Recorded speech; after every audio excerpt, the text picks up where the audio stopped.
Don't make a move until I've determined that the mark is inside. Yes, Jose. If I don't ID this guy, then we walk out of here, quietly. Okay.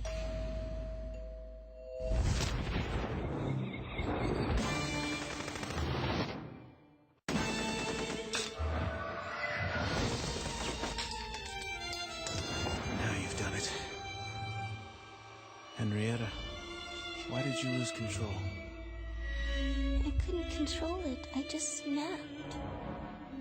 The problem lies within their brainwashing procedures. I now see that the system could use some improvement.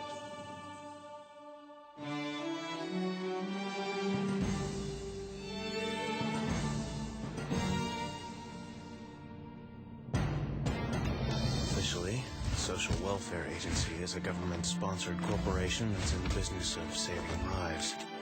At least that's the ruse. In reality, it's an agency on the fringe of technology. They give terminal patients another shot at life using cybernetic implants. This conditioning process then shapes the patient into an efficient machine for handling all of the government's dirty work.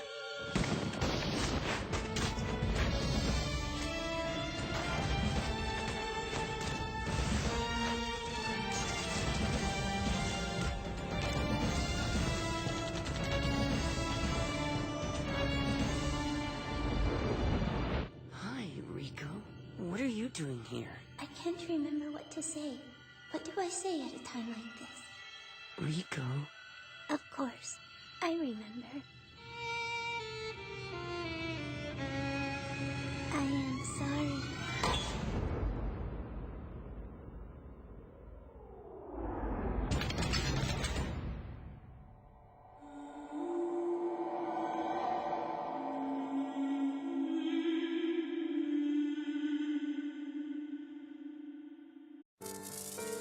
Around every corner, behind every door, deep in every shadow, terror waits.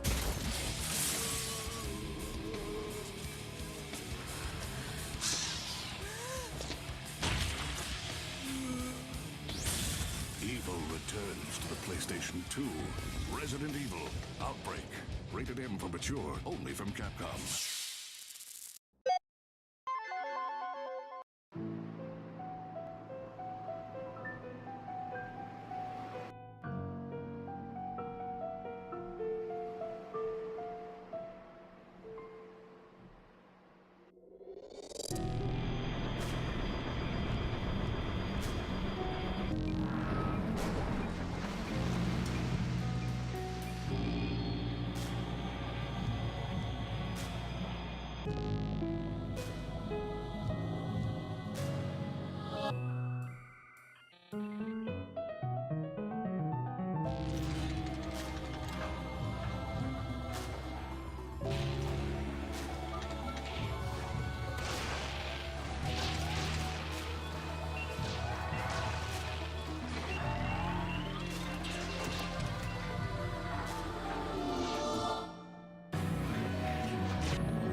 crystals to expel the mist that poisoned your world. Battle alone or with friends by connecting up to 4 Game Boy Advance systems. Final Fantasy Crystal Chronicles. Only for Nintendo GameCube. Rated T for T.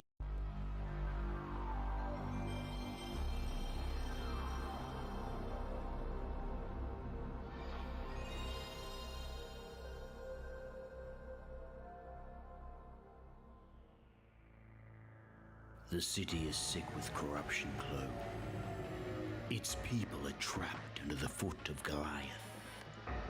Together, we could make a real difference.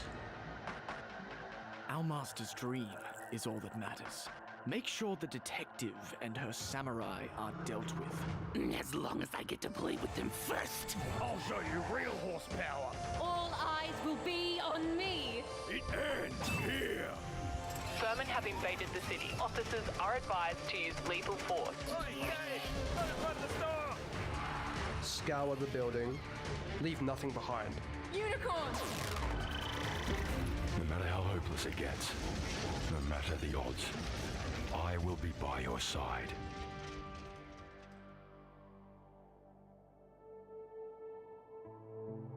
What's our next move?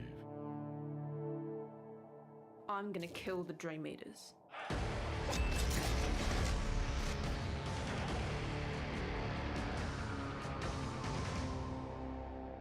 A dream really can change the world. All it needs is a nurturing hand.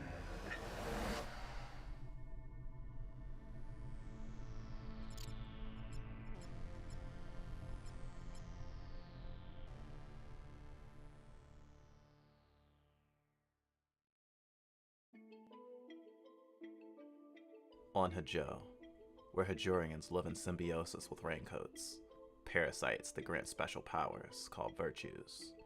Life is tough and can end in the blink of an eye, if you're lucky. Among raincoat Hjorians are professional problem solvers. If they can't help you, at this point, it has consumed my workplace, my housemates, my Uniblocks, and my artifact collection. Please contact Solve Service and ask them to blow this place up. You're screwed.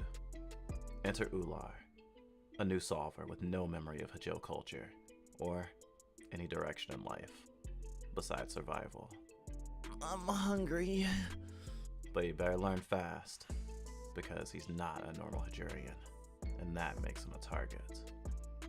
He must rely on his mute companion Henio, and Mr. Raynor, the disembodied voice that directs all solvers to their goals. I'm Mr. Raynor, your personal life coach.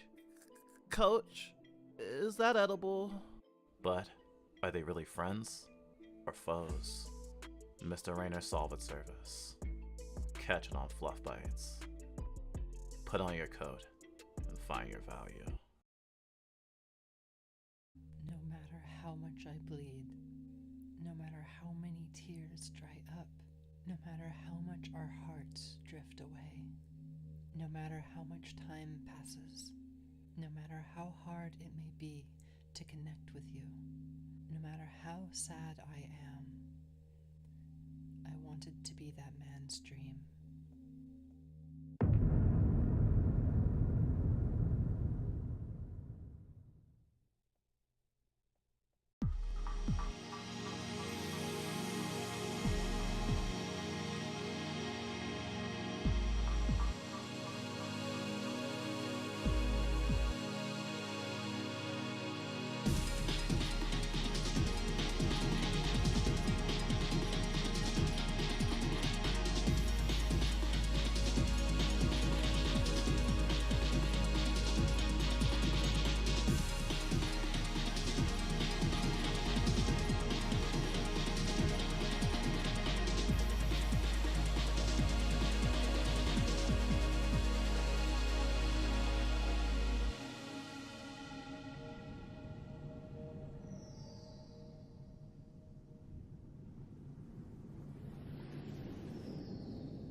There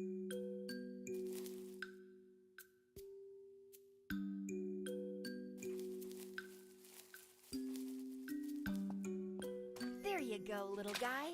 Live your life to the fullest. Ha! I told you! Relic hunting is super fun. Nice job! It dare not block my path any longer. So, listen. I was just thinking. What kind of relics do you think the raiders have found? Because that's why they come here, right? To find relics? Woohoo! This is amazing!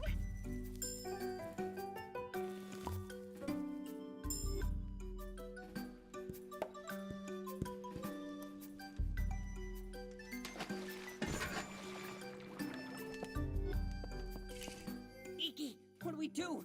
You look really hungry. Watch out! Yeah, too late. How can you always be so reckless? Do you even care if you live or die? Of course I do. How can you say something like that? Maybe. We shouldn't camp here tonight. Blah, don't worry. I'm sure it will be fine.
Welcome one, welcome all to the lamest show on earth, starring yours truly, Mokabai of the Fluff by Entertainment System. Hope all are doing well in your corners of the internet. I'm glad that we could share space today. If you're unfamiliar with the Fluff by Entertainment System, we're a plural system of baby furs who run an 18+ stream where we do whatever the fuck we want, including talking about kink, leftism, indie games, queer shit, or what have you. We try to have an inclusive space, and this is the safest space as we all make it together. No space is inherently safe or grounding for everyone, but we hope that we can create a space together where folks feel accepted and valuable. Yeah, I mean, parasociality be what it is. Like, we want our community to do well in their personal lives, whether that be through mental health struggles, or just, you know, general hopelessness, especially considering amongst those that we consider peers. There's plenty of those who are disabled and marginalized in whatever ways, and, you know, trying to resist extinction, as we always do. With that all being said, welcome to the program. Today we have a decent lineup. So we're gonna do some of this. Well, we're probably gonna do all of this out of order, actually. We've never played Higurashi When They Cry, which is like a really popular anime thing that was birthed from a visual novel, and we thought we might play a little bit of visual novel today. There's also a roguelike demo we downloaded the other day we want to check out. It's called The Spirit Lift. It has like ghosts. They called it like Spirit Punk, the bio for the game, which automatically made us go, ooh, I wonder how they interpret that. And since I'm now fronting on a regular basis again, we can return to Vindictive Drive, which I think I'll get to sooner rather than later, because I was trying to work on a bumper and an advert for Vindictive Drive, but I was having to go through like so much footage from the first 4 streams of it, and I ran out of time, which is part of the reason that we were late. But hey, we weren't late by several hours this time. Maybe we'll be able to start going on a regular basis while only being a little bit late instead of a lot of bit late. Fucking ADHD. Fluffbite, it's even worse than that, because in that scene, oh wait, I should read what was talked about before about Shinji and the thingy from the Crinkle Bump. Yeah, that's what we call the bumper before the stream fully starts up. That particular scene makes me very Shinji core. I know exactly what he was going through. He didn't even want to be there, and he had no ability to walk away, so of course he didn't care. And I'm like, Shinji is mood. Even when you do what you're supposed to do, it seems a lot of people want you to have done it exactly as they want it. They just want to dull the beliefs. Because, you know, there's no pleasing unless you, like, fully have drank the Kool-Aid. And as much as Shinji can be, you know, chastised for his people-pleasing nature, that's kind of how he's learned to survive. And the freedom or acceptance that people think they're giving him is a false one, because there's still the power imbalance, and they act like Shinji should act like an adult even though he's not. And I mean, sometimes it's you experience that even as an adult, a lot of times as a disabled person. There's a lot of mental illnesses and neurodivergencies that many people see those behaviors and think them infantilistic, or, you know, reflect someone not being as responsible. So then you get treated like a child anyway. And it's the same old thing. They say time is a flat circle, but we prefer to call it a spiral. But you were saying it's even worse than that, because in that scene, Shinji is submitting as a doll everyone wants him to be, and they're mad at him for it. They want him to do exactly what they want with enthusiasm. That sort of situation is pure hell. Yeah, exactly. It's don't catch that attitude with me, young man. And it's like, I did the dishes, I took out the trash, I did all the things, and you want me to be like, oh, thank you, Miss Masato. I'm so glad that I'm not homeless. It's so great. Oh my gosh. Do you want another beer? And it's like, yeah. A lot of people think of their children as, free labor, and someone who should not be questioned. Oh, sorry. Someone who should not question. Sorry, I still think from the child perspective. God, I'm glad we never became a parent. I made boneless applewood pork steaks for lunch. Did you make that like from scratch? Did you like grill or something? That sounds kind of cool. Fun fact, in Jonestown, it was actually Flavor Aid, a much less popular competing brand. It's like the Digimon of it's like the Monster Rancher of Kool-Aid. Digimon would be more like Capri Suns, I think. Speculo said they would send me something. I should switch chat to, or I should switch it, the thingy to just chatting right now, since I'm not drawing. Just chatting, yum.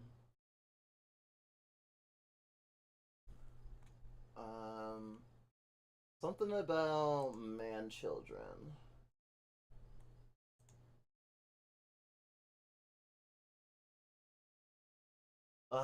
It's a YouTube video.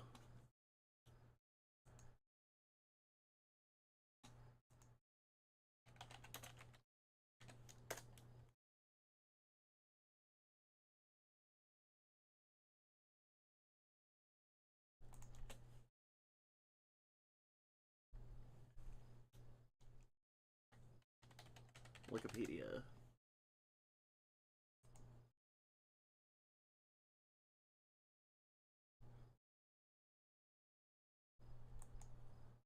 Wait, what was the other one say?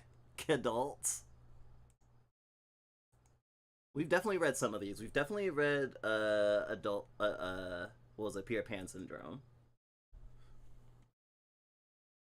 Adult child may refer to an offspring that has reached the age of majority, vulnerable adult, an adult that lacks basic life skills. That's an interesting one. Adult/child, an unreleased album by the Beach Boys. Adult Children, a 1961 Soviet comedy film. Kidult, a gender-neutral term referring to an adult with childish interests. And I love it, was like, see, also, learning disability. Oh, there's two of the same things. Wait. Yeah, that was, I guess I will have to do the YouTube video. I was trying to avoid it.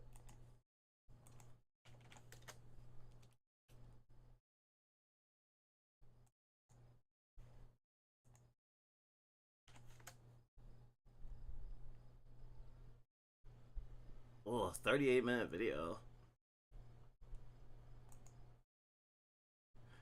An archetype, and the term Putor Animus is Latin for eternal boy. Oh,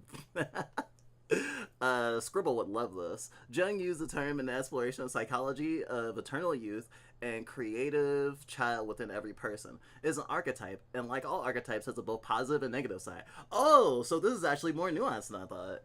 It can bring the energy, beauty, and creativity of childhood into adult life, or thwart self-realization and doom us to both unrealistic adolescent fantasies and experiencing life as a prison.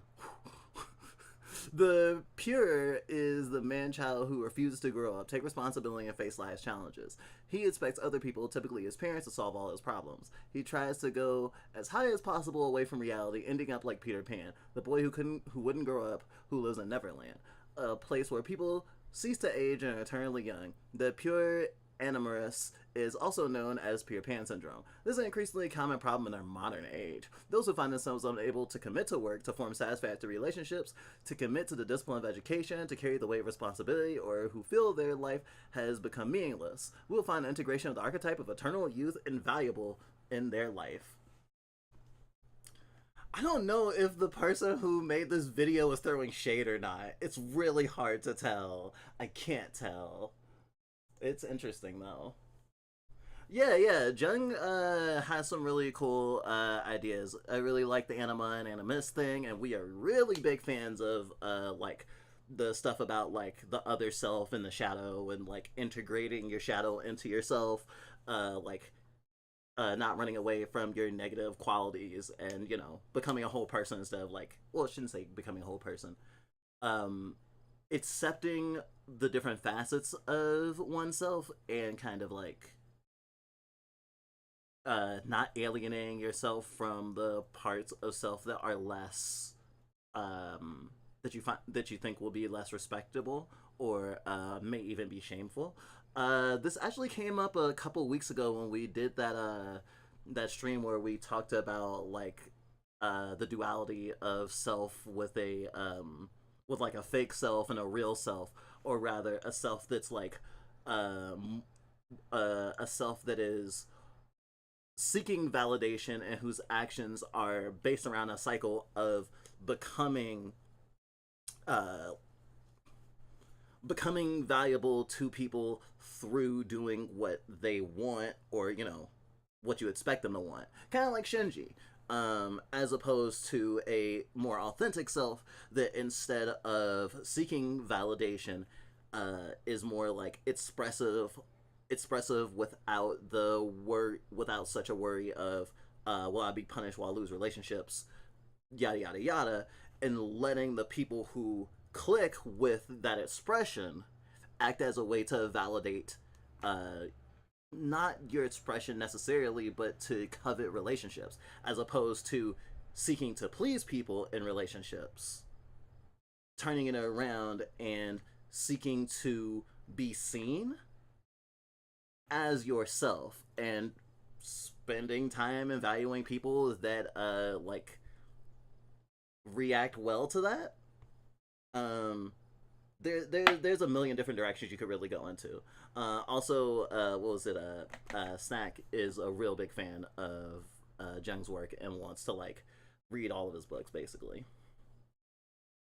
It's a real cool video. It touches on a lot of problems I personally struggled in my whole life. That is fair. We'll look at a little bit of it. The term puer aeternus is Latin for eternal boy.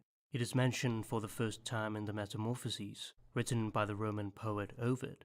The child god Iacchus is praised in his role in the Eleusinian Mysteries, initiations related to Greek goddesses, and the most famous of the secret religious rites of ancient Greece.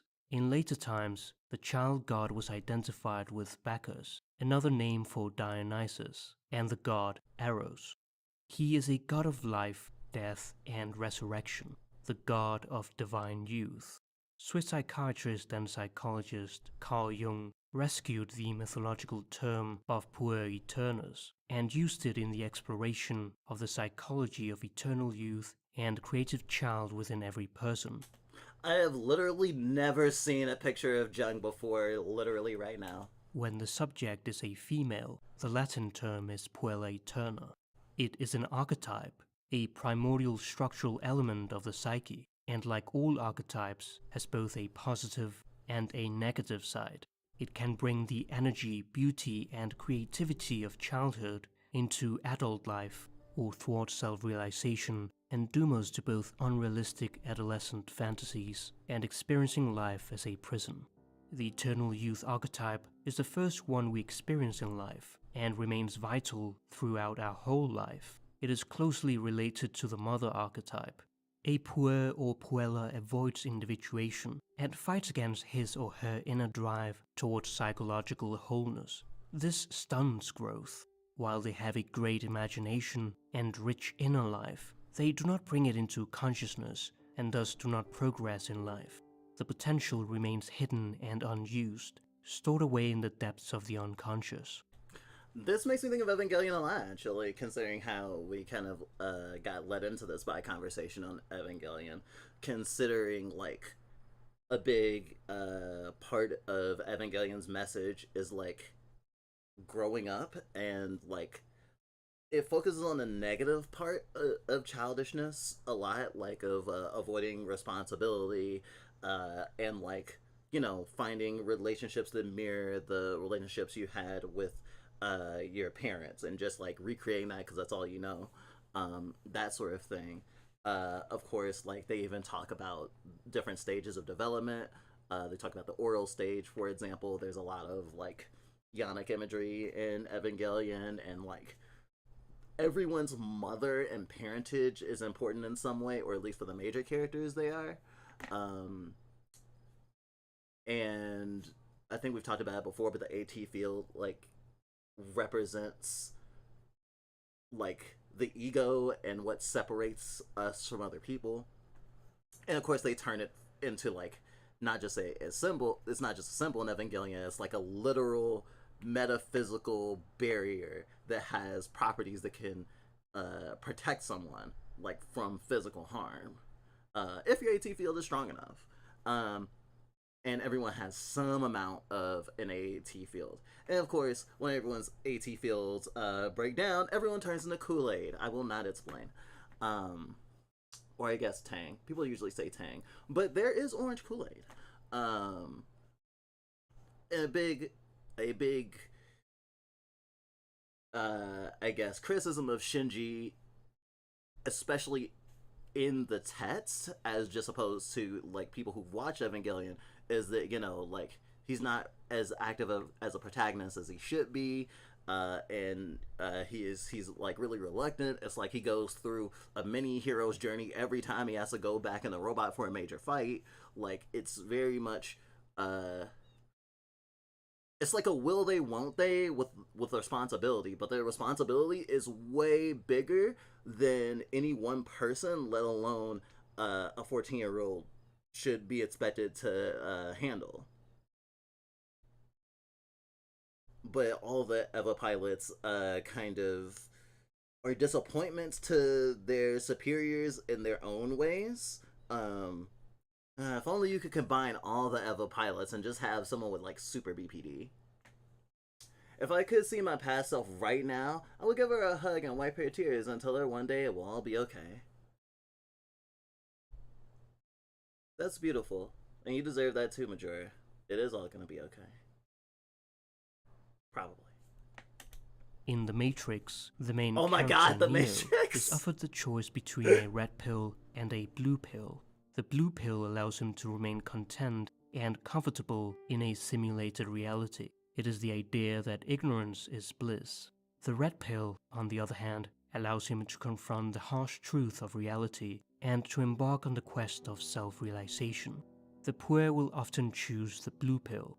Those who find themselves unable to commit to work, to form satisfactory relationships, to commit to the discipline of education, to carry the weight of responsibility, or who feel that their life has become meaningless, will find the integration of the archetype of eternal youth invaluable in their life. In her book, Puer Aeternus, a psychological study of the adult struggle with the paradise of childhood, Jungian analyst Marie-Louise von Franz. It is really interesting that so many people think, even nowadays, think of their childhood as not just like as utopic in their like subjective experience of it, but also there seems to be like an expectation of like a totality of bliss during that time in the world, which, as much as logically a lot of us will admit, yeah, maybe it was just that we didn't know enough about all the mechanisms of the world and weren't necessarily concerned with them, rather than the world magically having been better in this faraway time. And that's, you know, how nostalgia is weaponized to hurt people and rile people up to do bad things. Ew. Gives us an in-depth exploration of the Puer Aeternus. The negative aspects of the Puer Aeternus is used to refer to a certain young man who remains too long in adolescence, and usually coupled with too great a dependence on the mother. The natural response of a mother is to protect her child. However, when the child is kept in the comfort of the nest for too long, he is unable to face the trials and tribulations of life when he grows up. He, therefore, flees from the cold, cruel world and seeks his childhood under the nourishing and protecting circle of the mother. It is the unconscious temptation to return to the womb. Yeah, very, very, very much so. And I mean, even if someone isn't like literally wants to climb back inside a womb like a chapter of a Junji Ito novel, I think that there's something to say about like the desire for simpler times and like just to generally retreat, and how retreating into another person, retreating into like some captivating media, even like retreating into an ideology so you don't have to think critically for yourself, are all very tempting. And I think that a lot of times you'll see someone who's doing those things, and it'll be like, how is this person not logically realizing that they're, you know, hurting themselves or allowing themselves to be taken advantage of? I mean, think about like cults of personality and stuff like that, for example. Because as much as people talk about like, oh, like Swifties or something, like, will harass people who make fun of their idol, and it's like they're like all bloodthirsty or whatever. It's not just the sense of like entitlement of that person as like elevating them, but it's also a sense of an absolute of knowing at least one thing in the world to be constant, of whoever your idol is as being like, you know, beyond reproach. And that can be kind of gross. This creates a mother complex. The puer is the man-child who refuses to grow up, take responsibility, and face life's challenges. He expects other people, typically his parents, to solve all his problems. Since he lacks zest for learning, he never develops a proper understanding of anything. Von Franz writes, "Such people usually have great difficulty in finding a job, for whatever they find is never quite right or quite what they wanted. There's always a hair in the soup. The woman is never quite the right woman. She's nice as a girlfriend, but there's always a but which prevents marriage or any kind of commitment." The puer is aware of the transitoriness of life, so he does not give himself wholeheartedly to any experience. I think there's a lot of overlapping things here that I would really like to dig into, but I feel like if I do, we'll literally be commenting on this video for the next 4 hours, as has been the case.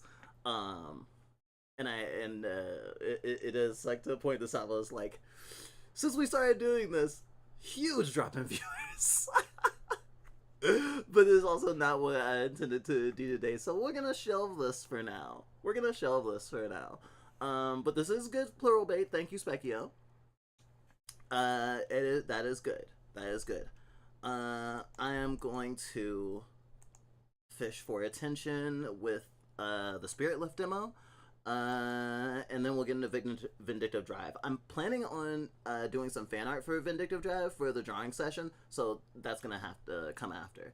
And at that point, we'll probably take a break, and then I'll let Punk take over. Alright, I have to open up Steam, because Steam is not open.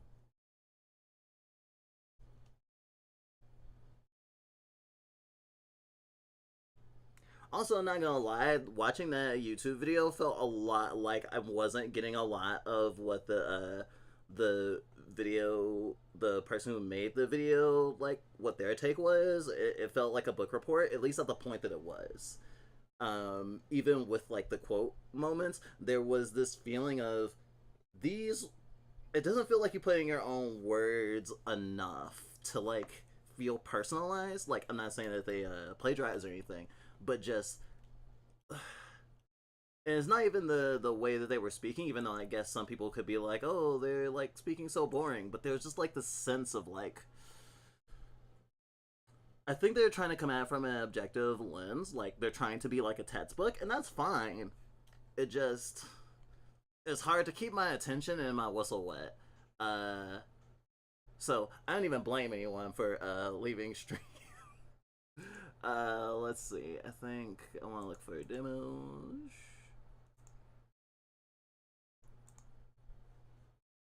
That's not what I was looking for.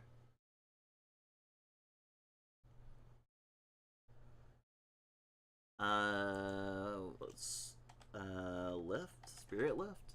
The spirit lift. There we go.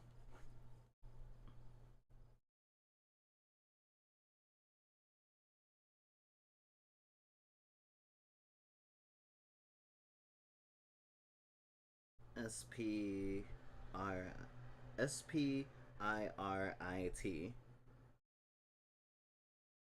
It's that extra I that always gets me. I have no idea if this is gonna be controller or not, but I guess we'll see. Setsy Magikarp. What do you mean? That's just a normal Magikarp. Yeah, it's kind of a book report channel. I see. I mean, we tend to compare our essays to book reports ourselves, but that shit was dry.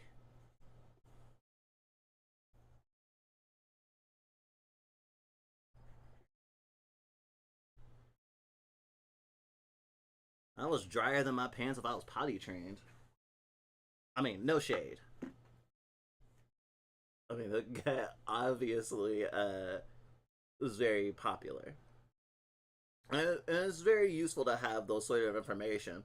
But, like, literally, when we analyze something, when we analyze that, we're probably going to go back and look at that video and use that as a jumping off point and see where that person's citations lead us. Because it'd be really interesting to know.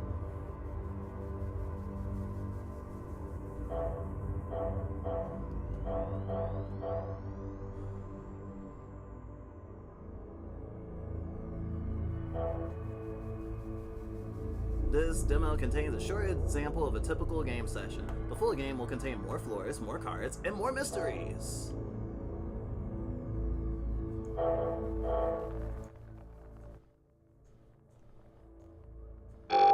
Ah!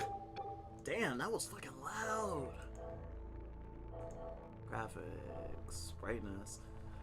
I mean, I would say this is video, not necessarily graphics.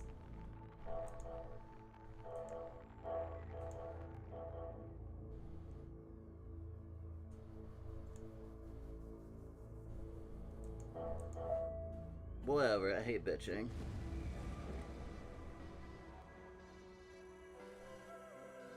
Yes, this is a deck building roguelike. Our greatest weakness. Going for a ride, push the tape into play. Your team of three create your starting deck. Hover over card and gear icons to learn what they do. Sako, Tobias, and Quentin. This is like, I feel like they would be on the cover of like some like diversity thingy.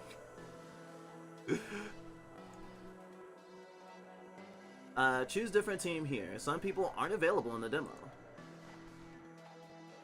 Quentin is constantly filming his thesis project, even at a party. His cinema knowledge makes him even more cautious than most.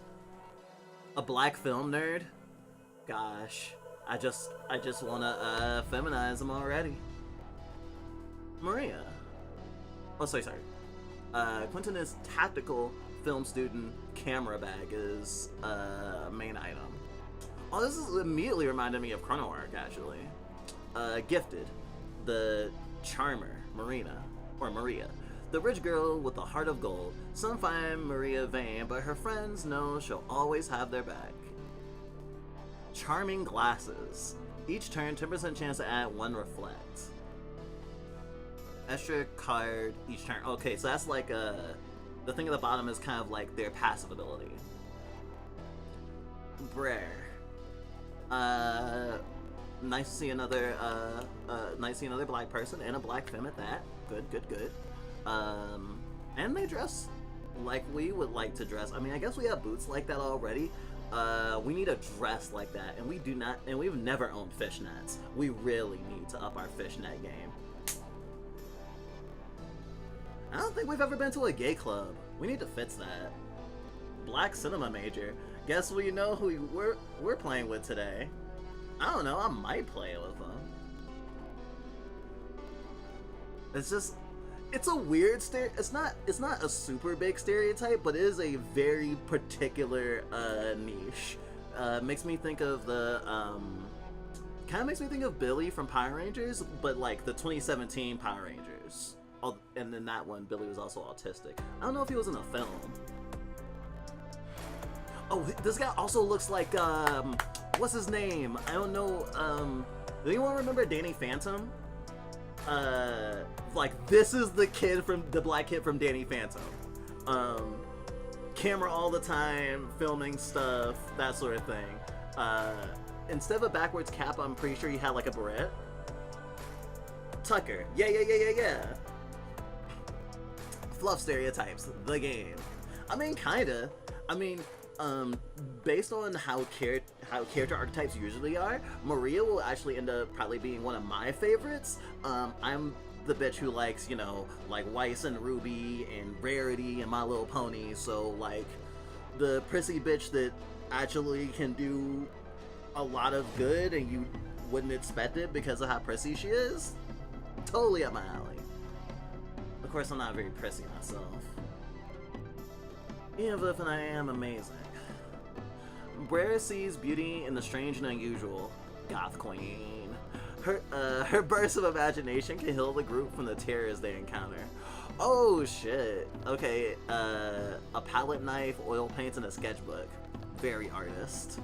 Brush belt. For every 5 spiritual cards played, gain 1 energy. Okay, and then here's Tobias. The hunk. Oh, he's a jock. Yeah. Everyone loves Tobias, especially himself. With abs more rippled than his brain, he brings brawn and team spirit to the investigation. Class ring. Smash attacks do 2 extra damage. And then we got Sako? Wait. Tobias is the hunk, but the jock is Sako. That's interesting. I want to say she probably plays soccer. Oh no, it's tennis. I wasn't looking because I wanted to guess. The star tennis player who values training over talking. Sako's competitive nature won't let her back down from a physical challenge. Dodge each battle with +1 dodge.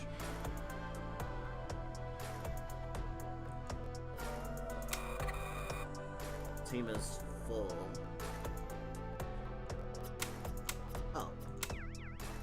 I'm gonna go with Maria, Sako, and Bier. Oh, I picked all girls. What a weird coincidence. It's almost like I'm gay or something.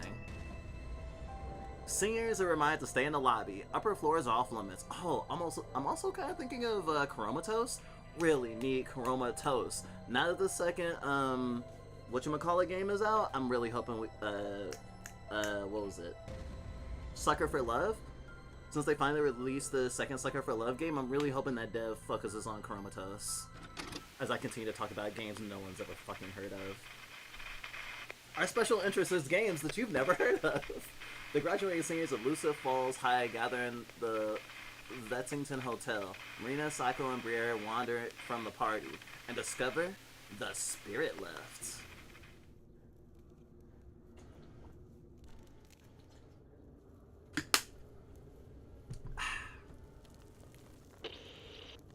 Oh, let's wrap up all the way. Can't wait to see the scones. Sconces? That's not scones.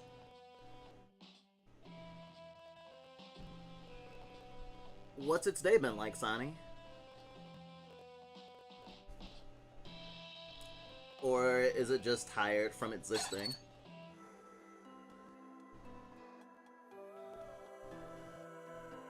I made my friends say no, that is forbidden in Dutch by stretching and saying Oni-chan slowly at the same time. Some would say the same for us in our stretching, though we'd like to say that our stretching is expressive. If you think our stretching is sexual, then that's your problem, not ours, is what we tell people.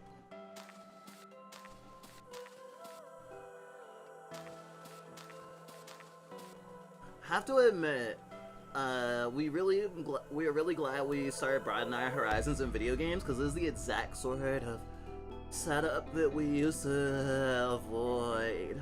Like Eternian Odyssey or whatever does this too, or even the old Shintogami Tensei games. I wasn't stretching, for the record, I was peeing. Mushrooms! Oh! That's interesting. To fight monsters, play equipment cards by dragging them upwards. Cards have energy costs at the top. The remaining turn energy is tracked here. End your turn to refresh energy, but watch out. Enemies will take their turn first. Oh, that's mean. When you defeat an enemy, regain 2. Deal 5 damage. Murder. 3 damage, 10% chance to gain reflect. Gain 1 energy, draw 2 cards. Tennis racket. Hell yeah. End turn. I like it that it's very clear on what I'm fucking doing.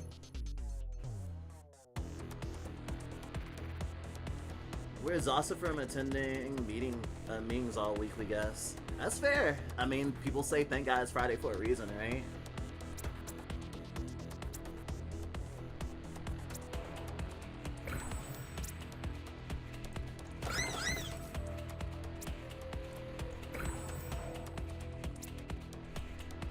This deck is not going to be high damage. I don't think it'll... But hopefully it'll have good survivability.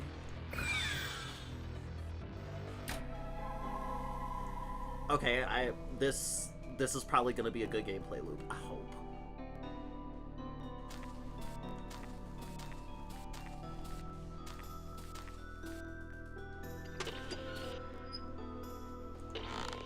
Empty. Take a penny, leave a penny.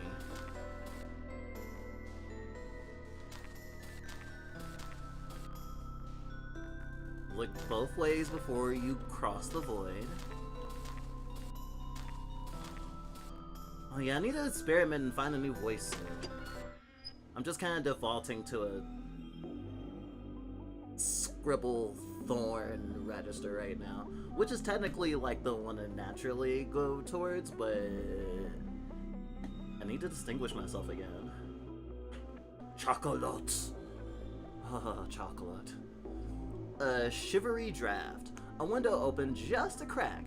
Beyond it, something's out of whack. Reach outside into the black, or slide the pane down in its track. Lean out. Being a coward is quite whack. Hey, dev who made this game, if you end up watching this stream or whatever, I'm just, the vibe, I'm immediately into it. I'm immediately into it. If you ever need someone to promote your game, check me out. I love games like this. The night smells of a coming storm. Twine ripples in the wind. Too far from the ground to climb down. Oh, we got a rope. Candle? Oh. Leave room.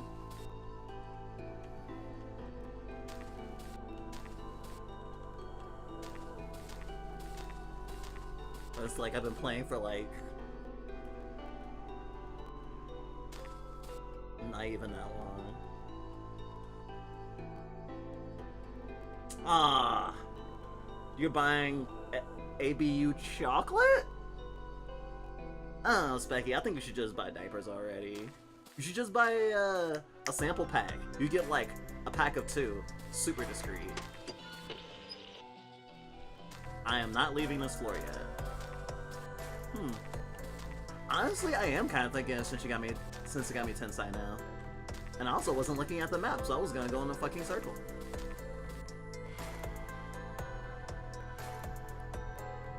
Okay, I've seen everywhere. The wallpaper is stunning.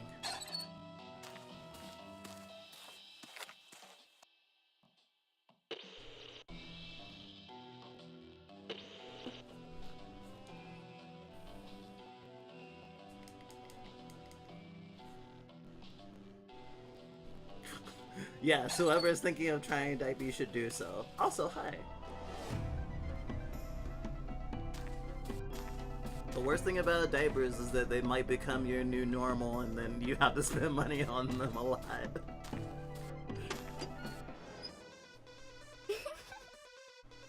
Hey, it's a doll. Hey Song, how's it going? 4 damage on enemies. 3 damage.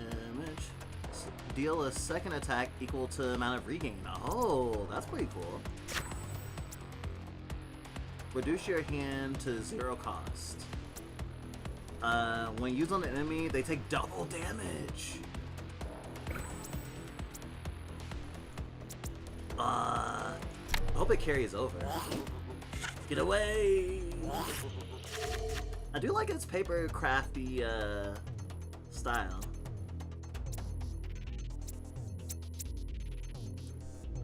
3 damage, chance to reflect, 2 regain, defeated enemy gain 2 regain.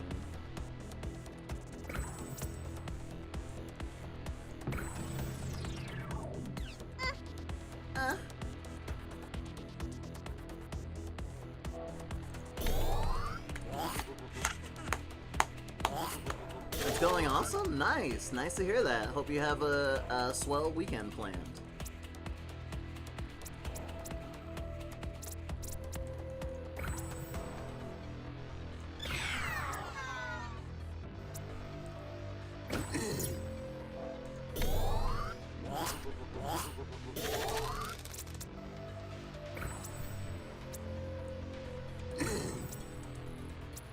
What's all that racket? Too soon?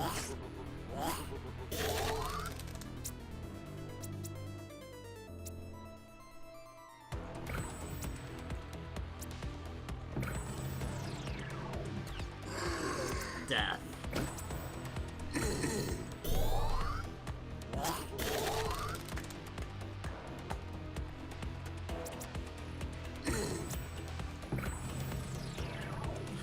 Speaking of indie games, did anyone hear about Humble Studios? They like shut down their. They've like let go of like pretty much their entire staff. I laugh, but that's bad. Most of Humble's games that are published like weren't developed in-house, but I think a few were. So I don't know the state of certain games going forward, or if they're gonna keep publishing games after the games that are still in their like timeline release. Choose an upgrade. Yeah, I'm gonna try to do this some sort of like healing attack build. Missed something in battle? Pause the game to review what happened. Oh, that's cool.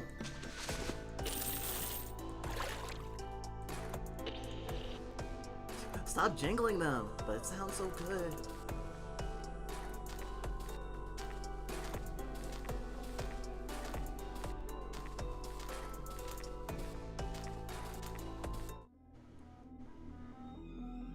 Thorny barrier. Knotted vines across the lane, scratch and slice with much disdain, push forward and accept the pain, unless there's some way to restrain. Squeeze through, chance to lose 10 health. Woody fingers scrape passing flesh. It's snagging my hair! I'm out of breath! Lose 10 health. And what else?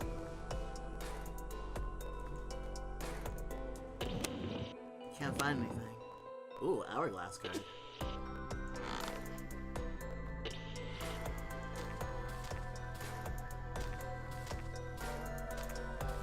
Yeah, it really blows. A lot of people, well, I don't want to say a lot of people, because I've only seen people rebutting this, or I should say, like, bringing up the point before someone else can bring it up, in discussions about all the video game studio, like, closures and, like, layoffs and stuff, of like, oh, it's like the AAA sphere, and indies will thrive even more, but the truth is, as many have said already, that the indie games aren't gonna save us necessarily. I mean, as a player of video games, especially if you have like a wide palette, yeah, indie games can probably sustain you. Indie games are mostly what we play, but the line is a little bit blurry when it comes to indie games, especially because there is an indie game industry. It's not just a couple of fuckers floating around, although those are cool too.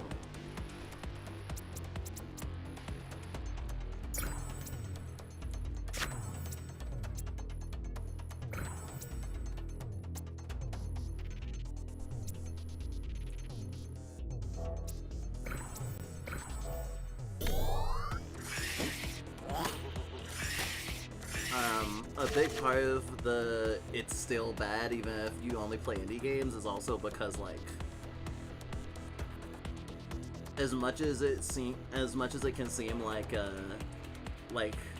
people will be let go, like say Hideo Kojima, and then just make games elsewhere, or, you know, even just start up a Kickstarter, right?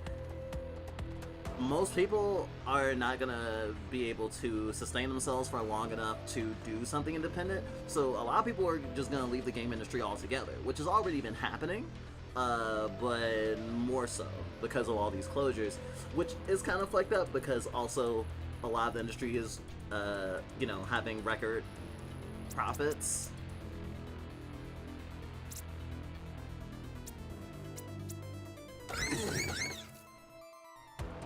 So that's kind of a problem. Just a little bit.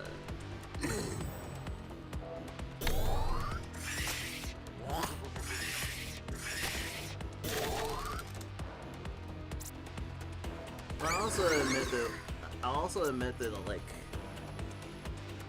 we're kind of in a filter bubble of people who already care a lot about the video game industry and indie games and like unionization and stuff like that. So we aren't as like in contact with the types of people who are just kind of like, I just play video games.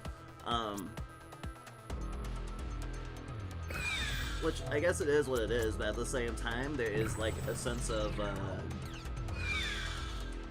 I feel that there's a sense of solidarity that we should have, and like a lot of the things that suck from a player side of being into video games and into video game culture or whatever, a lot of those things could be alleviated if, you know, audiences supported devs more and were less attached to the hype train. Because it does suck that whenever something happens in the video game industry from a company, the company also probably has something waiting in the wings to spur public favor, because it's like, oh, good game, they're good actually now, which really does fucking suck.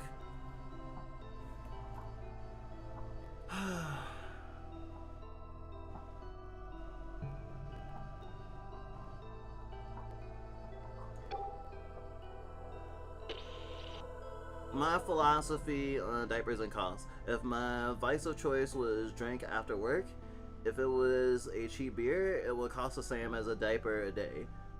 If not shit beer a day, it will cover the cost of 24/7 and medical supplies. If I had two such drinks, I would more than cover 24 hours on 80 BL diapers.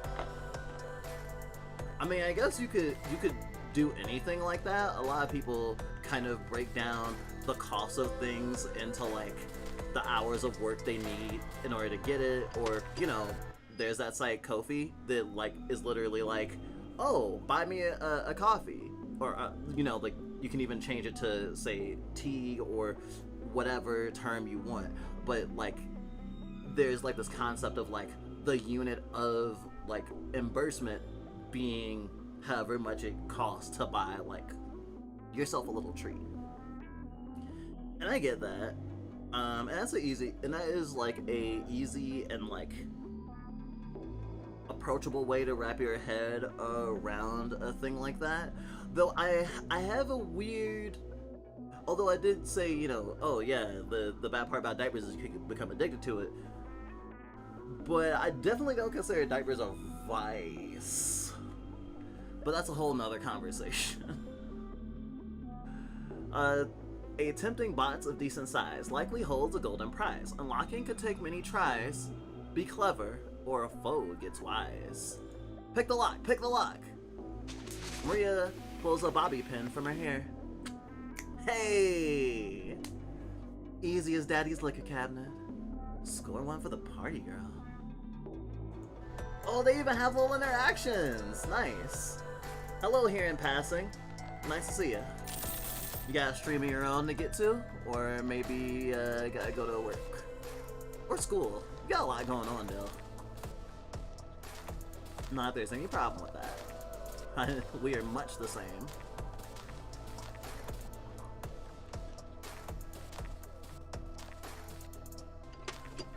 Oh, it's so cute! Can I kill it?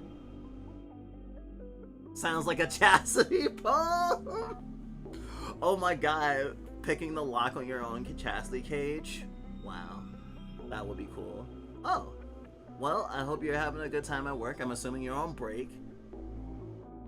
But if you're not, good job for, you know, watching a stream on company time.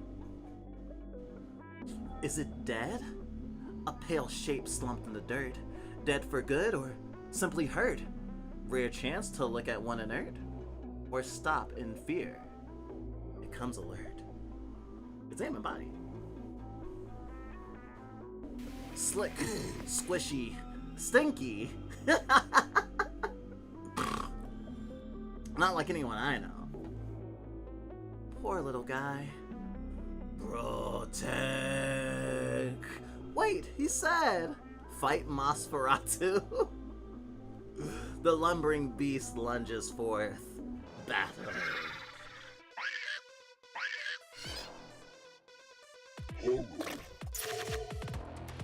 For some, diapers are a necessity, but for me it's definitely my vice of choice, and frankly one of its benefits is way cheaper than most others. I don't know, as someone who's an addict, like that will never change about our brains, I feel weird classifying it as a vice. I mean, I guess I understand like how you're placing it or whatever, but at the same time it's just like, I wouldn't call really liking iced tea a vice. Or... I'm trying to think of something that's somewhat disposable. I wouldn't call having like one of those cameras that takes the picture on the spot and it spits out the piece of the picture in a square or whatever. Polaroid. I wouldn't call something like a Polaroid camera a vice. And I guess in the way of like, if you relate it to kink, you relate it to sets, there is a logical through line. And again, I'm not arguing against the logic of how you arrive there, but more just the framing of what's a vice and what's not, I guess. And I guess my realm of need is wider than, I suppose, die without, I suppose. You can need diapers in a physical way, you can need diapers in an emotional way, a psychological way. I think there's a lot more frameworks, personally. And I guess it'd be in the same way of like, if someone considered themselves like a femboy or something, or in whatever way like AMAT but still cis in whatever way, but they want to be on estrogen, and they don't have dysphoria, and they're like, I'm just taking estrogen for fun. That's quote unquote a medical thing that someone is taking because they like it, but not necessarily because they need it. I wouldn't call them taking estrogen in that scenario of ice. Just like I don't consider you being into diapers in that way of ice. But hey, if it's not hurting you to have that the paradigm that you have, it's fine.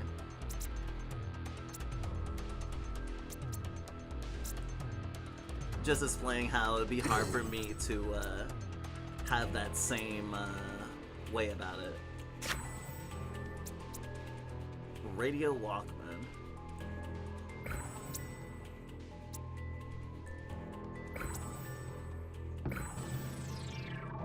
Oh, nice. Now, if I had played in a different order, maybe I would have been able to play that extra hand too. Regain. Chance of reflect. Oh, haha, you're dead.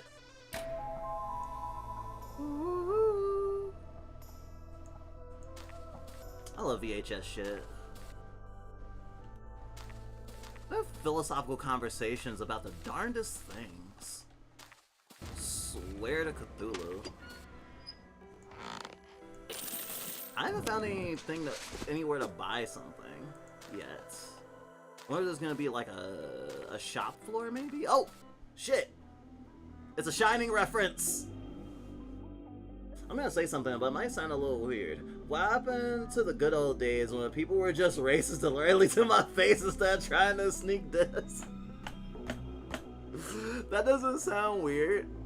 I've heard it said amongst like southern black people that they prefer the racism of the South than the racism of the North because it's not like, it's more overt, and so it's not like this like deceptive thing, or it doesn't like, there's not like this this air of deniability or whatever. Someone will just be racist and you'll know they're being racist, and it doesn't make your day better, but at least you know, and you know who you can trust and you know who you can't trust, and you can avoid people more easily. Yeah, covert racism fucking sucks. I don't know though, because as a black person, I don't know if I would prefer overt racism. The times that we have experienced it was just like, oh. And it's not as much about the deniability, but also like, if it's not a life or death situation, then it's a lot easier to just be like, okay, I'm gonna keep a note of that for later. Maybe it's not like really apparent that they need to be avoided, so it might seem like rude from an outside perspective of like, oh, why are you avoiding that guy? And it's like, because he's racist. And it's like, what do you mean? He's never done anything racist that I've ever seen. And it's like, that sort of conversation, I hate where that sort of thing goes. But I guess that's also the trade-off of like more covert stuff, because like, you might peep it, but it's like the dead cat in the box. You don't know if it's dead or not. But with racism, you don't know if the thing is racist or not. You just know it makes you feel bad or prejudiced or whatever. And so you kind of go through some mental anguish because of that. I don't know, the veneer of politeness in especially American society is really gross. Because someone will dehumanize you and then pretend they're not, and there is something really gross about that. But at the same time, I think that's what I'm used to. The next Magic the Gathering set has VHS shit. Ooh. Magic the Gathering keeps tempting us to come back. But I also just kind of like, that's literally just loot boxes in flesh space. Our bedroom is a tedious matter. Delight us with your clever chatter. Answer ours riddle. A broken clock becomes this twice.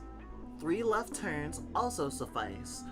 2 wrongs never pay the price. Which word do I find extra nice?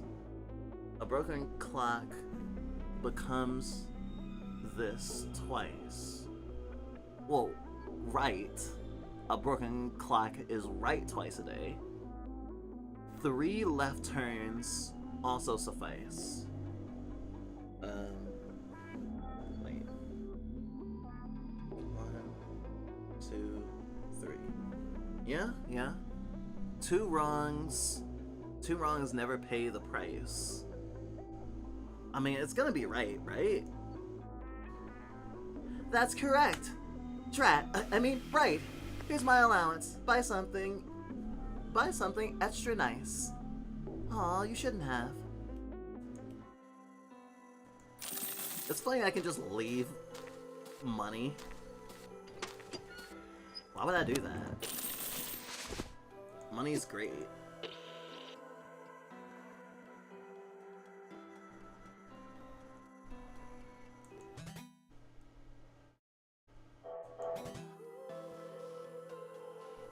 I don't know if equipment automatically... Jade Turtle. If your HP is at or below 50% of your max health at the end of combat, heal 6 health. Oh, that is actually super useful. And just what I needed right now. Man, it's passive. I wasn't sure if I had to like equip it or something. Wait. Oh, okay.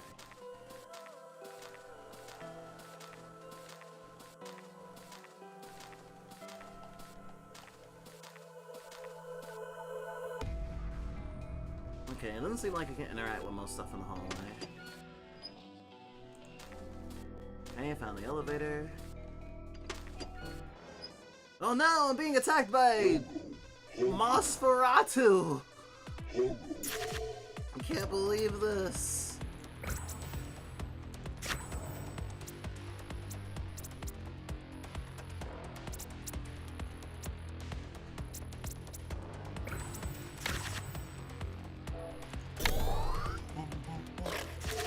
Oh, you summon mushrooms. You crafty bitch.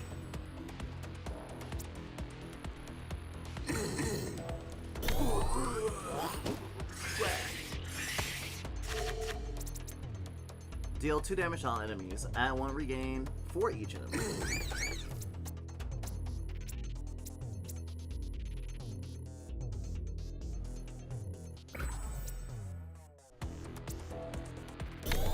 Alright, coming for you next time.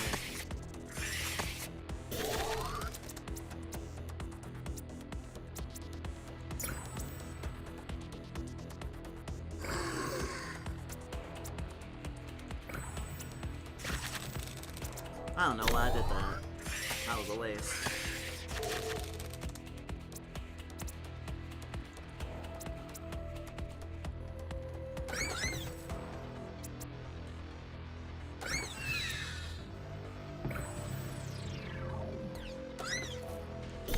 No reflect.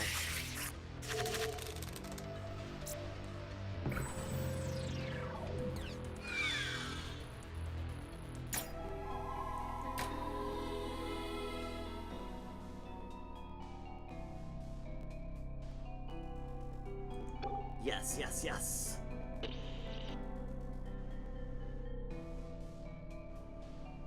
MTG isn't loot boxes, just buy singles. That's not sustainable. What? I mean, for commons, sure, but for a lot of stuff to make a deck, and I mean, you should know this better than anyone, Specky. You know a lot about the, like, the Magic market, you know?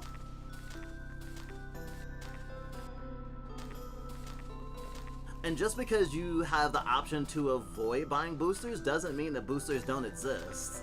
That's like the same argument that people go with like, oh, you don't have to do the gacha. It's like, of course no, I don't have to do the gacha, but the fact that it exists is part of the system and the mechanism that it exists within.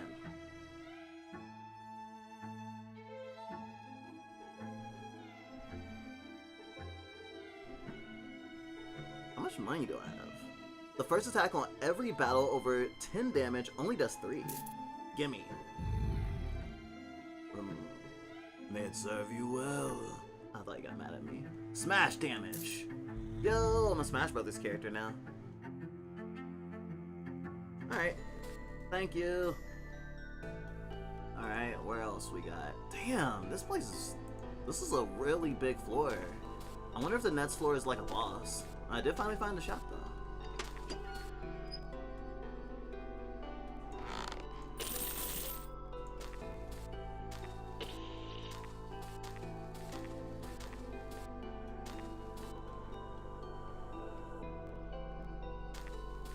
Oh, that must have been where I talked to the twins.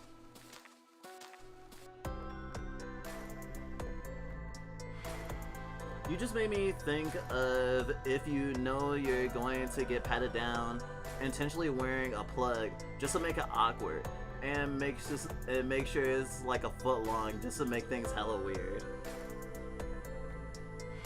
Oh wait, I was like, how did I make you think of that?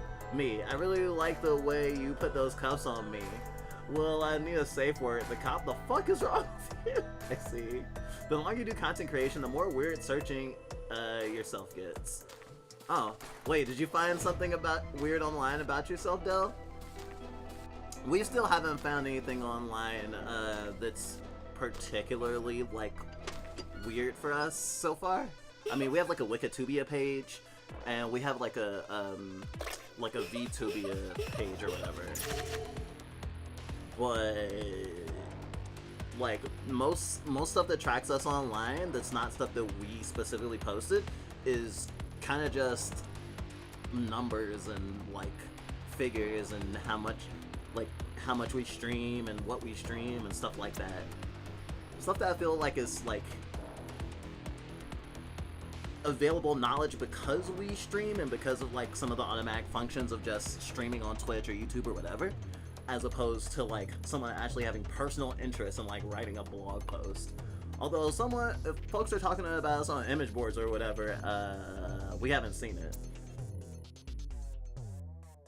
Although it is gonna be funny, we do expect to, if we get at least as notorious as we expect to one day be, which isn't a lot, but more than we are now. We expect to be talked about at least on some debaucherous places as a total hecking degenerate.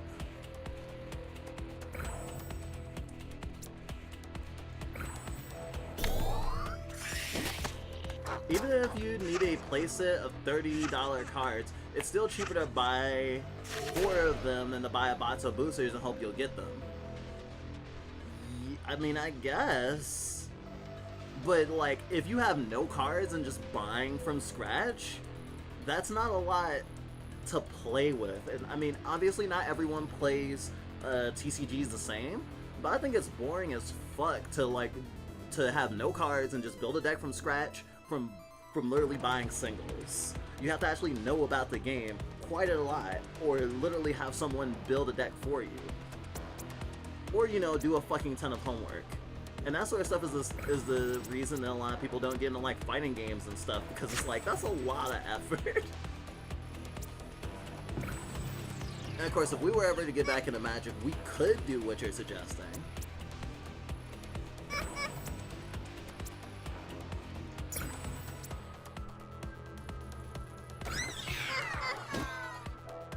But I don't know if I would say the average player of Magic the Gathering only buys singles. I mean, like, events for, like, booster packs and stuff, or even just, you know, buying, like, fat packs or whatever. Like, the reason there's so many ways to buy Magic cards is because they sell. You know? Clears your deck. Nothing happens when played.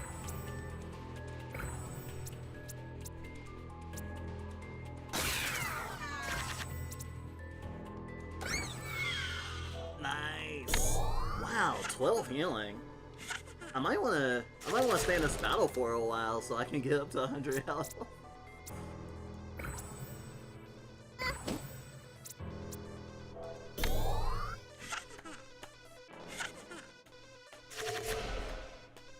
Ah, I see, you're on porn sites. Well, that makes 2 of us. We wish we were into VTubing, but then we need a meeting Sona. A meeting Sona? So we can VTube at meetings without having to worry about that kind of stuff. That doesn't sound too bad. And especially just starting out, there's a lot of resources for free models. PNG Tuber and Live 2D and 3D. So like, there's a lot of options without a huge amount of commitment.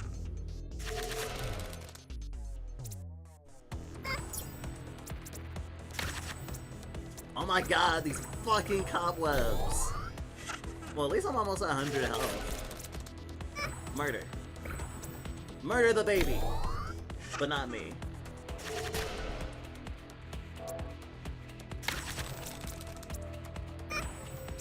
Yeah, it's like there's free shit for all the different types of models.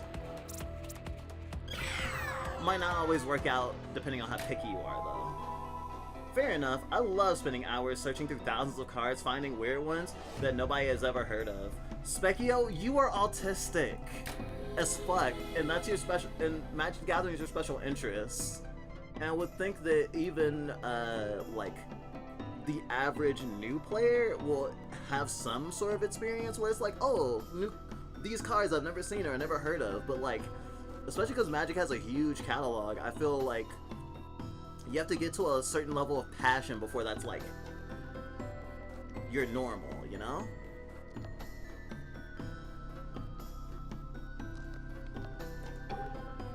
Not that that's a bad thing. We make slides at HTML, trust us. We'd spend an unreasonable amount / effort on a model. Well, what do you consider unreasonable, Sonic? Because, like, amongst the artists that we know of, like, they can spend an inordinate amount. Ooh, a yo-yo! Trans rates. Sorry, yo-yos are the national symbol of the trans community. I'm sorry, I make the rules. Oh, there's one place I haven't been.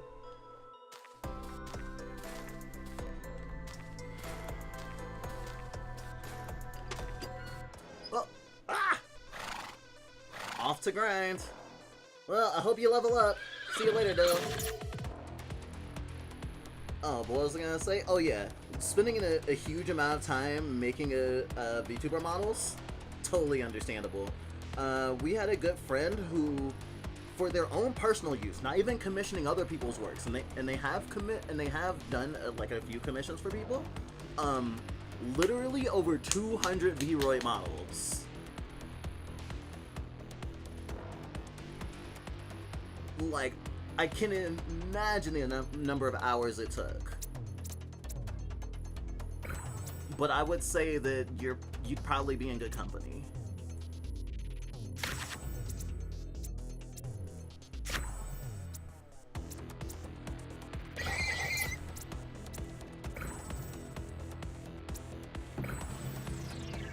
I think we kind of have a boner for encouraging people to get into new art stuff, because we like being encouraged, but do let us know if we're being too romantically preachy or something, I guess. Hey Issy, you've been here since the beginning, haven't you? Hope you're doing good. I suppose it can take a few months to make a model and many years tweaking it. Well, I guess the same model. I mean, I guess you could spend that amount of time on the same model. But I mean, I definitely understand the context of like changing something little by little.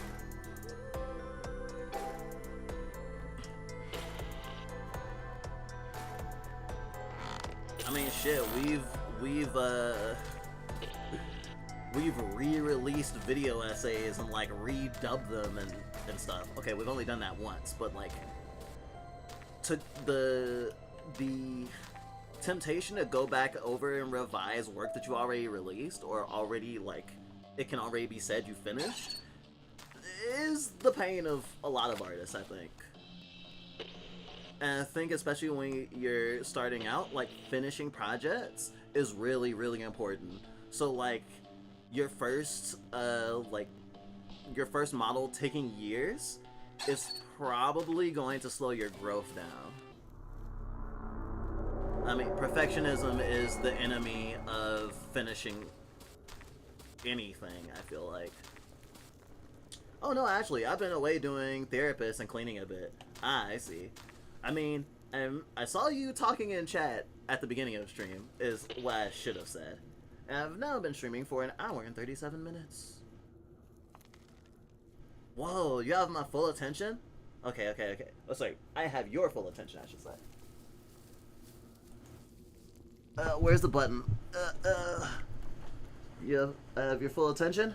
Piss your pants! You're welcome.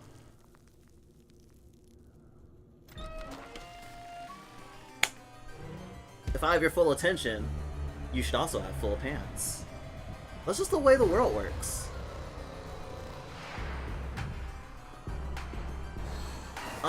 We mean it might take a year if we don't know modeling? We know we don't. Oh, yeah. Oh, because you're talking about also the learning curve and the period for stuff. Yeah. That actually makes a lot of sense. This music is fucking baller. Let's see. Discard hand, draw a new one. Fuck this hand.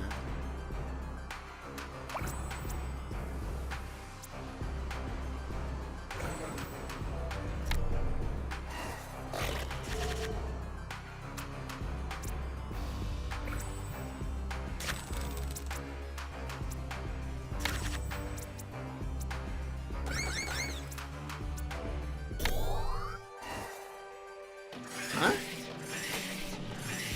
Did that motherfucker just do dig? What? Did I just get jump scared? This game is funny. I like this game.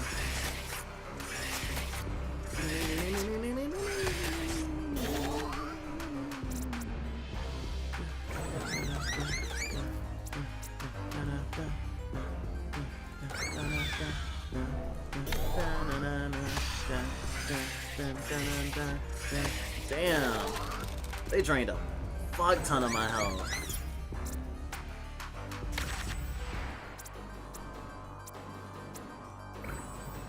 Whew, I got some good regain though. I don't have full pants because I literally just changed. Ah, I see. Well, you have full pants before. Wait, do I have your full attention? You should only fill your pants if I have your full attention. Because all your attention's on me, you don't have to worry about your bladder. 7-Eleven. That's her birthday. Smash! Oh yeah, our fucking regain is super on point right now.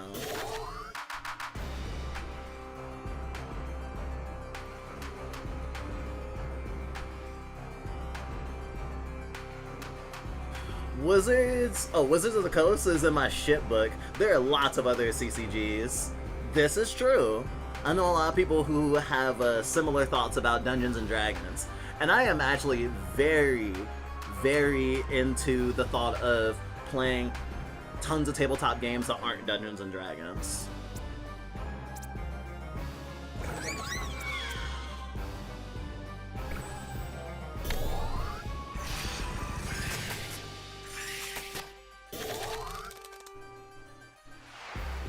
This is getting rough.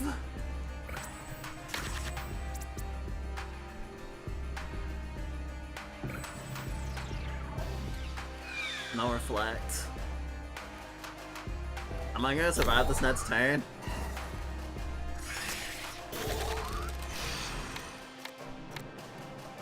You fucking emptied in my entire hand? You fucking asshole. And now I'm assuming you're gonna summon a bunch more fuckers. Okay, probably next turn. Ooh, this regain is keeping me hella alive. Alright, there's your posse.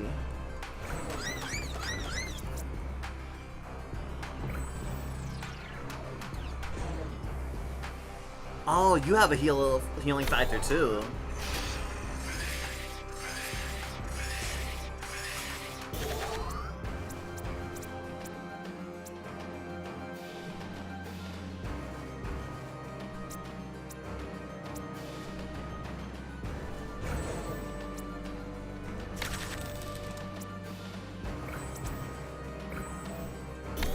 that's a 0, I don't gain anything.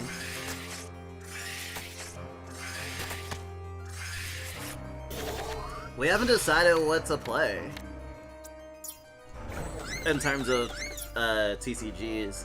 And different headmates want to play different things. But we'll get back to you. There's like a Digimon TTRPG. Wait, TTRPG that we want to try out. There's a Sonic based or like Sonic inspired tabletop RPG. There's a like a baby for TTRPG. We've been collecting just like books and books and books. So we'll keep in mind that you are into TCG exploration. Yeah, that fucking healing shit is. That fucking healing attack is broken.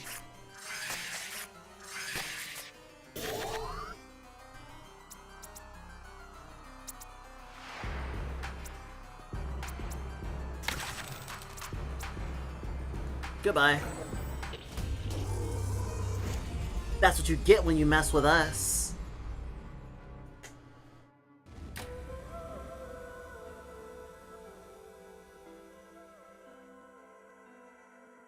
Tender, loving, capable. Survived. Nice. Do drop in and see us again, little lambs. Yeah, that was really solid. I love that. This is a good demo. You should try this. You should wishlist this. It's sick. I love how I beat my first run. I'm so good at video games.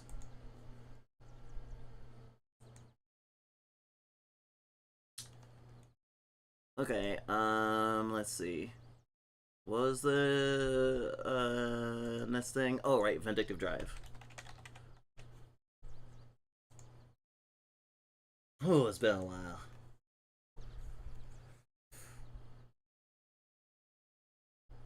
Oh, and speaking of Specky, I don't think you would be able to convince Stack to get into a TTRPG very easily. Honestly, the next TTRPG we will probably play, like, physically, is gonna be Little Troubles. We've been meaning to like, get a set. I think we have it on our throne, but it hasn't been something we've had the extra disposable income for. Like, we still need, we still haven't gotten diapers for this month, so we don't get diapers this month. So we gotta work on getting diapers for next month, for example. And I was just like, huh, wood pulp.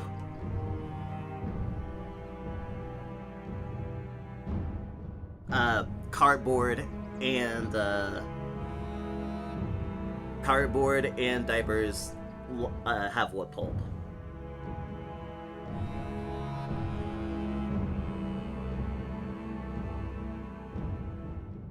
I was talking about tabletop RPGs, not not trading card games.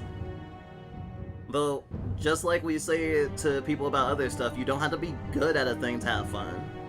Personally. My parents are on their honeymoon, so I must be the one to feed the kitties their treats. Oh, now, this will be the perfect time for you to buy diapers, actually. Also, aren't your... your parents have been married for a while, right? They're, like, on an anniversary trip or something? I don't think you call it a honeymoon if they've been married for years.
that didn't work.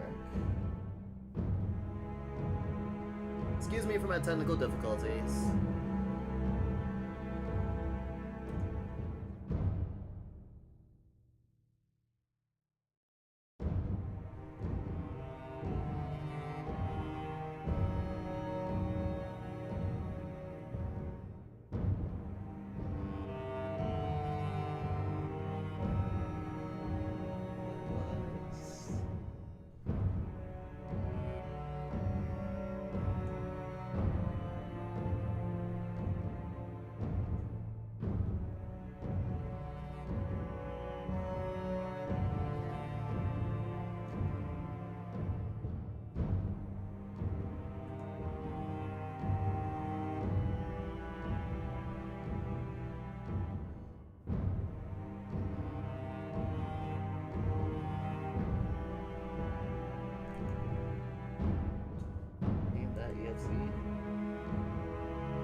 It's weird, this usually works.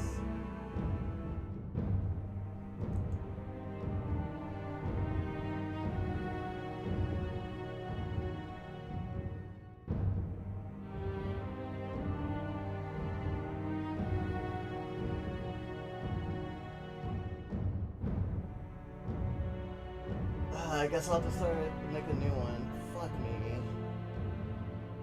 Okay, name capture and drive capture.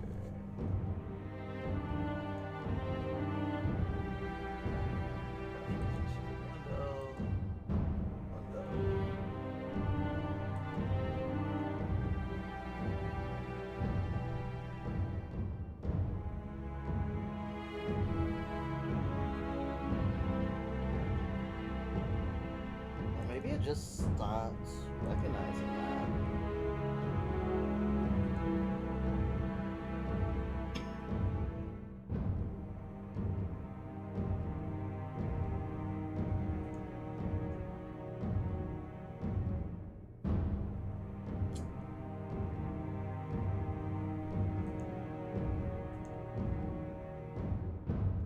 Try again.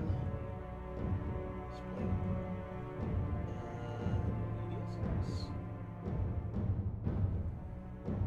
Window capture. There we go. Bang. Yep.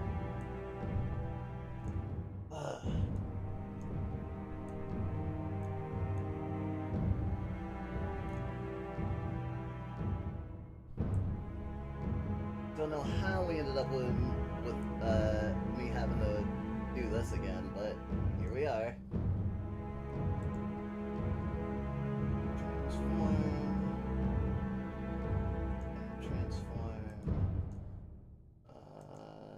Do I do this one? Nope.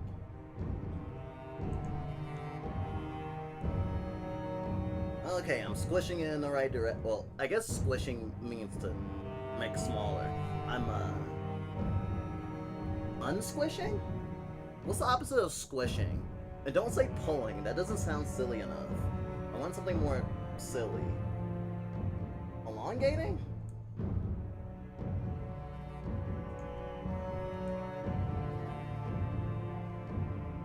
Yeah. There we go. Ugh, that took forever. Well, enjoy your lurkies. Thank you. Ugh.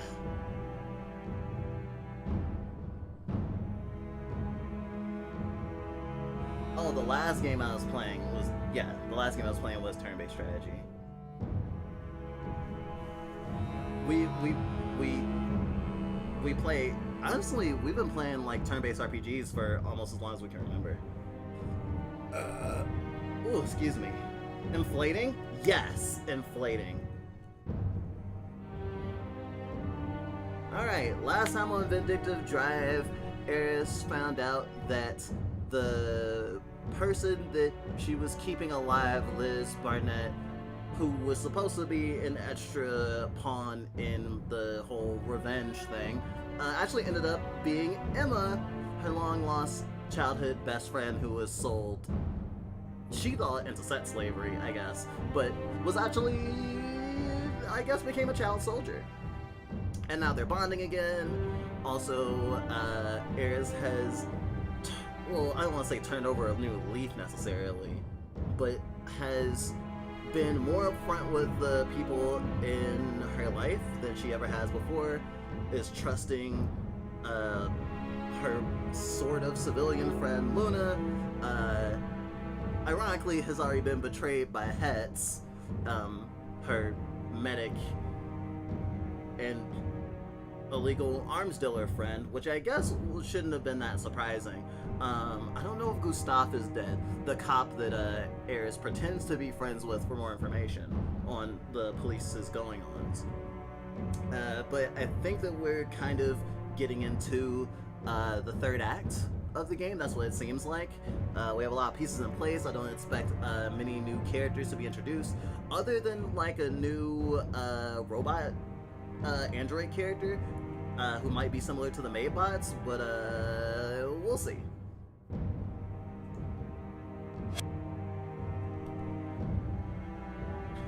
God, of course there's a human trafficking plot point in this game.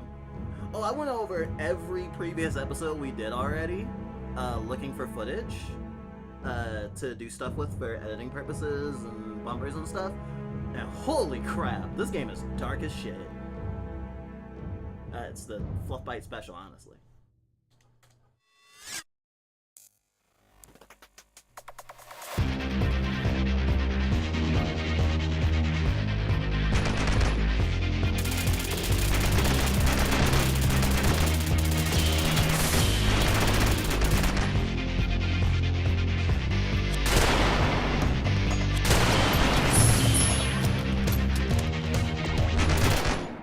Oh, I died. Shit. This is a good place to start, though.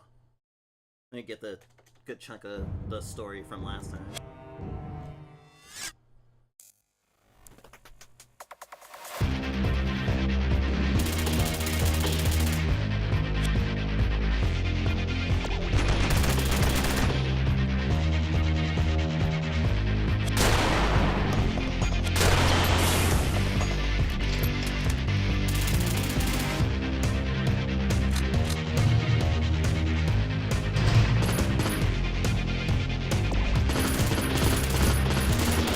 Oh shit!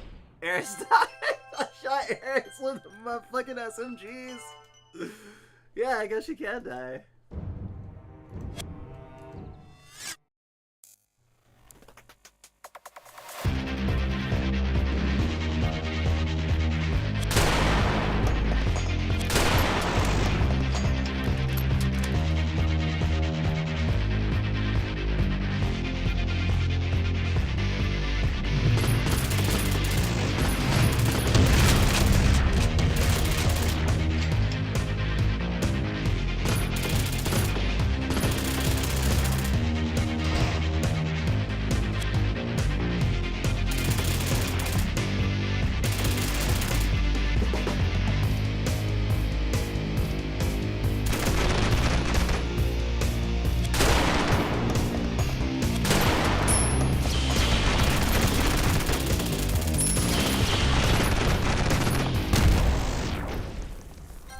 Wow.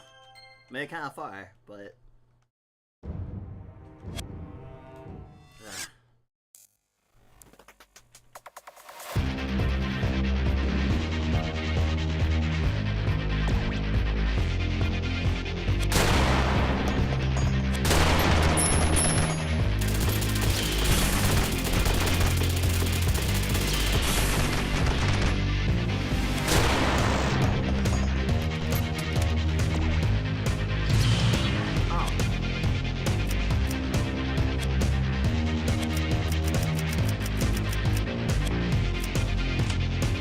questionable leftovers.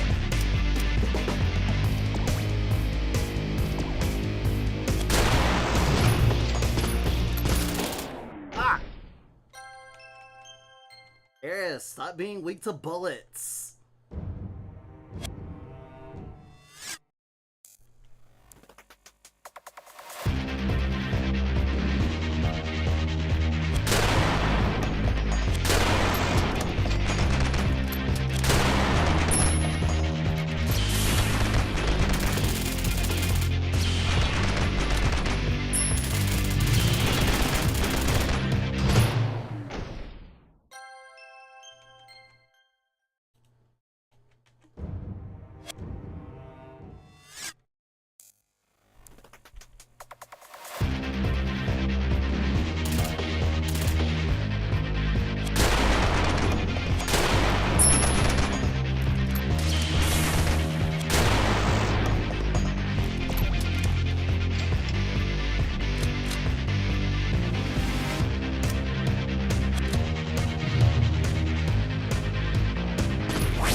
I keep having to look down at my keyboard.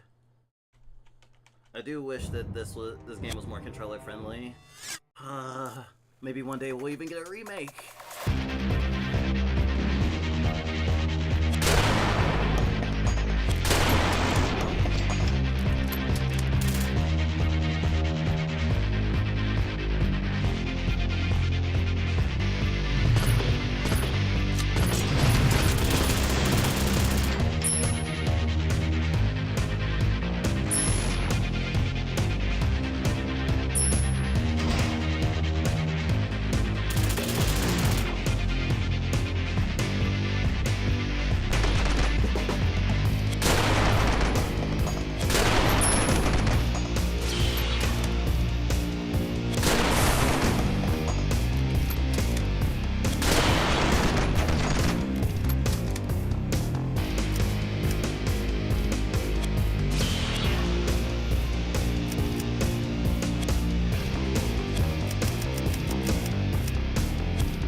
Yay. I kind of want to brew up a deck for a snack centered around MTG's Anthro Crocodile God. That might be cool, actually.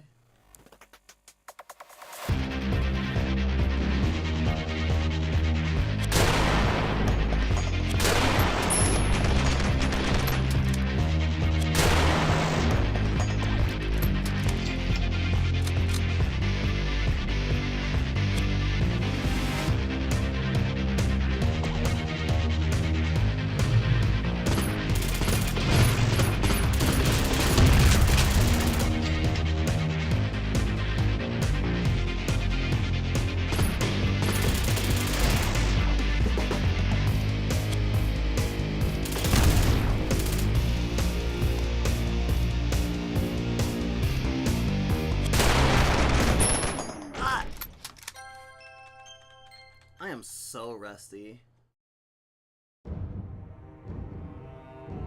God, I can't help but hear the RPG Maker default sound effects in this game. I mean, they're definitely there.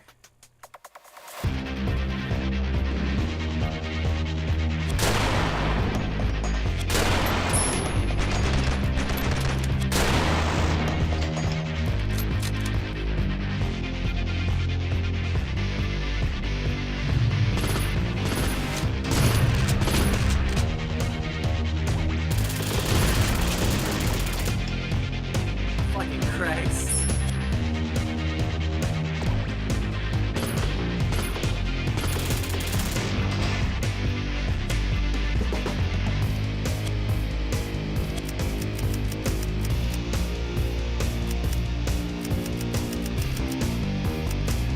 Oh, I actually don't have that much health stuff.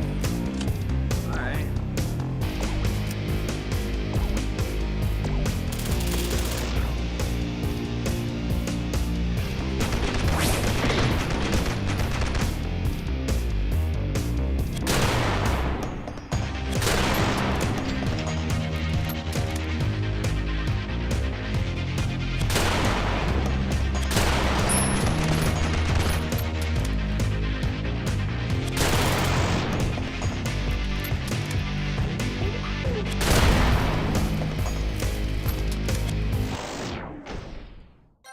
I died because I was at the center of the explosion, I guess. Fucking Christ.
Are we done yet?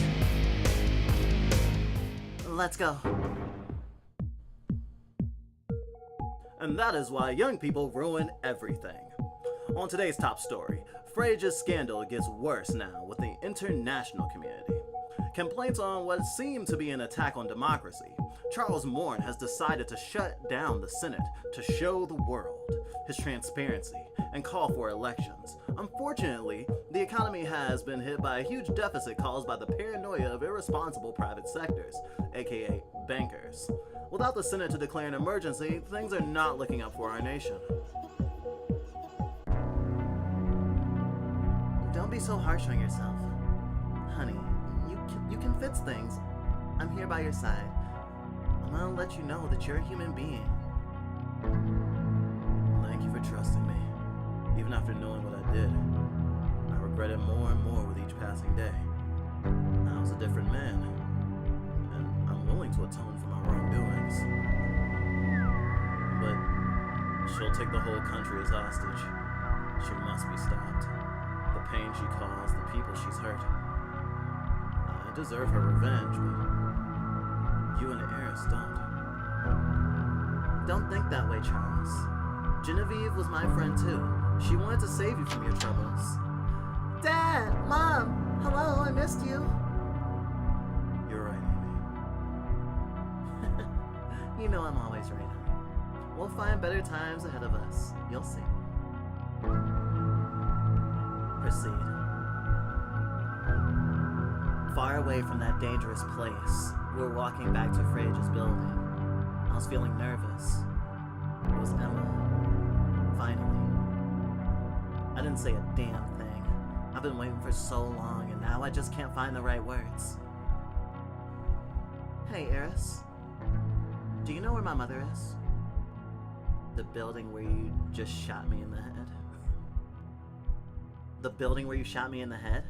Are you an amnesiac or something? That would be too cliche. What a coincidence. I don't have amnesia, but I certainly have problems. I forget pieces, moments, people. Don't resent her, she wasn't aware of how you were sold. This whole revenge thing, you don't need it. You have things to live for, reasons. I want to be one of them. Maybe. I'm all fucked up, Emma. I did terrible things. Even if I forget about Morn and decide to rebuild my life, it's just too much. It hurts to see you like this. It's almost like you've given up. I want to live, Emma.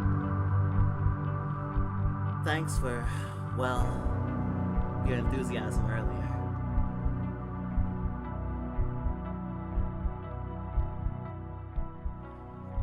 Hey, of course. I'm so happy to see you again, Ari.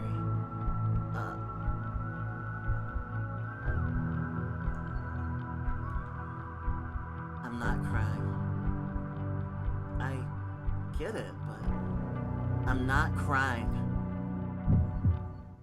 Chapter 9. A monster from the past.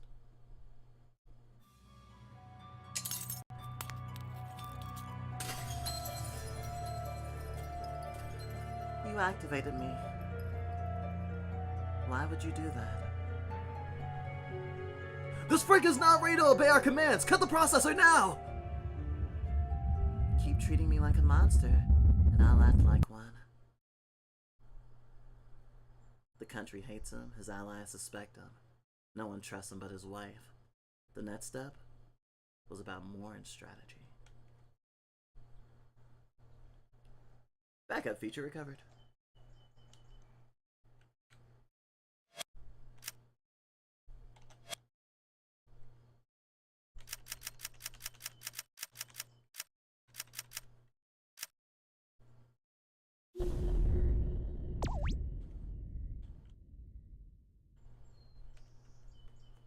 I feel strange. They shared a few words. Surprised. Happy to see each other again. Happy? Emotional. Is this how I was supposed to react?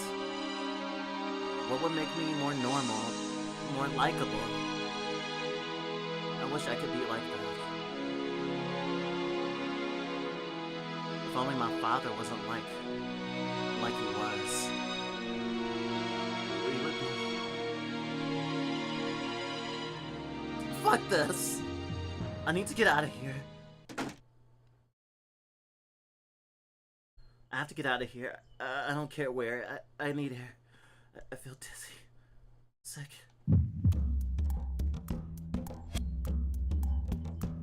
T2 changing. Well, at least Aeris is getting a change. Did you just hallucinate our mom?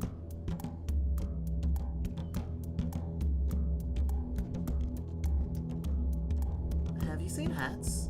The bar is closed. Are you okay?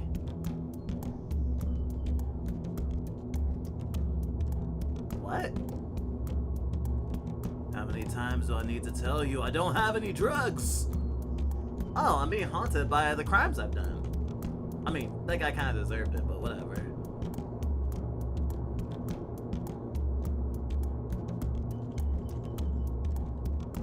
I love having a panic attack in a video game. Oh damn, couldn't even fucking hear what she said. Wow. You're just a tool, Aeris, to use and discard.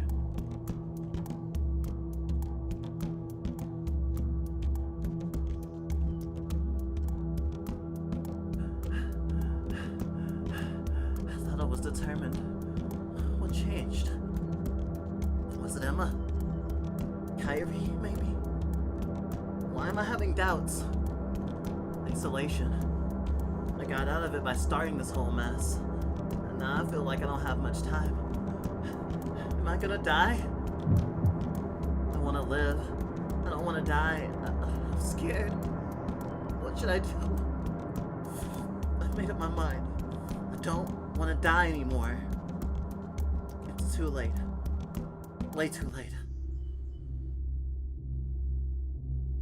There was no cute ceiling or wallpaper this time.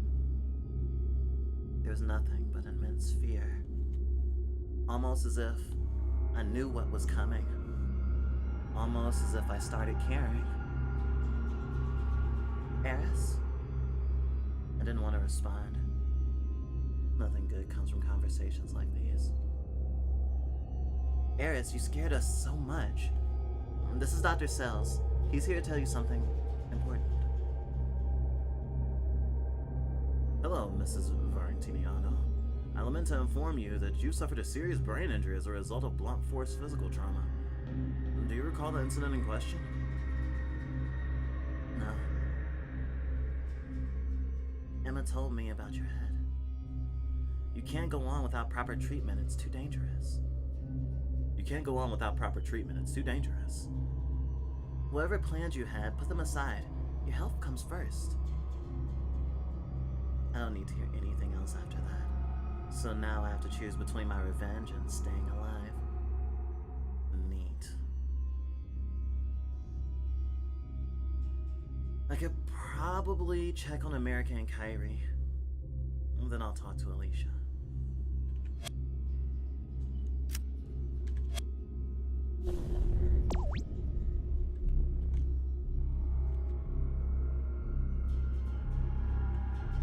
Wow! Actions have consequences!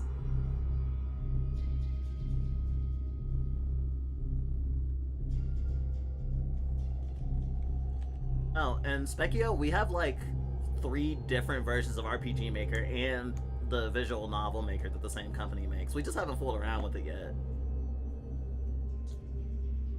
It's one of those things we keep being like, yeah, like when we get a new hard drive, since we're struggling with space. We should fool around with it more. Our character has certainly evolved. Well, I should say her arc has progressed.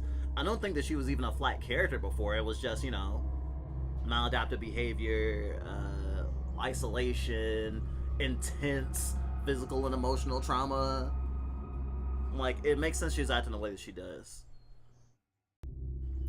I should go see Emma first.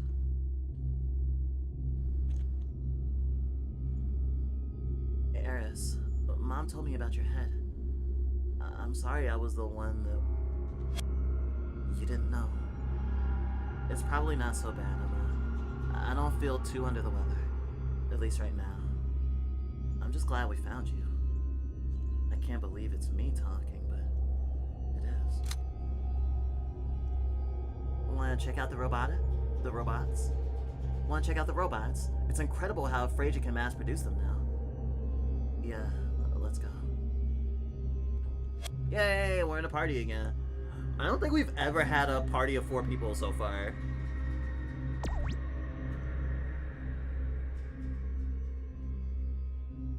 Hey Willis, how's it going? I'm glad we're funny, at least sometimes.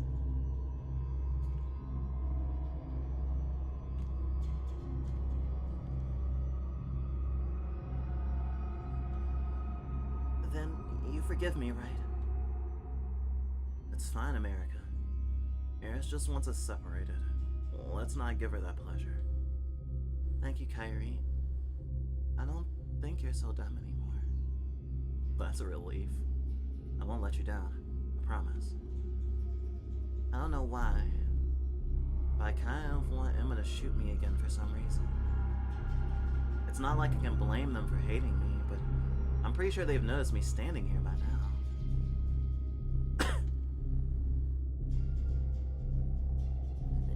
Anyway, I'm sure Alicia told you about the new prototypes. They're important things we should discuss. Why are you looking at us like that? Now I'm starting to see the depths of your reasoning. I can see why you're so bitter about this. You cannot be serious. It's because he replaced you with me, isn't it? You're actually doing this right now. We should be focusing on the strategy, guys. Thanks. Now, let's see. Alicia introduced you to the battle frame interfaces, right? Yeah, but I'm not getting in one. Friendly reminder, the fuckery is not a valid strategy unless you want Morn to hunt you down like a deer.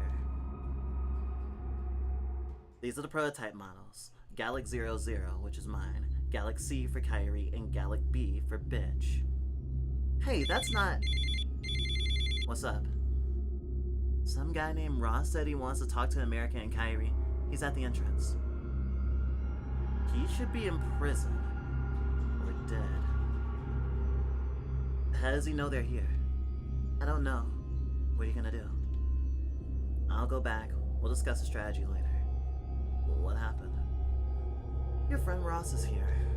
Really? That's great. Let's go, please. Yeah, he's our friend. Come on. Have you dumbasses already forgotten that Ross was captured by Gustav? This could be a trap. I'm gonna go alone. Pair of airheads.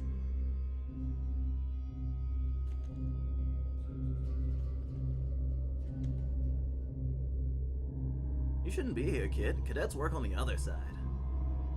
Your mom is a kid. Your name is Ross, right? What do you want here? Who are you? I'm here to see Kyrie in America. Take me to him. I should take a look at the situation and judge him correctly before making a decision.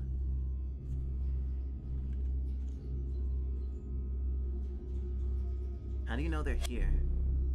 Gustav told me one of his detectives betrayed him and cooperated with the terrorists. And they discovered her here. Then Gustav also knows. No, I just assumed that I could find information about America and Kyrie here. What do you want with them? They're my friends. We're in this together. Why wouldn't I take the opportunity to help them? Shouldn't you be in jail? I escaped. I guess that makes me a fugitive like them. I just want what they want. You just want what they want.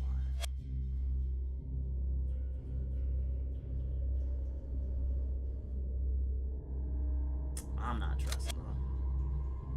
Intuition. Emma, do you hear me? Mind coming down?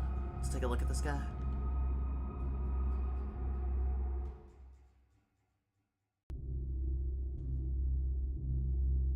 This is a good time to upgrade your helper robot. Talk to Luna. She's got some good news.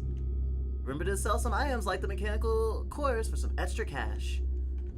Oh, I think I also have a wallet with money in it. Money! Hey, Alicia suggested I bring my equipment over, so here I am. I was working with Hetz for a robot talent contest. Maybe you'll find something of interest? Robot talent contest. Hetz sure was a manipulative asshole. I could also sell some items for extra money. Take your time and browse around for whatever you like.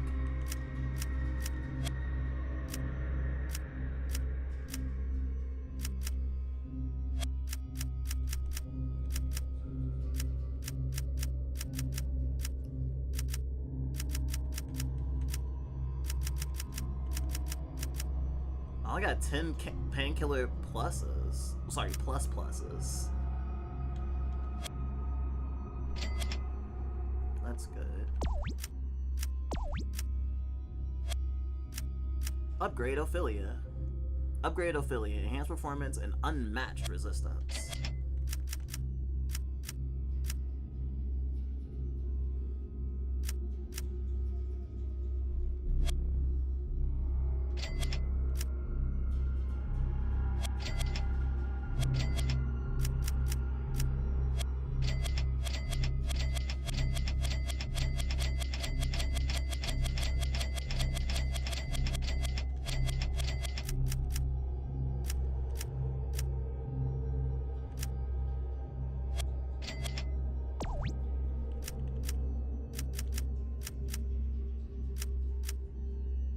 Well, looks like I'm out of money.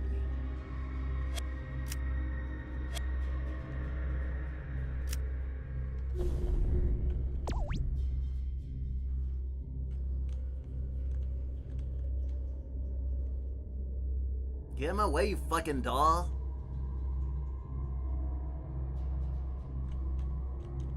Motherfucker.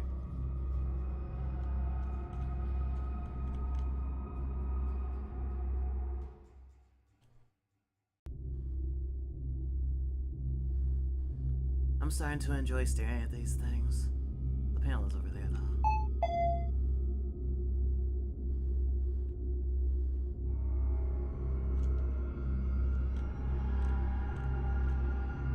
Congratulations, Alicia. Why, thank you. I'm as happy as I can be of being reunited with Emma. It's too early to celebrate, though. She's a fugitive now. I wanted her to be back, but safely. This isn't exactly what I imagined. Don't worry. As you said, it's not over yet. Let's talk business. It's about time I got an update. Let's hear what you got. Alright then. Morin believes he's in control of Freja, as he's still the president of the corporation. He made requests for our factory to deploy a variety of battle frames to his residence. You can find the details in the basement. Feel free to sabotage the cargo as you please. Chief Gustav investigated our basement and confirmed that the Gallic 00 was activated there. Gustav believes Morn is a terrorist president, but he also suspects Emma's involvement. What do you have in mind? The GK serves a specific purpose, not to assist the user, but to create something I call the biokernel. The biokernel is a global signal processing device that intercepts electronic control systems, binding them to a unique network. Using this network, you can manipulate finances and political groups, as well as replicate itself. I don't understand a word of what you just said. All I know is that Emma is still a target, and I want her safe. Don't worry, by the time this blows over, you'll have enough power to control everything, and you'll decide what Emma's fate is. Alicia, I gotta do this, and not just for the sake of my revenge. The biokernel, it will. I don't know how to say this. This is big. I thought... Eh?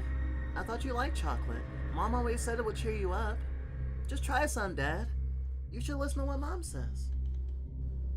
Kids can say the simplest yet wisest things sometimes. I need to stop embarrassing. Dad, you're talking to yourself. Is something wrong? Nothing, my angel. I just won't let anyone hurt you. Never. I promise. Just thoughts about the past. I'm sorry for all the pain I caused to Emma, Alicia, even Kyrie in America. But I can't stop now. Not now. Resolved. Chapter 10 at B. She who lives by the grudge.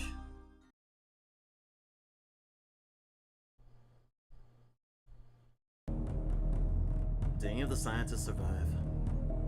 Negative, sir. All of them died. Can you confirm that this is really her? Yes, sir. It's Eureka. Don't panic. Keep the divisions in formation. You're surrounded! Surrender, you freak! You monsters. You send them all knowing they'll die. So Division 6 wiped out! Retreat! All units retreat immediately! Don't you dare retreat those units! Gustav, she's way too superior. There's no way. I'll handle this. Just buy me some time. It was a long way, but we got there. I made some necessary changes and Ross is part of the team now. He was meant to be from the beginning, so it's not unexpected. So, are you this Emma girl Kyrie won't shut up about? I mentioned her once. She's like, sleeping? Not that she talks anyway. Leave her alone. She's just trying to focus. On what? We're not in danger yet. I served in the military. I know her type. Please don't bother her. Does that mean she's a weirdo like you and Eris? Hell. Please, not another Eris. I'd stop antagonizing her if I were you. You realize she can snap your neck at that distance, right? Violent hypotheticals aside, how have you been, Ross? We should talk after this. I still have your share of the heist money. As long as I have you guys, money is secondary. I hope this is our last gig. I can't believe what that little emo shit is making us do. America, I've been thinking it over, and she was right. Nobody forced us to assault that bank so recklessly. If you think about it, we'd either be dead or in prison if Eris hadn't shown up. I can't believe what I'm hearing. Don't be like that. That's how I was. I ended up in jail. Let's try to take what we can out of this. The boss has everything planned out, right? Since Ross is here, there's been a change of plans. Kyrie will be with me in Gallic 00. Ross will be in Gallic C, and America will be in Gallic B. What? Here we go again. That makes no sense! Why does he need to go with you? Ross already has prior combat experience. Using 4 gigantic units for an infiltration mission will be a nightmare to coordinate.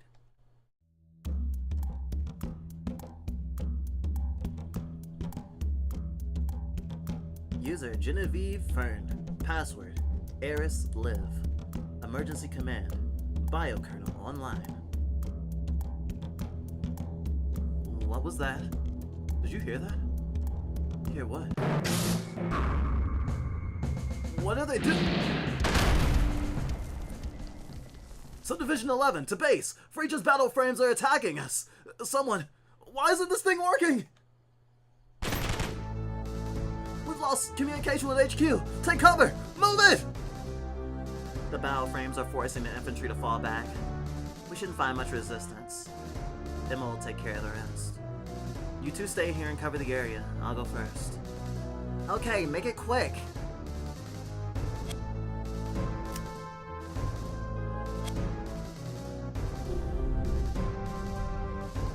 Oh, what are we playing now? I am playing Vindictive Drive.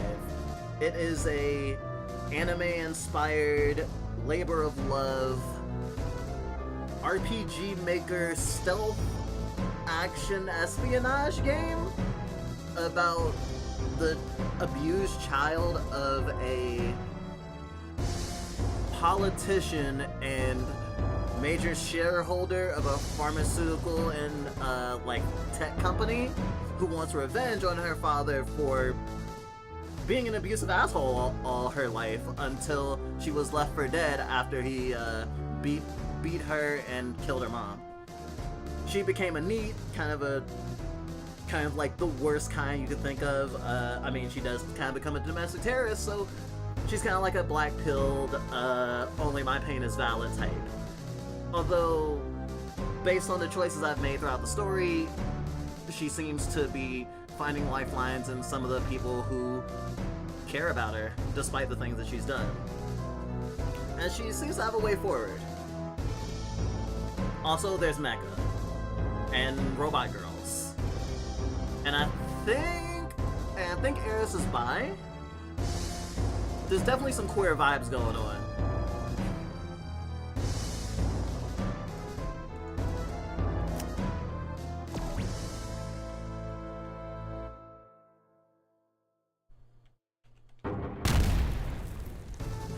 That's what happens when I press G.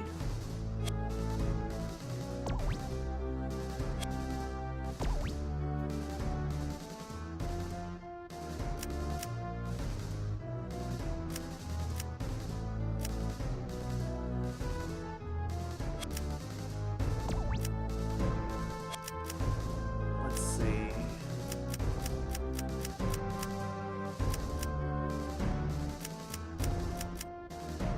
Compassion, a new feeling.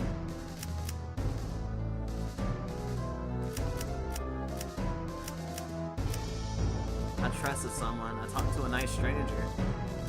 Call for help. Oh, painkillers. Slide R.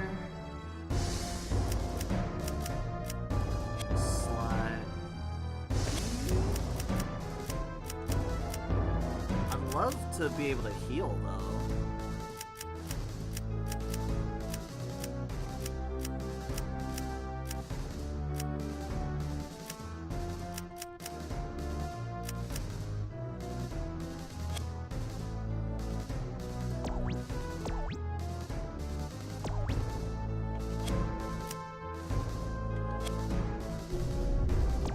Alright.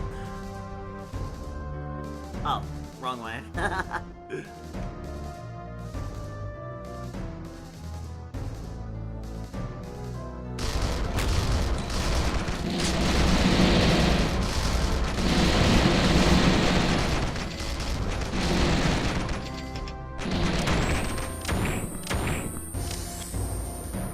feel like I should turn it down some.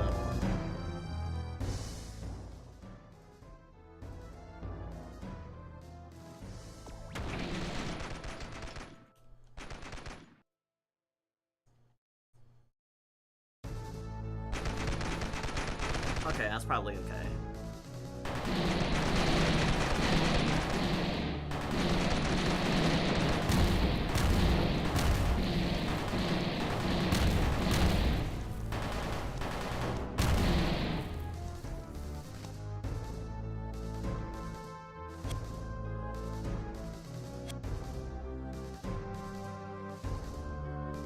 I just realized Gallic is making me think of Gallic Gun, which was one of Vegeta's signature moves in early DBZ when he was still a villain.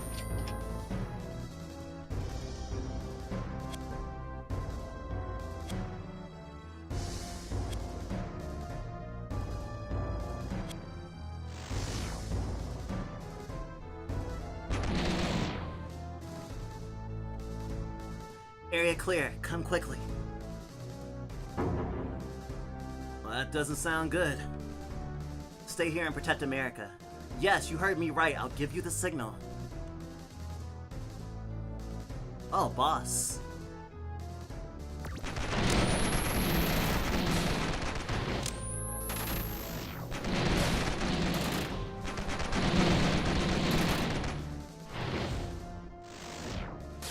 Ross, America, area clear. Now just wait for Emma's signal to move.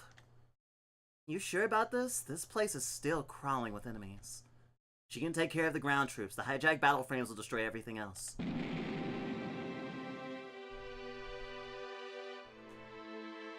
Who are you? It's become clear to me that they only see you as a tool, Eureka. However, I see you as a potential ally, an equal. Equal? Oh, I see you as a potential ally, an equal. That's right, Eureka. I can give you the freedom you seek. I can show you the sun once more. Your power is incredible. You were able to break your own chains. But you need more power if you want to break the chains that shackle your mind. On my way.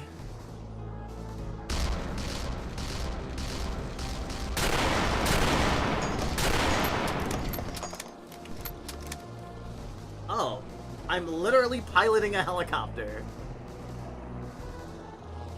Nothing good ever happens when this music plays.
Wow. I'm so glad health pills can heal a helicopter. Emma here. I arrived at the entrance, proceeding as planned. Traveling on foot now. Over.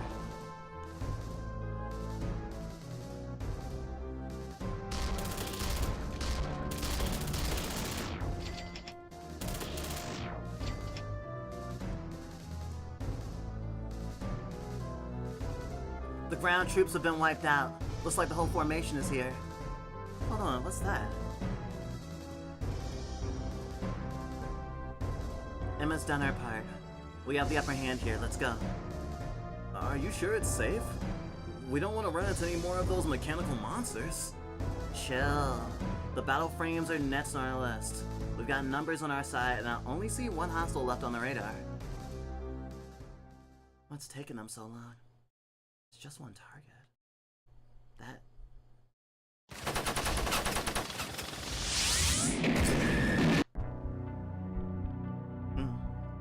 Something's happened. I lost contact with Emma. America? I lost contact with Emma. America. Ross, let's move. Understood. America is behind me. Eris, you're bleeding. That wasn't a funny joke. Eris, let's go back while we still can. What makes you think we still can? You sound like you've already given up. Eris, listen to me. Whatever you're trying to accomplish here, none of it matters if we're not alive to see tomorrow. It isn't worth it. Please, I'm begging you, don't do this. Something distracted me in that moment. Something about this scene. As Kyrie seemed alarmed and desperate, scared, affected. Affection. Help!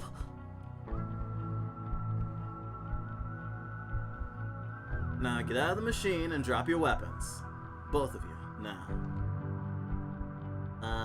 What are you doing exactly? I'm taking her hostage, you moron. Get out now or America dies. I'm serious. Sure, kill her.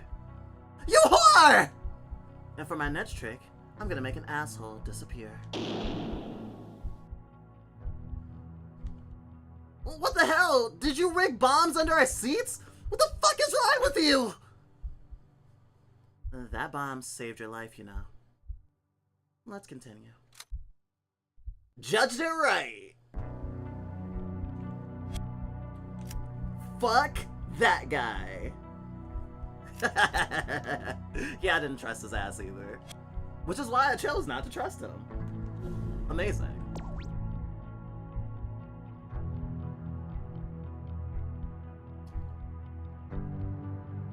What the hell? What happened here? All the battle frames are destroyed.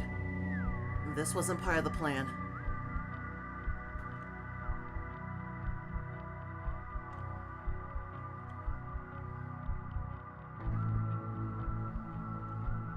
Things go kaboom.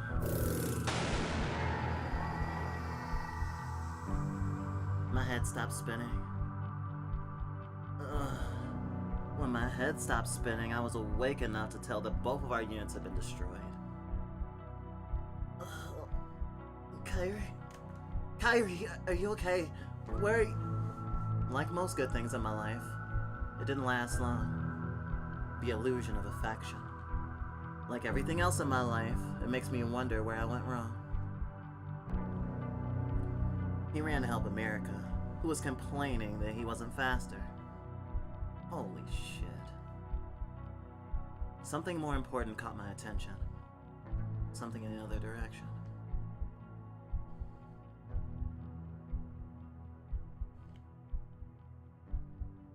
That was so scary. What was that thing? You must be trying to get me killed. I saved your ass 5 minutes ago. Now I see how things are. I can see through the depths of your reasoning. I think we've been here before. Have we been here before? You're jealous because he replaced you with me. Oh my god. Awkward encounters. We barely survived that. We should have planned this out more responsibly. His tone changed the second America was in a little danger. Oh well. It was the person who destroyed the battle frames in our units. I expected a huge tank or maybe a bomb, but not this. Why is she just sitting there? Wait, Eris, what are you doing? Don't go near that thing! We've got to fall back! Hey. Looks like I was right to hold back. I knew there were pilots in there. I didn't know who any of you were. I have nothing against you. Except maybe the one who had the nerve to call me a thing. How rude of him, right? I'm used to it. I'm actually impressed you're not scared. Of what? Someone who just spared my life? What are you doing here anyway? My owner told me that if I eliminated the Frazier battle frames, I could see the sun for the first time. Owner? Are you a chair or something? Sorry, it's how I've always been treated. That person is not my owner. They're an equal. I'm Eureka. What's your name? Eris. Do you have the time to enjoy the sunny day here with me? Yeah? Nice to meet you. The first person who doesn't run away scared. Have a seat on one of my arms. The cannons, if that wasn't clear.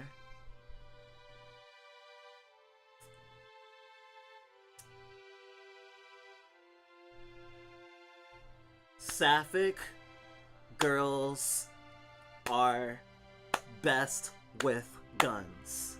Yes. Gun girls, gun girls, gun girls. We're going on a gun date. Also, Eureka looks a lot like Griffith from Berserk, so I'm a little bit worried. But also it seems like she was kind of like born set to yesterday, so... like, maybe she has the... She kind of gives me a kidult spirit. Sapphic mecha girls. Full fight stereotype stream. Yeah, I fall for girls with real big guns. She can't even close her leg. Sorry, I'll continue instead of being whatever I am. Isn't this a bit bizarre? Enjoying the weather in the middle of a battle.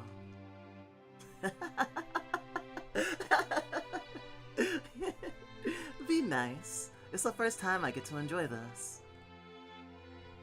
About what you said earlier, I don't think that person considers you equal.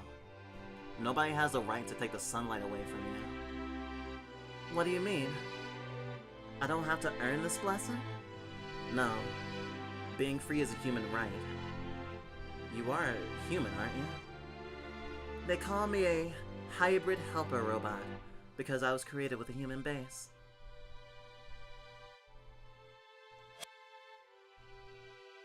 Eureka, you were always a human. They just erased your memory, experimented on your brain and body, and now you're here. This journal will tell you everything you need to know. Oh shit! Yeah, the Eureka journal! That was in my inventory! Oh no! That's fucked up! Well, Eris has a good track record of making, well, I don't know if you'd say friends. Colleagues? Allies? Allies with really fucked up people. Just like me. Anyway, next time I won't be so merciful. I'm sorry, but a deal is a deal. I have a deal with that one person. Can you tell me what the deal was about? Eureka revealed some interesting information, but I didn't have time to stick around. I needed to go. Emma managed to contact me again. I told America and Kyrie to stay behind. I had to find a shortcut to Morn's location. Helper robot available to use.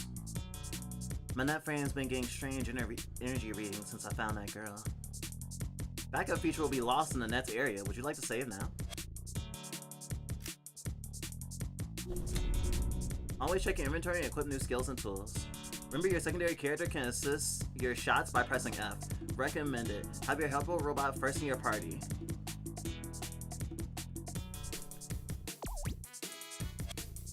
Good music.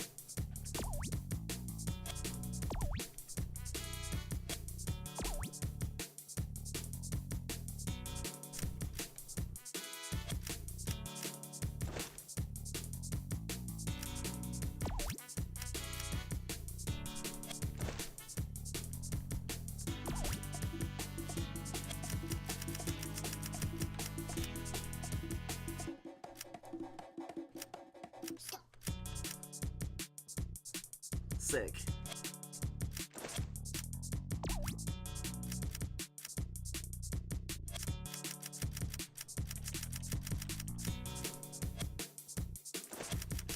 And now I just need...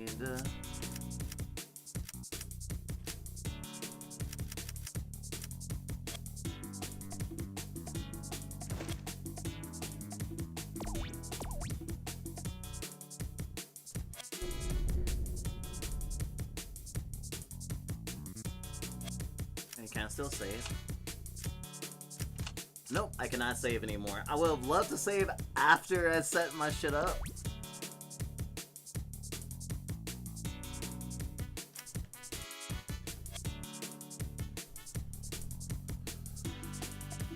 QG, protection. Reduce damage taken. Y, U, Stinky.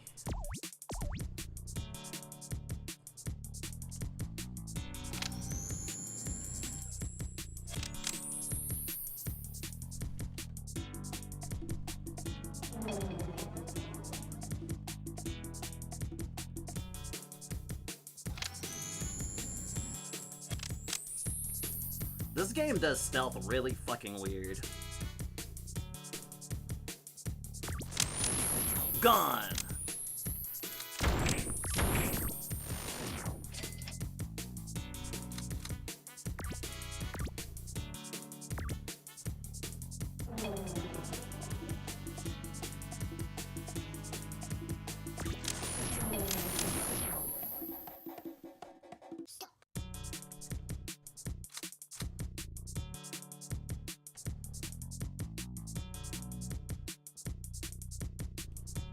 Backup feature available in this area.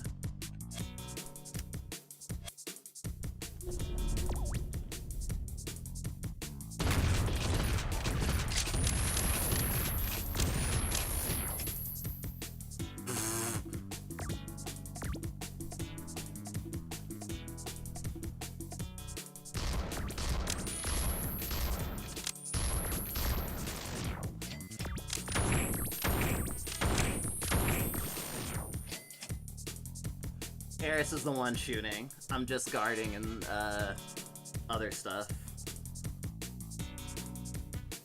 Also healing! Nothing over here. Actually, I'm kinda glad I got the stealth frame. Or I should say the support made.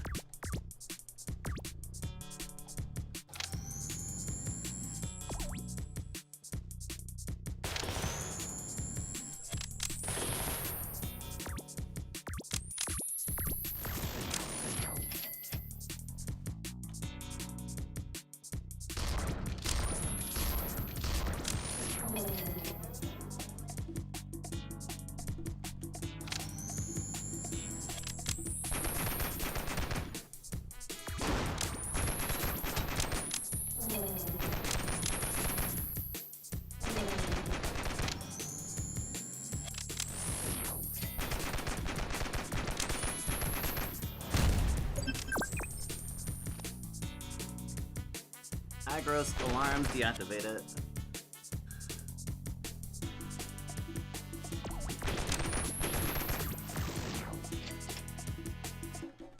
Oh, fuck. This game would be so much easier if we were a keyboard kid, but we're a controller tyke.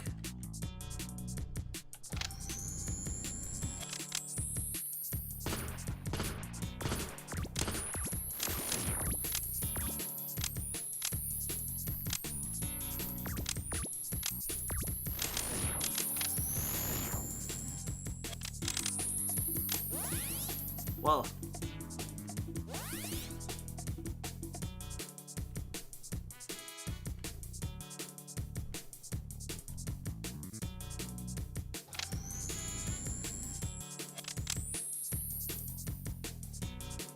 What? Seriously? Well, I mean, I didn't die. I could just, like, fucking spam heal, so... Oh, hello.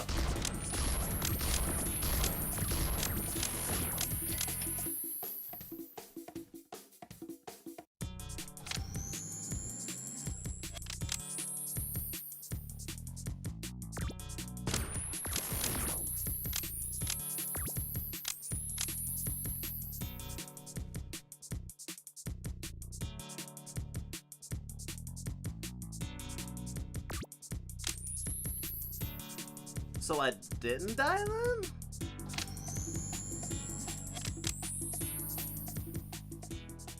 Yeah, I don't know what happened.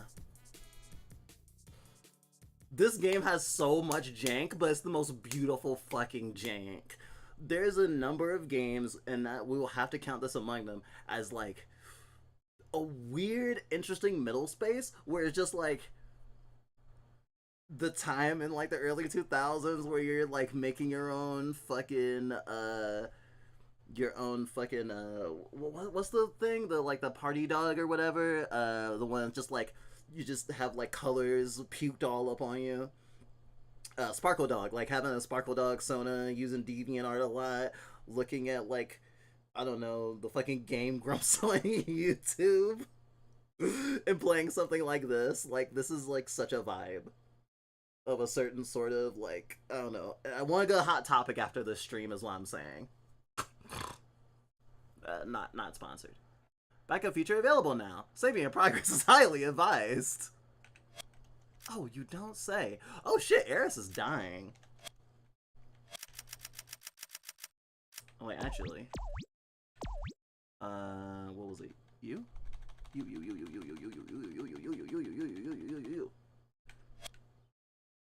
Wow, that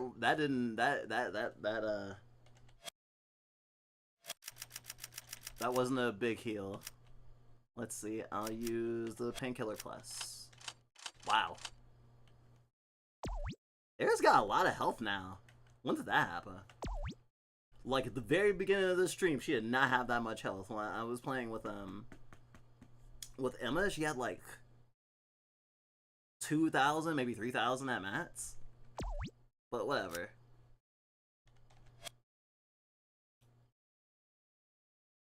I kind of like that sequence, but it wasn't that long. So I can probably get back to it fairly easily. Good find. Painkillers. Major energy spike detected. Backup recommended. Check inventory, skills, and party before this area. Backup feature lost. You are playing a Shadow the Hedgehog fanfiction. This is true.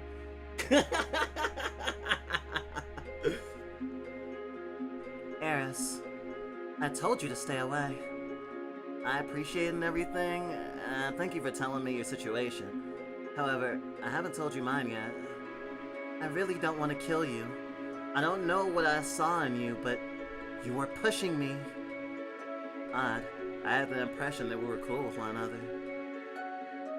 That medicine is making my head spin, but my owner said it was for the best. I have to kill you. Owner? What happened to being equals? She's definitely not acting like herself. I think I can guess what happened. I don't know. I don't know who's right or wrong anymore. If I had to decide between me and the person who seems to be manipulating her, neither of us are right, really. Our conversation is over.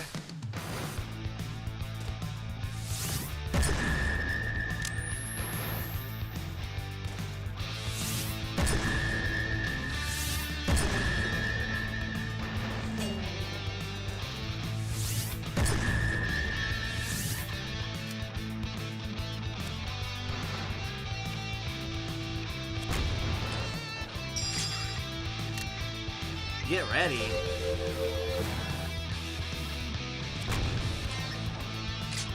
Ah!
Oh boy! Oh, that was a good battle!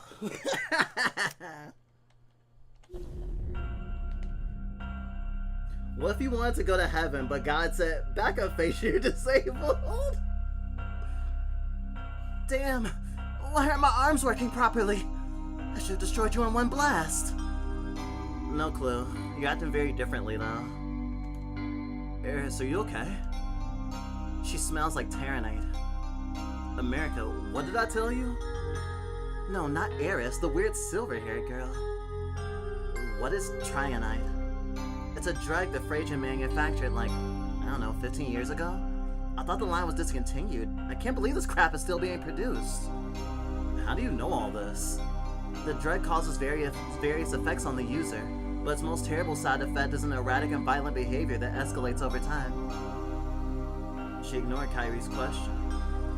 Yeah, she ignored Kyrie's question. Yes, she did it on purpose.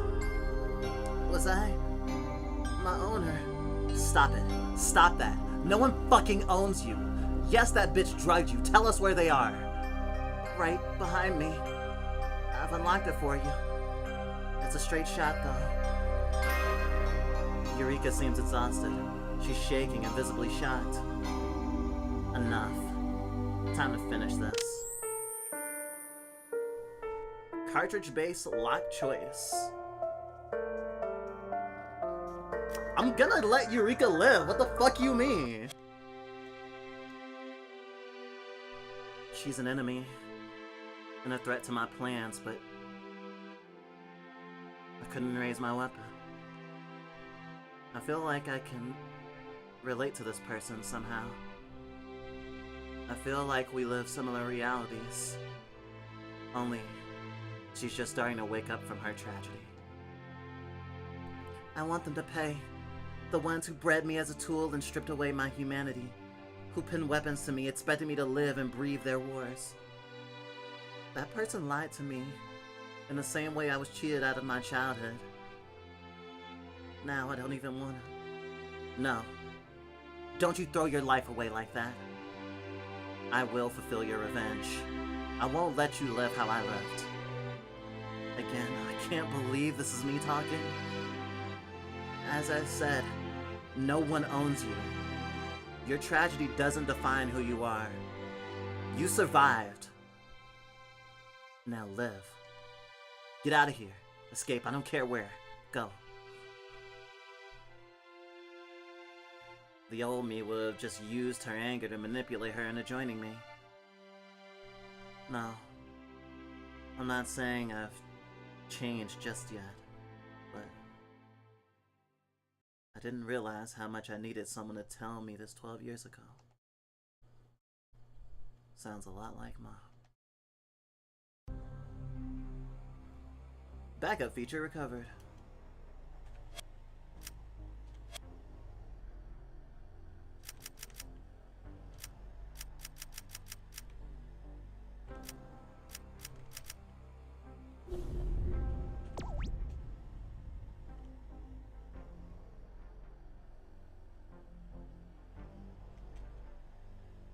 Let's finish this, please.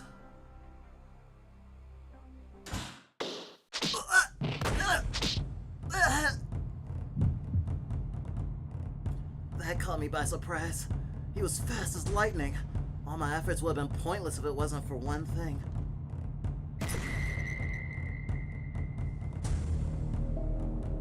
Around 2 minutes passed with America and Kyrie on the floor. When they woke up, something predictable happened. America, are you okay? Yeah, but... Damn, it's that thing again. Even someone as rude as me finds his attitude unbearable. She just saved our lives. That guy was a real parasite. He followed me everywhere. He even told me that I killed the scientist that used me as a guinea pig. You didn't? No. All of my attacks are precise. Well, given that I haven't been drugged. So his death wasn't intentional either. Aren't you gonna attack us?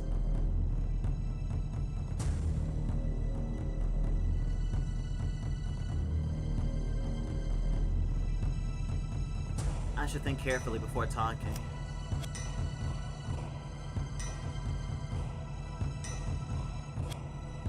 I hate this feeling. I feel like my entire life's been a waste. I have nothing left. All I can do now is make them pay for what they did to me. There's more to life than that. There'll always be a day after Eureka. You can't let them win. Take back the future they stole from you. I'm starting to sound like Luna. I'm not sure how I feel about this. Where are you coming from with this? Look, I'm a freak. The only purpose my life has ever served was to be someone's tool. I have no reason to live, and no one to trust. I'm alone. Then find a reason. For some reason, finding a reason to live is a reason in and of itself. Let that be your guiding light. You will find others. Just look at this mess. How am I supposed to just live with myself? They made me into a freak. A tool. That's not what you are, though. No. That person isn't here anymore. You're done letting other people decide what you are and what you're not. You can't let your tragedies define you anymore. Eureka. Live. I don't know how else to say this, but I really needed to hear that. Thank you. From the bottom of my heart, I promise. I'll do my best to live. You unlocked Eureka! You're able to summon her later. Wait. Did Aeris just... Was that just the power of fucking friendship? Damn. I think so. You don't like Eureka. You'll be able to summon her later. Hybrid type Eureka. Thank you, Aeris. I definitely want to save that. Damn, I wish there was more save slots. It's so easy to die in this game.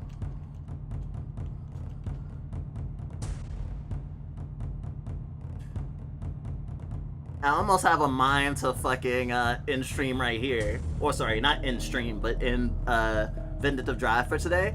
But there's a chance that this game might end in the next 15 minutes. So I'm gonna wait. Cause I would hate to get over to next week and then it's like, oh wait.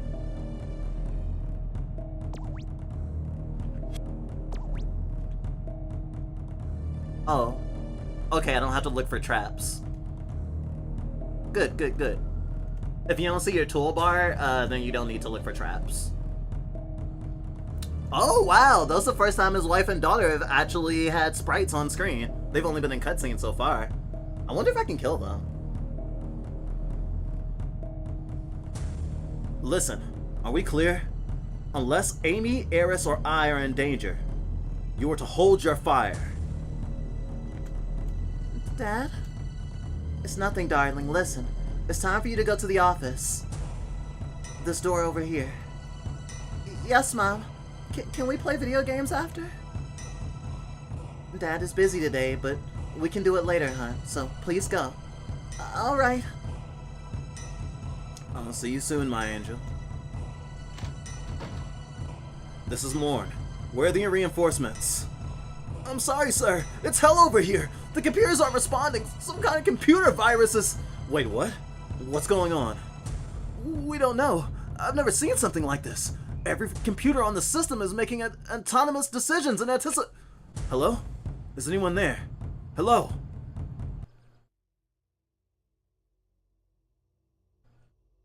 The biokernel is taking control over everything, and Alicia has complete control over Freyja. I'm just steps away from him, but the lives already lost. I can't walk away from this. I'm sorry. Once this is over, I'll pay for my crimes. I don't want an easy way out of this. I regret coming this far. I was wrong. Chapter 10A, Winds of Change.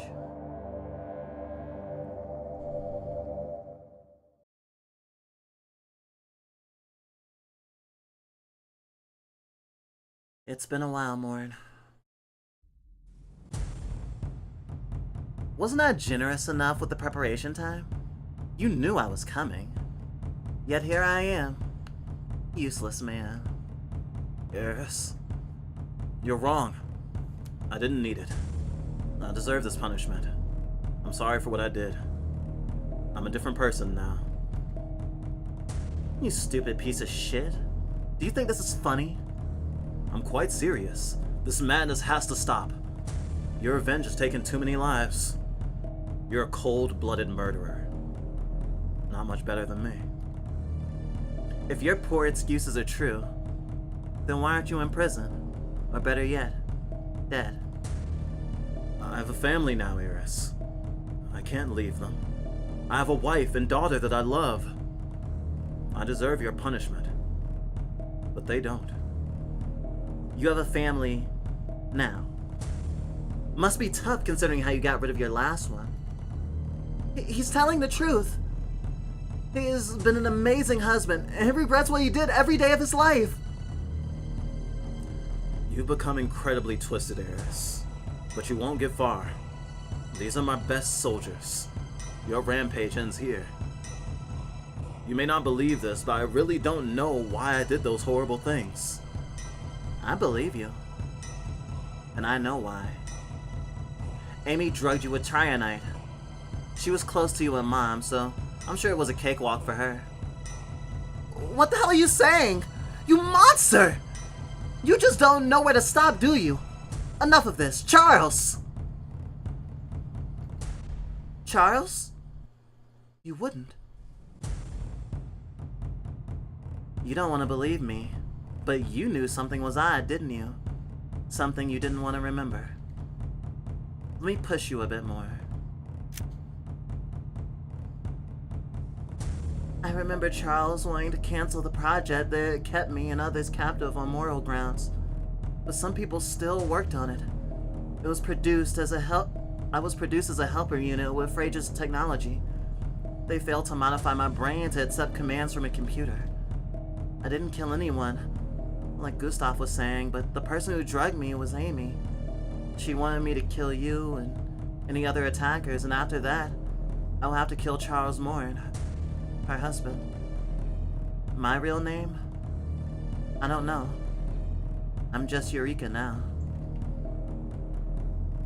Eureka Project. That abomination. Amy knew about the Hydrant Helper program. That's how she manipulated Eureka. Want more? First, let me erase what little confidence you have left. What the hell? Who? Emma Fields, at your service. Good work, Emma. Please go guard the entrance if you may. Right away. America, you're up. What? You! America worked for Frege a few years ago, and our father helped to produce the drug. It was meant to be helpful for the medical community, but it was a disaster. It turned people into enraged, bloodthirsty beasts. You ignored this. But you helped America because she knew too much, didn't she? You felt responsible for the mess she was caught up in. What the hell is this? Do you know each other? We do. Charles helped me, and I hated him because Phrage's employees killed my father. I'm sorry, your personal interest over this girl is suspicious. You would feel bad if I did this. Right, Morn? No, Eris, please don't! Cartridge-based lock choice. I'm not gonna kill America. I'm not a monster. Anymore. I can't do it. America, Kyrie, leave. Now. You lost Frege, the Senate, Garen, your army. What do you even have to defend yourself with? Tell me. From the very beginning, I never intended to kill you outright. Not before I got to see you defenseless. I just want to see you suffer. You're sick! Says the person who sabotaged my mother's research to build a weapon of mass destruction. What are you? The biokernel. A prime function of the GK, I hijacked it to target me instead. If I didn't, thousands of lives would be in danger. Yes, you were preparing for this. You poisonous, soulless viper. See that, Morn? She ran away without a word. She never loved you. She just wanted your money. If that's not enough to convince you, then you're even more of a sad, broken man than I thought. Shut up. I don't even know what you're talking about. Amy, don't leave me! Amy! Such persistent denial. You know it's true. And you know what's great about all this? I'll let her live and enjoy your fortune. You know, for your daughter. Maybe there's a chance for you to save yourself. I may let you live, Morn. Really? No, you stupid bitch. You won't get away with this. You're not better than me, you monster! Please stop! You monster! You're a monster! Monster.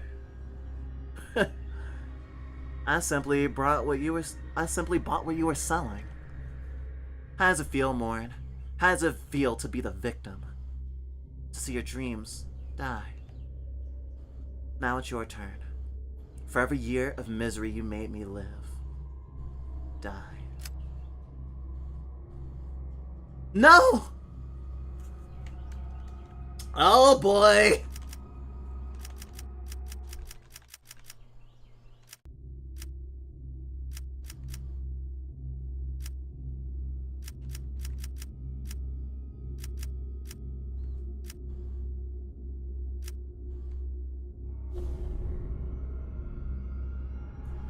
Who are you?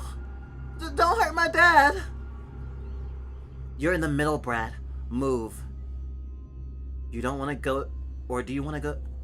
You're in the middle. You're in the middle. You're in the middle?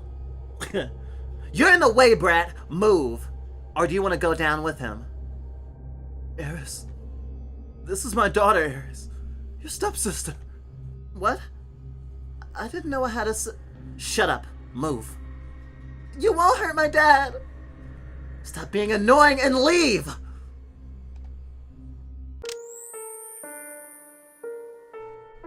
Oh my god, there's so many choices of murder!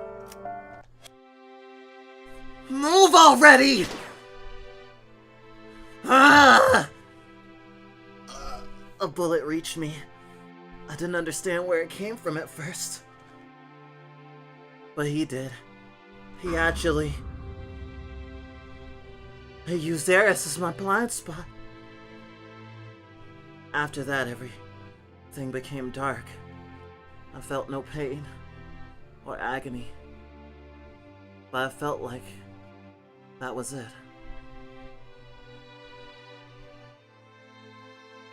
Why is it taking so long?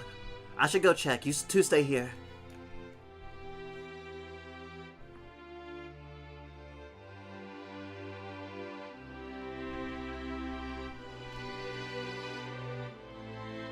Eris! Emma, get out of here. There's a missile. The GK became autonomous. I allowed it to happen. It wants to destroy me. What the hell are you saying? It's AI. I knew my chances of survival were low. This was my backup plan. A missile is coming. Get out of here! Eris. Don't talk. I'm sorry. That was horrible. But at least you can still save yourself. There's a helicopter behind Morn's office. Forget about— Shut up! You're gonna make it! A missile. It seems I'll have to take care of Morn myself. Alright, well.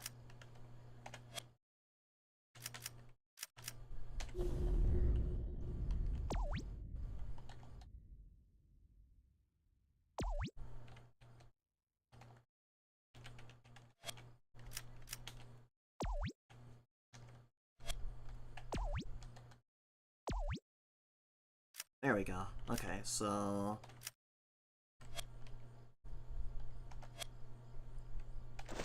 T for trans. Y for yeet. E for E. coli.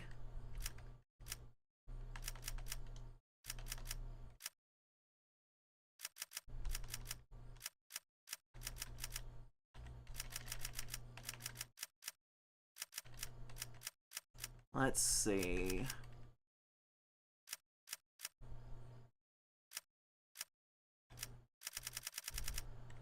Did I use up all my... Okay, I didn't use up all the painkillers. Alright. And if I die, I really hate redoing my inventory. Bagel. Dang, should've went with murder. Yeah, I mean, yeah, no, I mean, she got shot, but her corpse isn't there. So Morn shot through his daughter, but he might not have killed her. Wow, he shot both of his daughters at the same time. He's such a dick. Now that's a villain you love to hate. And really tied to my heartstrings too, because you know he was like, because you know Amy was like, oh yeah, he's changed and da da da da da, even though she was mastermind and shit. And it's super fucked up that the abuse that Aerith had to go through was because of Amy. Actually, that's an insane twist.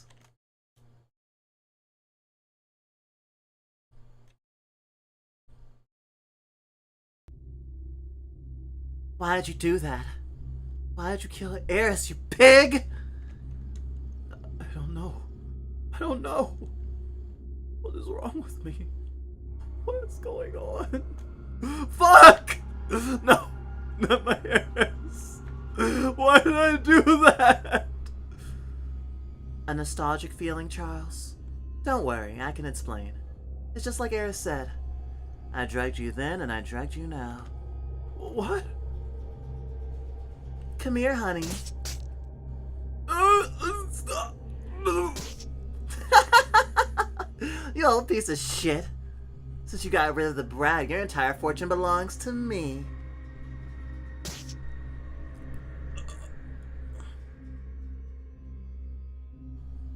So this is how you ended, Mord. I better be alert.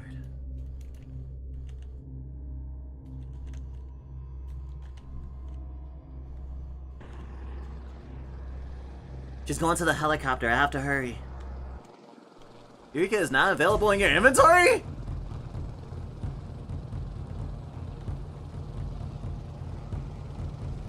Which button is it?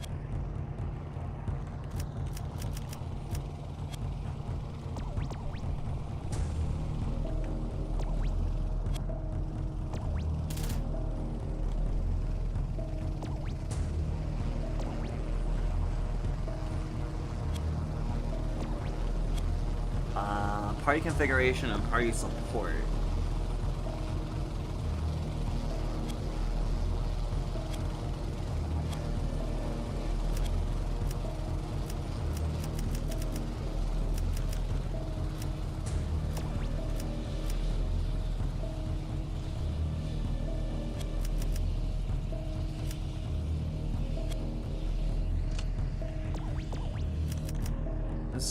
She's in my inventory. Maybe she's not in there as Eureka.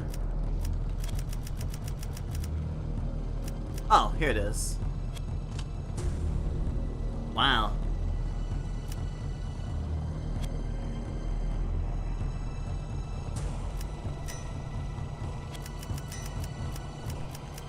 Ah.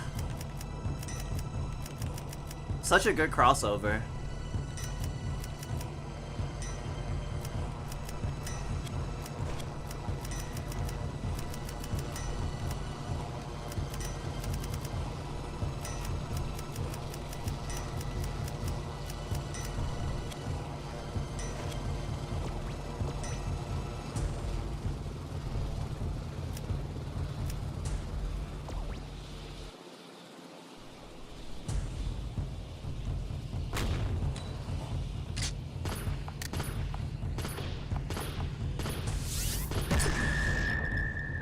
Okay.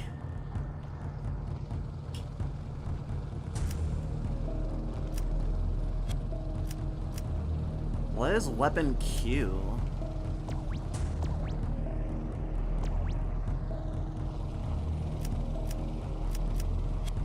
A powerful frontal attack covers a wide area.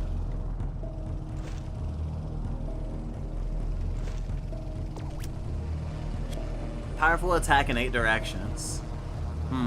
I wonder how I actually charge it, or maybe it's like a reload or something.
She's escaping. She managed to get to the helicopter. I told Eris not to fool around. Oh no, you don't.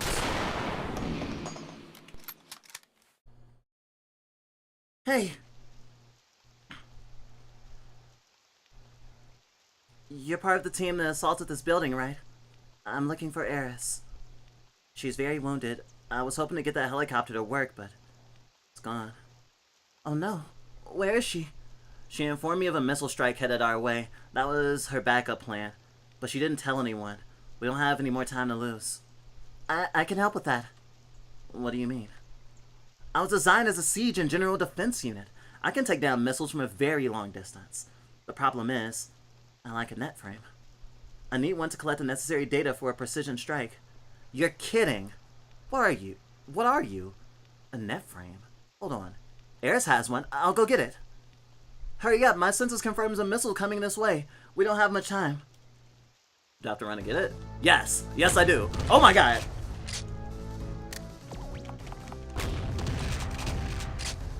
Ah. Didn't expect that.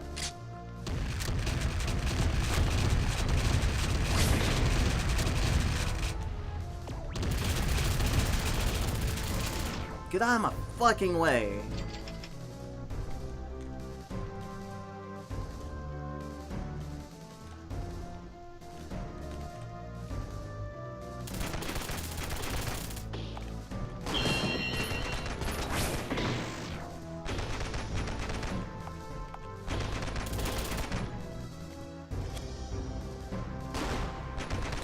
Oh yeah, I don't have to keep fighting it. Resident Evil rules.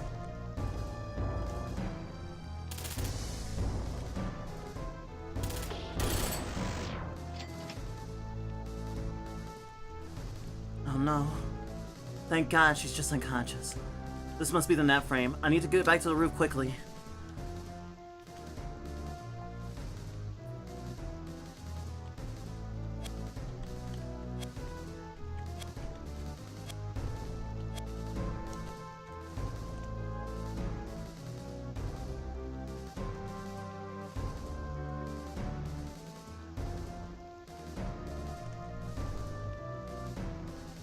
The enemies not respawn?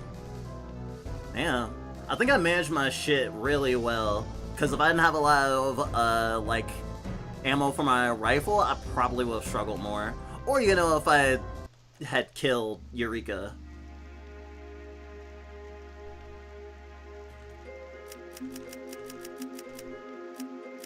Damn, so much happened in this last... like, hour and... or was it? Yeah, this last, like, hour and a half. This'll do. Here it comes.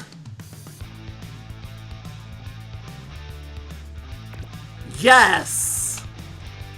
Okay, so right now, this is what they say in, like, video games, like, in terms of doing stuff.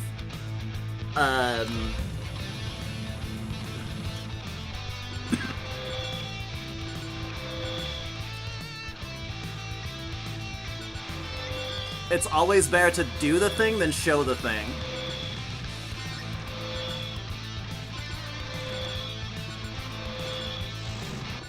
Woo! Oh no, we died. We died. We fucking died. What the hell? It's like, instead of like show don't tell, I guess it's like play don't show. If there's something really cool, the player's gonna want to do it, and it's better for the player to just do it. I'm so glad I saved.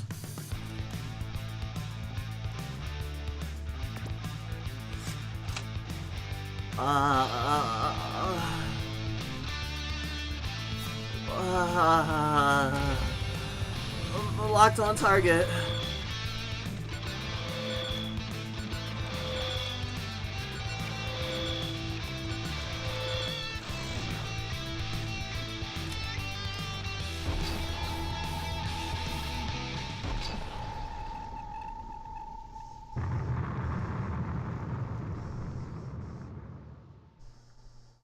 Forgive me if I don't tell you everything right away, or if I lie to you. I almost forgot. Sorry for lying. Did I lie a lot? Only you can know that, Eris. I appreciate you for telling me the whole story, though. I hope things can change for you. You can show me I wasn't wrong about you, I'm sure. Lorena Herz became owner of the bar, abandoned by Het's reader, who is missing. Her situation is classified information. Alicia Fields took control over Frasier and was elected president. America and Kyrie are living in a foreign country with new identities provided by Alicia. Emma Fields is commanding her mother's personal security force. Eris Fern confessed her crimes and is now living in a mental health facility. She's still the target of Biokernel, and the new government may help her to stop that in the future. I want to live.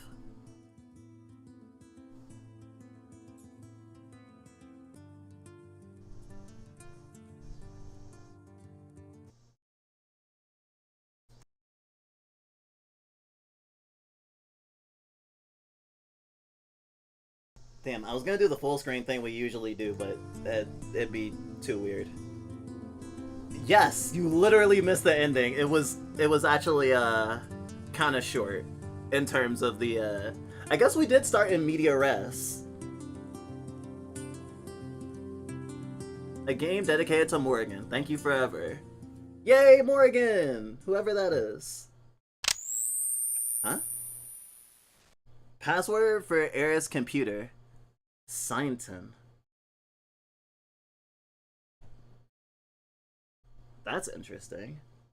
I have to write that down. I wonder if that's for like a new game plusy kind of thing, because you get access to her computer very early.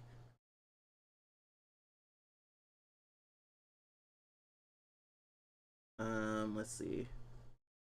I don't know why I thought the credits were gonna be longer. It's a fucking indie game.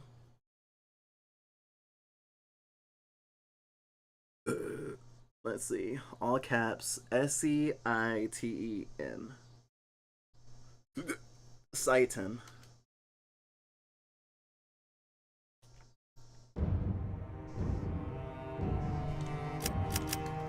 Okay, I am curious. So we basically just started a new game and then... I love how this game literally got me starting it back up as soon as I beat it.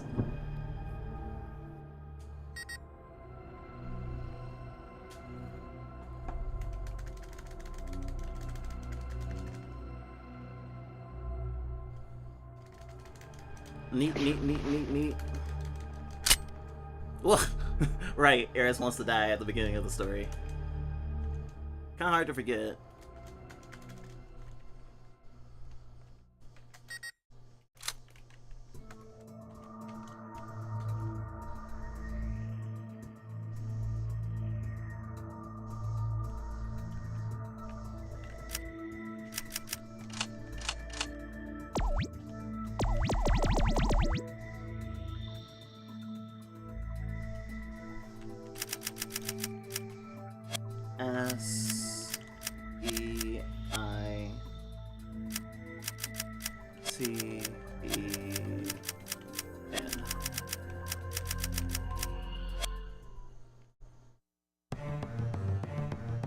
Phrage's Destroyer Eureka. So there's a game hiding in this game?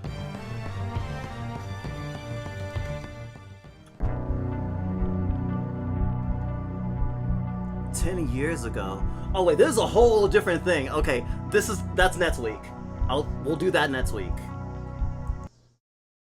That's so much more story.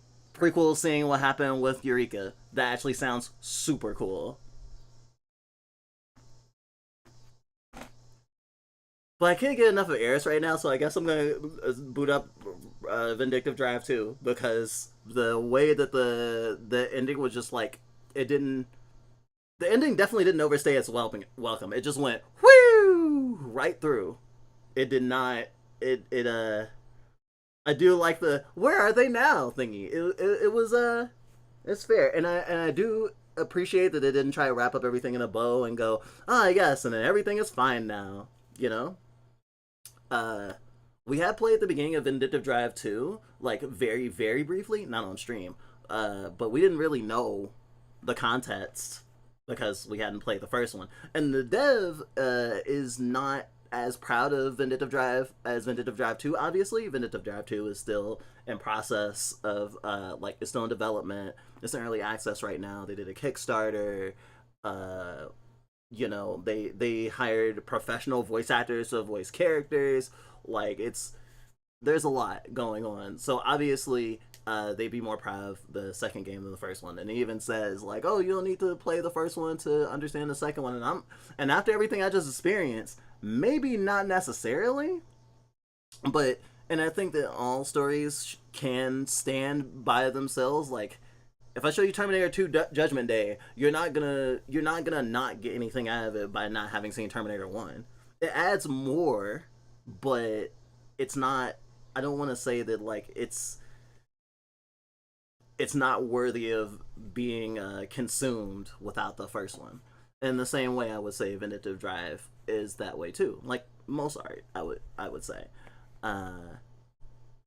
That being said, especially after hearing someone, having someone comment on one of the earlier videos of us playing this game, of being like, oh, I've only played Vindictive Drive 2 and Aeris, that's so different. And it's like, and I was like, yeah, I'm really looking forward to seeing that, considering I haven't played enough of Vindictive Drive 2 to really understand what Aeris' personality is. And now that I understand what she's been through, I'm super excited to see what type of person she becomes.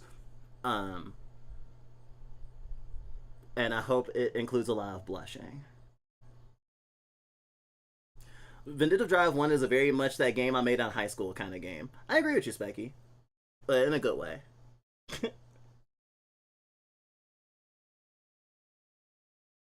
Okay, let's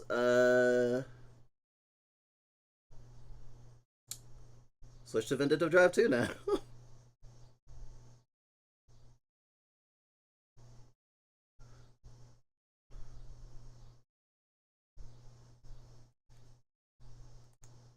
Even though I'm about to play Vindictive Drive 2 right now, don't expect us to be concurrently playing it, because, you know, it is still in early access, and that means the story isn't finished yet, so playing it all the way through isn't necessarily on stream isn't something we necessarily plan to do. If we do end up doing it at some point, awesome. I mean, before it fully releases. But I just want to get my whistle wet, and I want to see Aeris happy. So yeah. I mean, hot off of just watching credits roll on the good ending of Vindictive Drive 1, I am so fucking hungry. And look at Aeris' little face. She looks so adorable. It's like, I'm holding this gun and I'm afraid.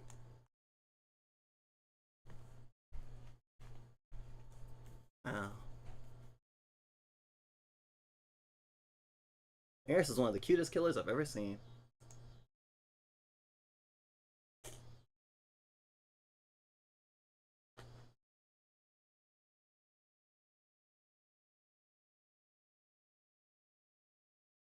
We must imagine Aeris happy. So Vindictive Drive, I think, is like 2017-ish. This game contains scenes of violence. The story and characters in the game are fictitious, and your resemblance to real-life persons are coincidence.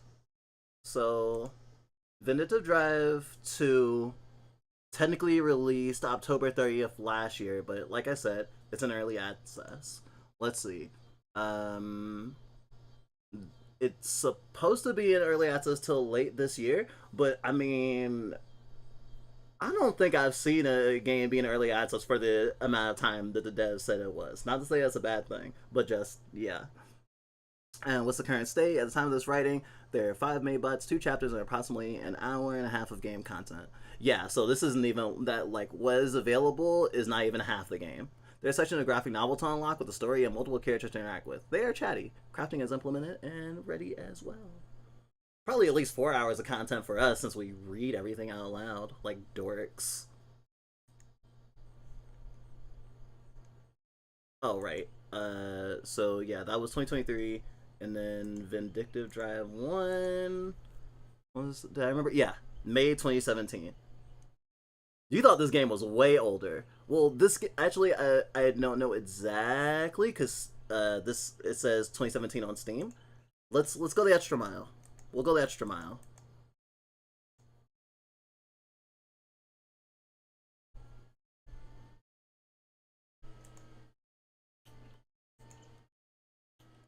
Vindictive Drive.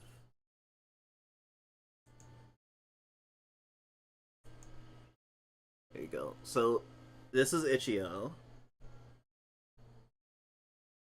And it was on Itch.io before it was on Steam. So 2016. So it's only a year in between. So yeah, Vindictive Drive 1 2016, Vindictive Drive 2 2023. There you go.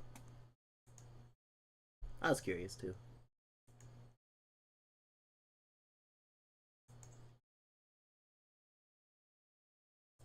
Bokensha. Vindictive Drive 2.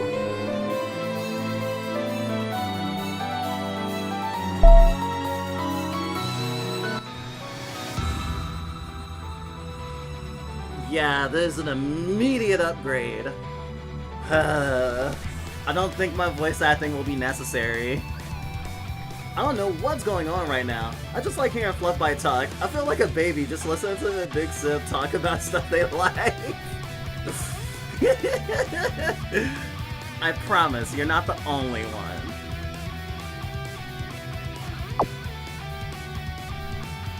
Content report? Oh, cool. Hey, it's Eureka! Sweet! Oh, you know what? I should get a, when I get my official talking PNG, I should get it styled like I'm a character from Vindictive Drive.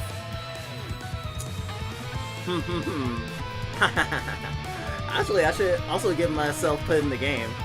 We backed it, and a weird thing happened. Someone donated so much money. Someone contributed so much money, they were like, hey, up everyone else's pledge by 1 level. So we got a pledge that was worth more than we actually pledged, which includes having like having a OC as a background character. Though I don't know if the dev is gonna would make us be human. I'll have to find a way to express my dearness. Chaotic Heaven collab. New made by Rika Hell Heaven. First ultimate skill, 0 updated. Lag Demon test maps. Hitbox adjustments. This game was a success on Kickstarter. That means a lot of improvements are coming our way. We have a budget, a plan, and the heart. Please check the Steam news section and learn more about the things I'm working on. Basically, everything we want is starting to become a reality. Great times are coming. Thank you for your trust and You are building this game. I don't think for a second I got this far on my own merit. I owe this to all of you. That's so beautiful! I'm enamored.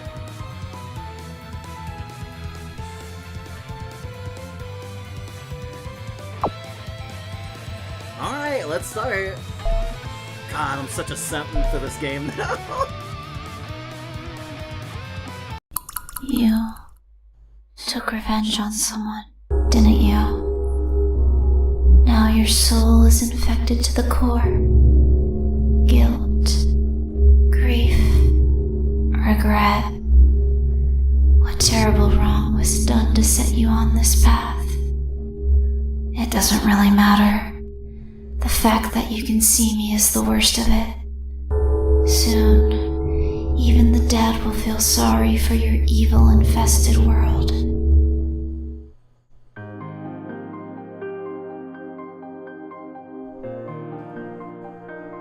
Nightmares and weird dreams are nothing strange to me. However, the ghost announcing the apocalypse is a new one. I had enough problems for this to take too much time in my mind. I took a nap far longer than I should have. I need to get moving.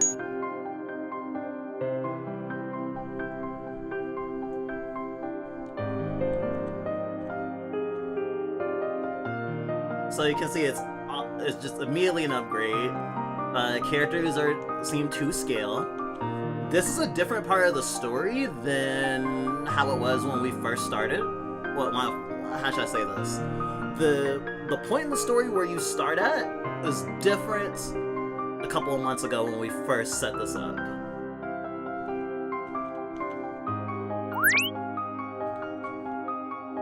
Okay, I don't think there's save slots though.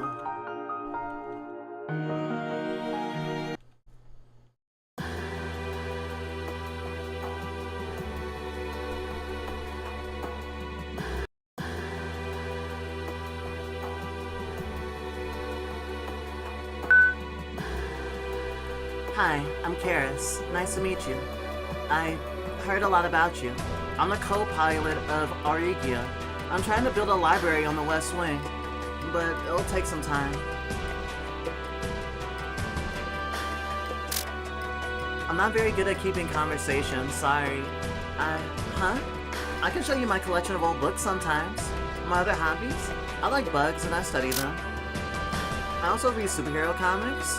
I really love the old ones. Nowadays, it just seems like they reset the timeline with a speedster at the most annoying times. I like the concept of a secret identity. I wonder how powerful one must feel under a veil of anonymity. But then again, if I'm a loser without the costume, I'm probably still a loser while wearing it. I want to write a book about bugs one day. I gave Wagi a design for a bug robot with a cool blueprint for it. I hope she builds it soon. It's a cockroach. God damn it, cockroaches are cute, and I won't let anyone tell me otherwise. You took revenge on someone, didn't you? If you thought that was bad, you should see the collateral damage. We did kill a lot of politicians in the last game, to be fair. I want to write a book about bugs one day. Alright, I read that already. I used to hang out with very bad people. Being with them kind of ruined my reputation, even though I never did anything bad like them. That's kind of how I ended up here. Yeah, I don't want to exhaust all the dialogue options. I'm assuming this is Kairi?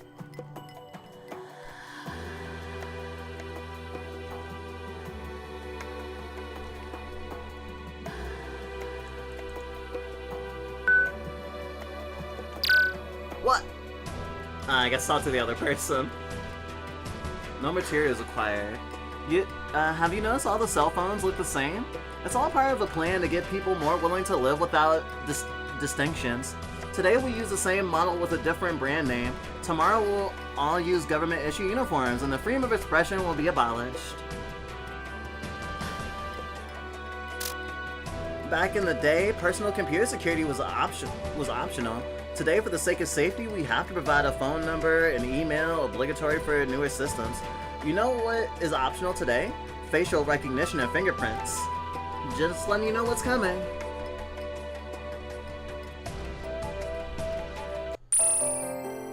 Hi, my name is Zero. I'll be happy to assist you from now on. I'm not as strong as the other ones, but I can provide you with a lot of useful information and make you the best pilot you can be. And I work really hard. I'll do my best to help. Battle frames are the most common enemies in the city. You'll find lots of them if you just travel on a straight line to the north. You can obtain battle frame cores from them. 4 of them are necessary to build Shiniawa? Shiniawa is really cool. Always so elegant and collected. I wish I was more like her.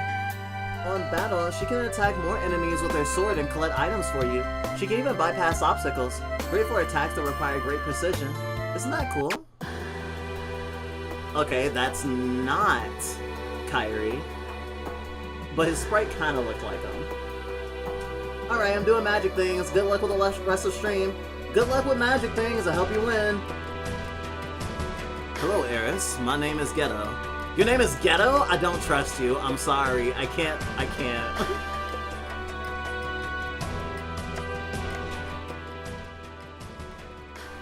Hello, Eris. My name is Ghetto, and this is Cheris. I'm in charge of navigation here. Don't worry. This ship is safe, and we have a fleet of machines ready for any emergency. Years ago, the government had the great idea of automating our machinery. Now their own machines are destroying the city. President Fields had little control over it. Oh wow, the volume reset. Okay, that makes more sense now. It was kind of all over the place.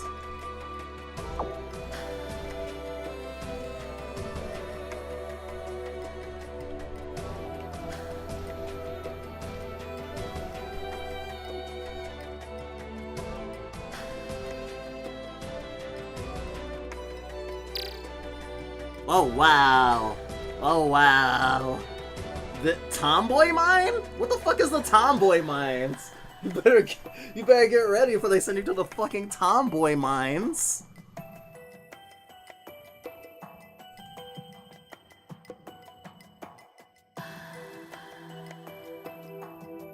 If you find a lag demon, closing and opening the game makes it go away.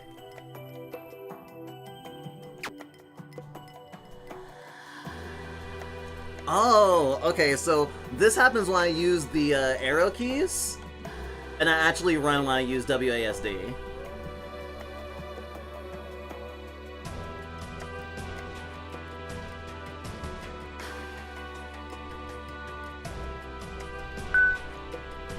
Oh boy.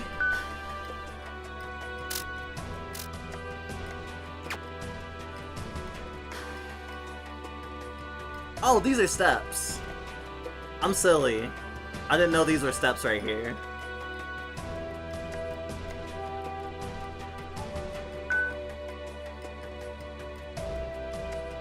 Wait, this is Hetz? Hetz came back? Huh, well, Hetz isn't dead. They never did find her body. You need to get more resources before you try to do anything else. Make sure to check your map for materials. You might want to go outside and talk to Owagi to figure out what you need. If you secure a checkpoint in the city, we'll be able to take you there too.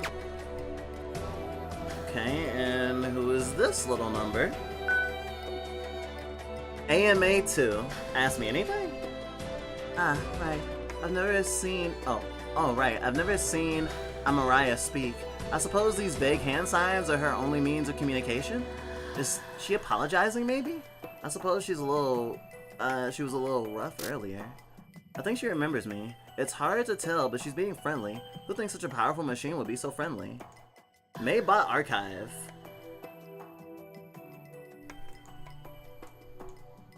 Oh. Oh. Oh. This is sick.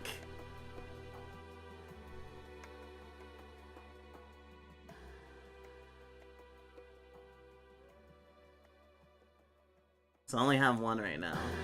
Optimistic Cherry, always wanting to do her best. The first of the mass-produced Maidbots. Due to having the oldest tech, her specs are the least efficient of the group. She's self-conscious of her low combat performance, so she tries to compensate in any way she can.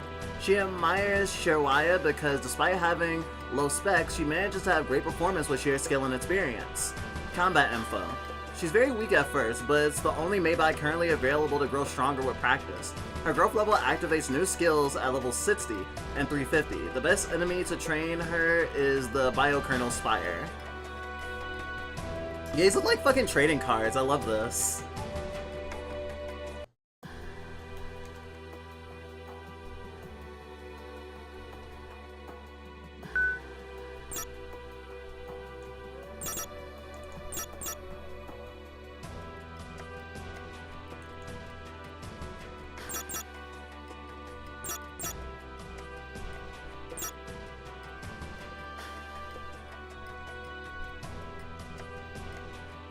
Go outside and use your map to find 3 materials. Hetz's Corner. Gosh, this looks like a gacha game. I'm so glad it's not. Visit manga. Opens browser. Check out the manga and get an ultra class Maidbot. Chaotic Hellevin is the story of Rika, an overpowered force of chaos that heaven and hell compete for. Maidbot design poll. Oh, this is like an old an old webpage kind of thing. This is cute. This is cute. Oh, the game wiki? Wow. Vita Crosis, official manga. And then petition. Hire ninjas to stop the government from stealing our Maidbots. Affinity test? Oh my god, it's like, oh my god, oh gosh. I guess Scribble isn't the only teeny bopper in our fucking system. This is beautiful. It's like those like questions in like Teen Vogue or other like fucking like girl lifestyle magazines and stuff. This is so adorable. Do you handle stressful situations well? I mean, technically. Do you consider yourself a naive person? Yes. Do you enjoy sports? I'll say no. Do you love food? Yes.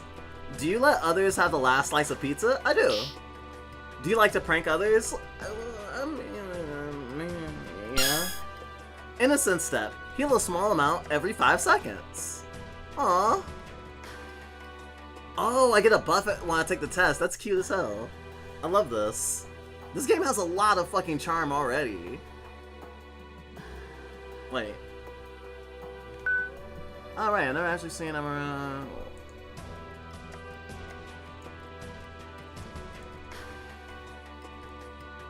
What was the new thing?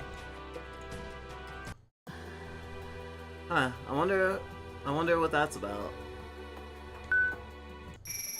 Let's sortie.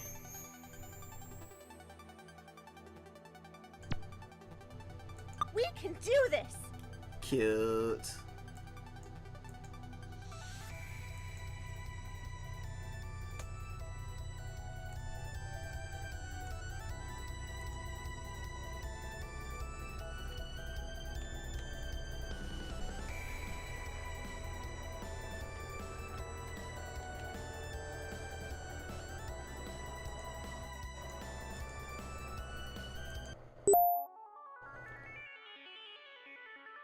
Check your weapon for basic materials and their location. Keep your distance and practice kiting. Enemies are tough. When you craft a new Maidbot, check their card info for skills before you use them. Save frequently. If you encounter lag, not saving, you will closing and opening the game will fix it. Working on a permanent fix, sorry. Hi, I'm Zero. Nice to meet you. You can talk to me by clicking over here.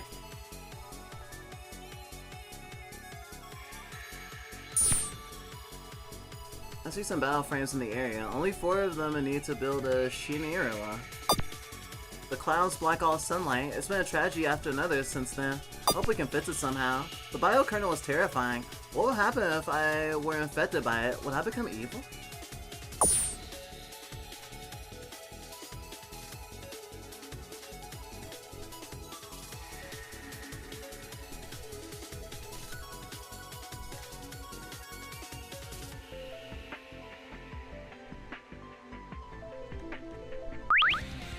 Location compromised.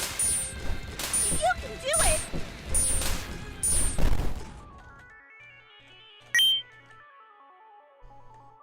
Got a battle frame core. You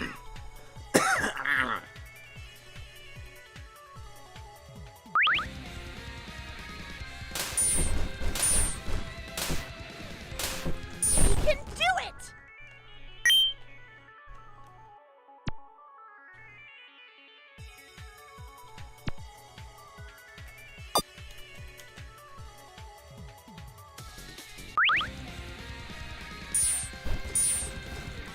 We can do it!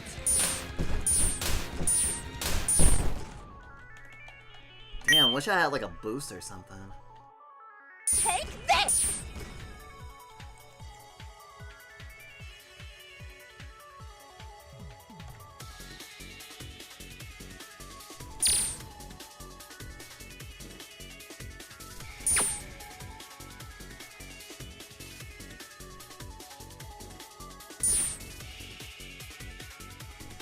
You can do it!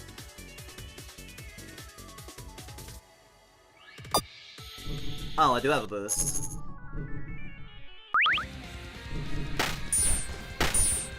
They will have to get through me first! You can do it!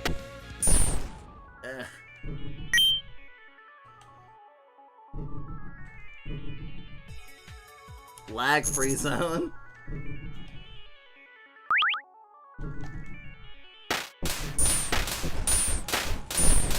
Take this! Yeah, this game is hard. Imagine fighting type Pokemon get a form of the Zoomies when they start Shadow Boxing. I can imagine that. I mean, Shadow Boxing is kind of a stem anyway. Sometimes we start Shadow Boxing, but it's not really boxing. That's more us playing pretend martial artist.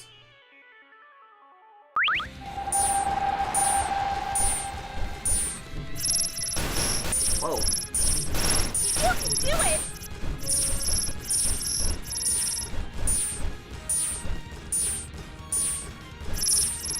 They will have to get through me first! Take this! Woo. You can do it!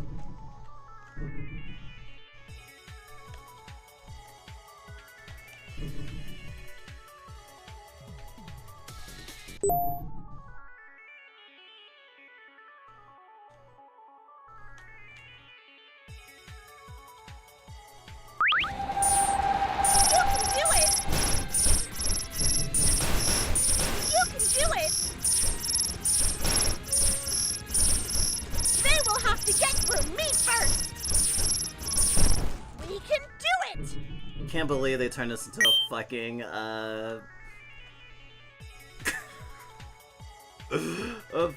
just a full-on mech game.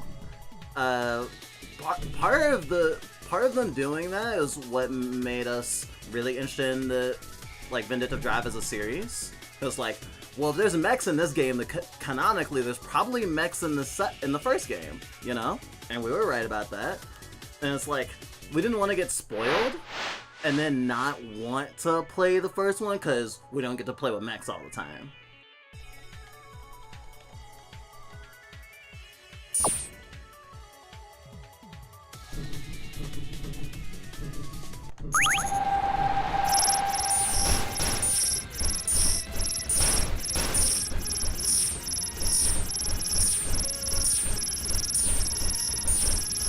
We can do it!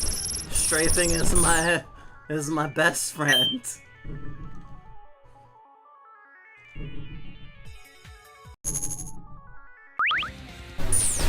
Oh, hello. They will have to get through me first! Enforcer engine.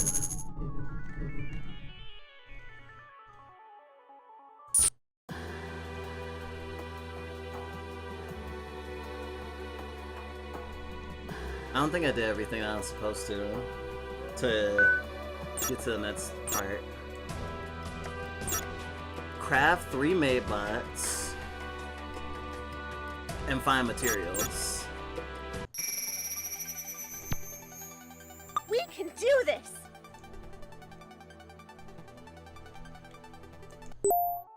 We can do this!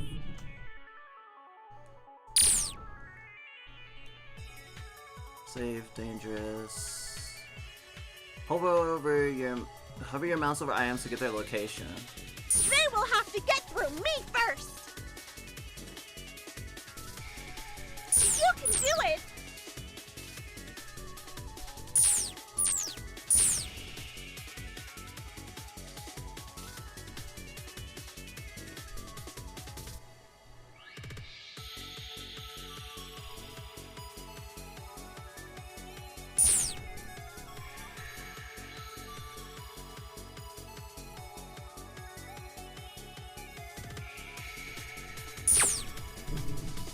Oh gosh. The map interface is gonna be a big deal. Take this! I would love a mini-map. I would kill for a mini-map right now.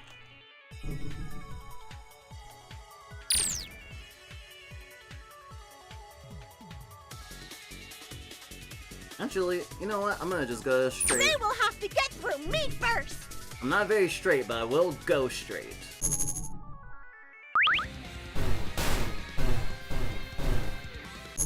Okay, I actually don't have to fight everything I see. Oh, chains.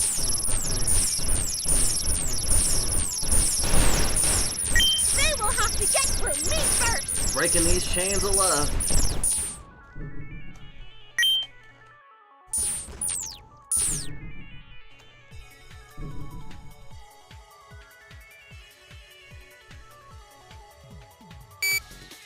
Requirements not met.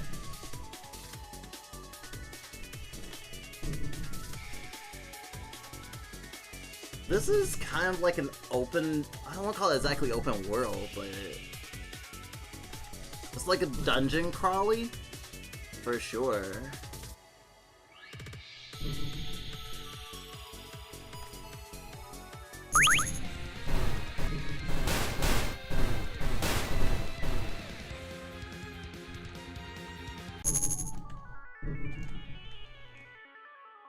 Okay. And then a right.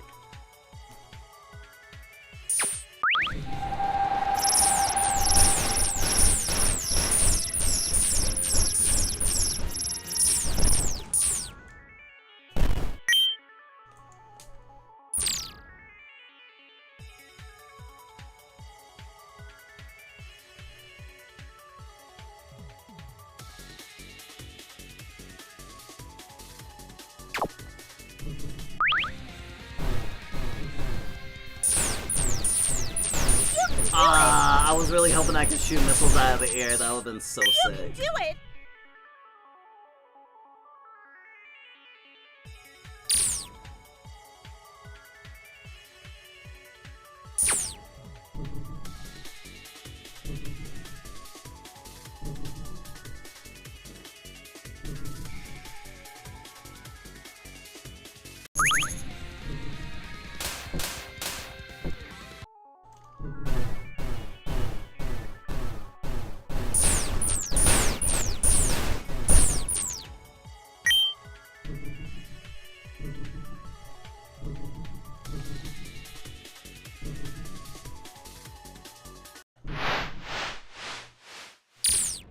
You cannot boost backwards. You can do it! Oh. Oh.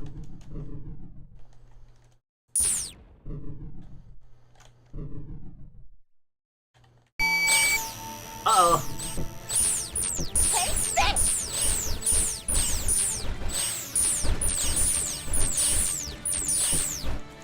Ah!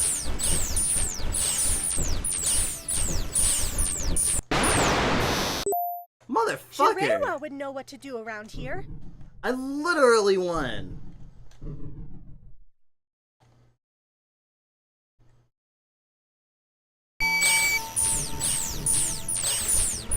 We can do it!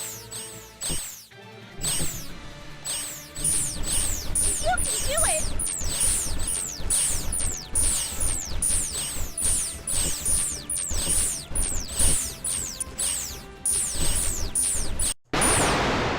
There we go. Whew.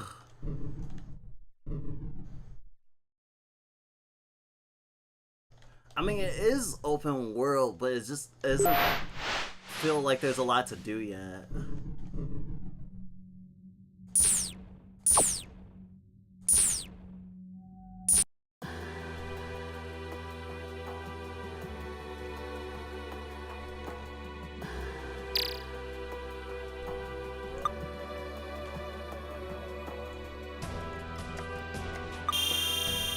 Build Shinawa Flashblade.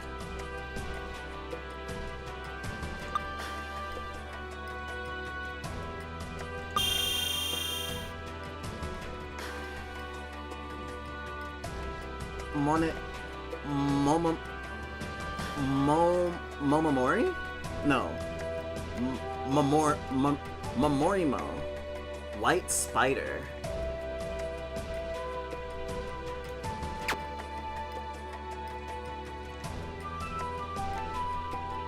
Well, I own 3 Maidbots now. Something save often. A bunk bed. I wonder who she shares a room with.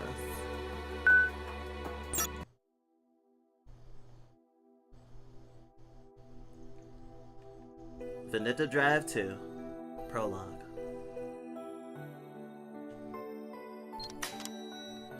I heard the door open.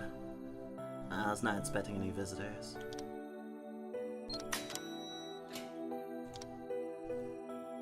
Eris! Emma? Hey buddy, it's been a while, eh? How about we get you out of that cell so we can catch up?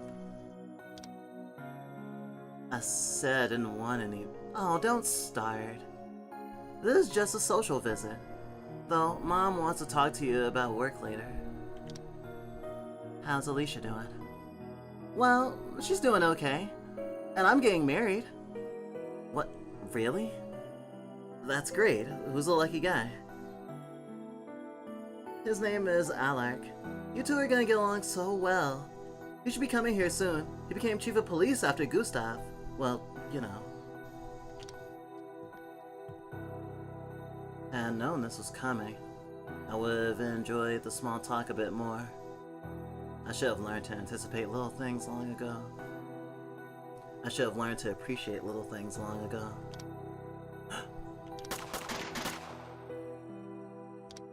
Emma! Emma saved me from the shooter. A familiar feeling was creeping down my spine. A reminder of the horrors I left behind. A free sample of the horrors to come. I wish that I had simply stayed home that day 8 years ago. From now on, we'll call it regret. Eris! Eris! They were after you. Get out of here. Emma, no, no, no, please don't! Snap out of it. You know how this goes. You need to get out of here. Thank you. You helped me, Eris. My name is Eris Fern, and I promise to tell you the truth. 8 years ago, I was responsible for a series of terrorist attacks against the government for the assassination of my mother. The killer was my father. He was under the influence of a new designer drug called Tyranade. I would stop at nothing to get revenge. I killed many and dragged innocent people into harm's way. I opened up Pandora's box named BioKernel, an AI capable of evolving beyond human comprehension. Heroes I called friends made me understand the magnitude of my crimes. It wasn't about me anymore. I helped with what I could, and I surrendered to the authorities. Too little, too late. One of these friends I loved was Emma. I don't know why they're after me now, but Emma did not deserve this. I had to get out of there. I went back to my cell. I gained access to the sewers through it without thinking too much. I ran towards my old hideout, hoping I could still access it. From there, I could perhaps get in contact with Emma's mother, President Alicia Fields. Fun fact, the names are gibberish. Oh, whew. I'm glad that I'm not butchering anything then.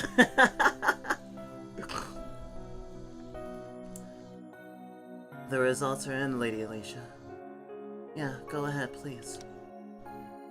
Oh my god, this doctor is cute as fuck. Sorry.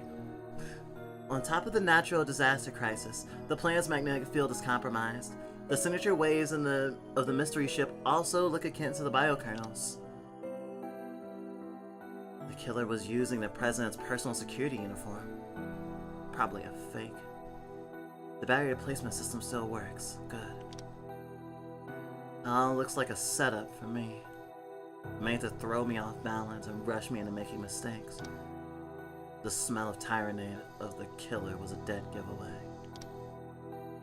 So, coming to my hideout of all places was the worst mistake of all. I was in a panic. Just reacting. Letting the situation guide me. The door closed behind me, and the system immediately locked itself. What on earth? Contacting Alicia is impossible. Someone blocked all access to government officials and... General Garen? You're calling us through the emergency line? What did you... I said we were under attack. We have Sainton aircraft approaching New Noir, and our own battle frames from Freja started attacking our own forces. I request permission to... Lady Alicia, we have to... Lady Alicia? A chain reaction.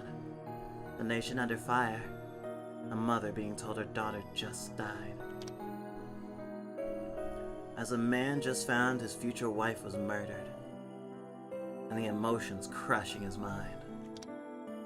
Despair. Anger. Grief. The full range. But most of all, in his mind, was revenge. Garen, tell me everything you know about Eris Fern. Emma was killed. Outside the city was a cruel monster. The same I remembered, but this time, the most concerning was the monsters above. My next stop was Hetz's old bar to try and find Luna. The bar closed and was replaced by a hostel. Once again, the smell of Tyrannite would tell me this place went to its old ways. Crime. I asked a terminally online teenager receptionist about it. She gave me more information than she should be giving anybody. Luna? Oh, she left after some people kept coming to buy and sell illegal stuff. The boss is currently locked in his room, crying like a baby, and told me not to bother him or let anyone in today. Sorry about that, miss.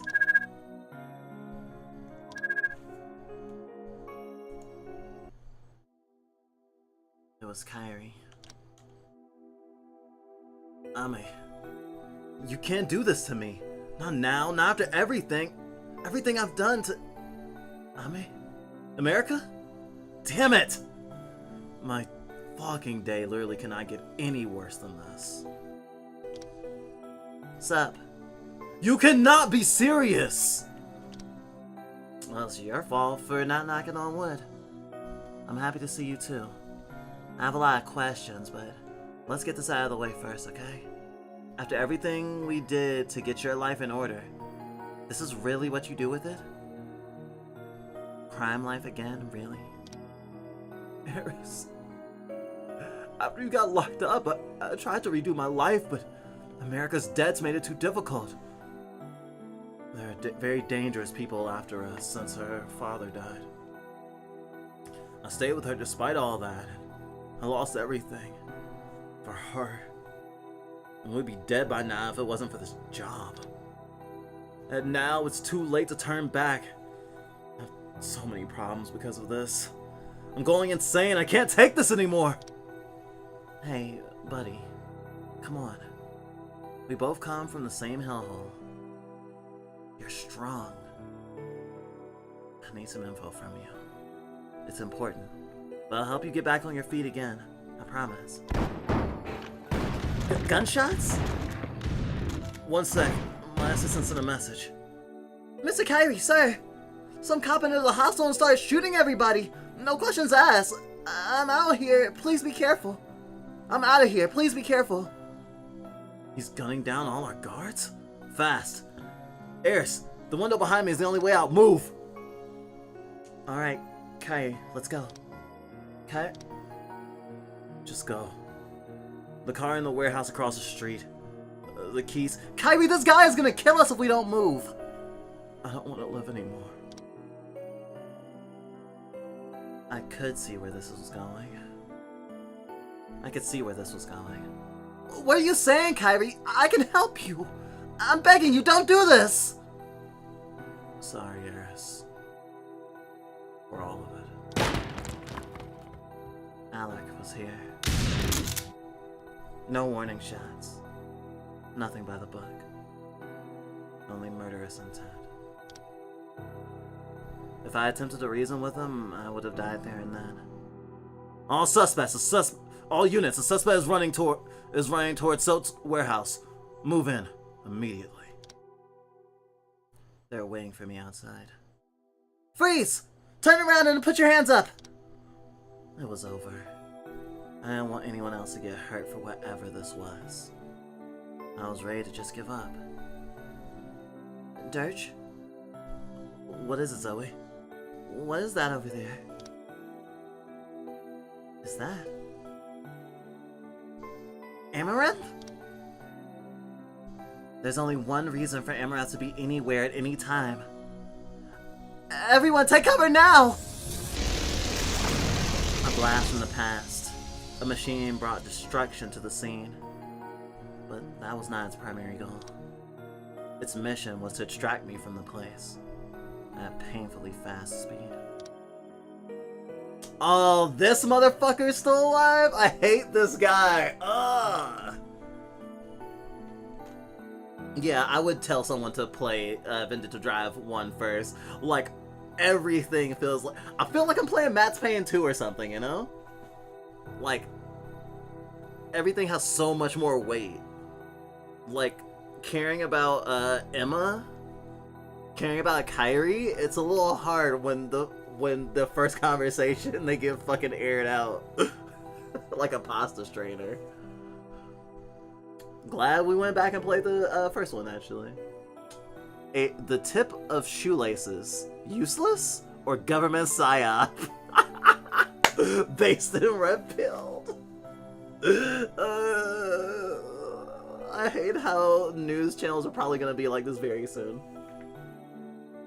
And that is why young people are dumb. If you own a business, save money and fire everyone under 30. Read more in my book. Why Young People Ruin Everything. Volume 4. In less important news, the terrorist faction, Sainton, has deployed a fleet of warships near New Noir City. How will the city respond to this? To make things worse, the president's daughter, Emma Fields, has been shot. A suspect has been spotted by the cameras leaving the scene with a gun shortly after Miss Fields was found dead.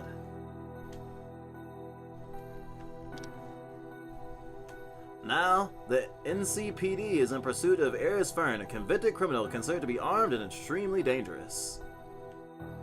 Eureka, the food's almost Did he just say Eris Fern?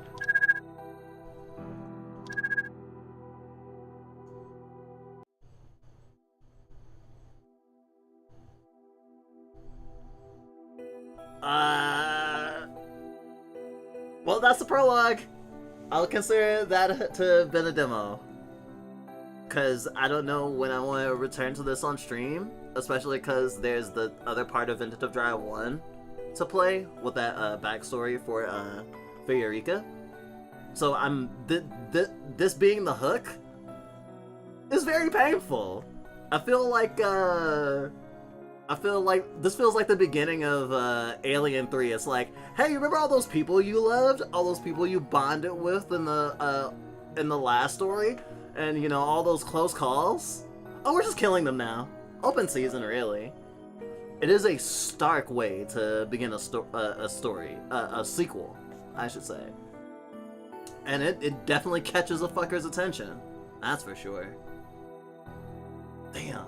I've been sitting here for 4.5 hours. My butt hurts. So I'm gonna go on break.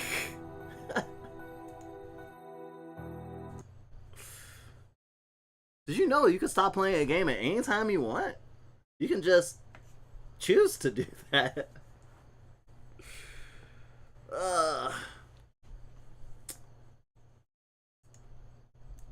Well, I'm glad I could share this with y'all. And I felt like my tuition was right on the money with, oh yeah, the next time we play Vendetta Drive, I'll probably beat it. And I was right.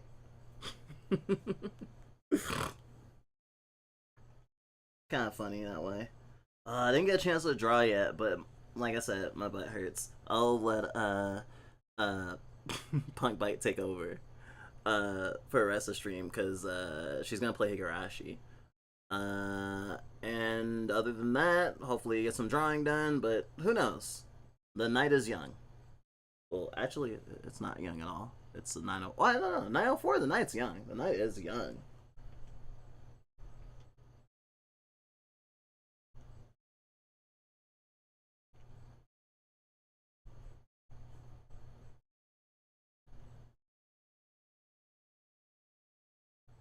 Alright.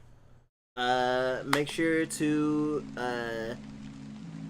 use the potty if that's something you do. Or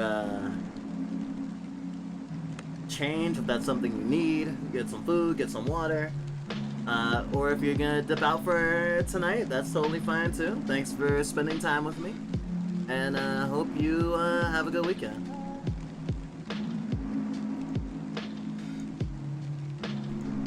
I'm Mocha Bite, and I'll see you next week.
that's what you would do. I can't say I approve of you heading out alone, though. At least say something before you go. After all, we're supposed to be friends, right?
is our special place.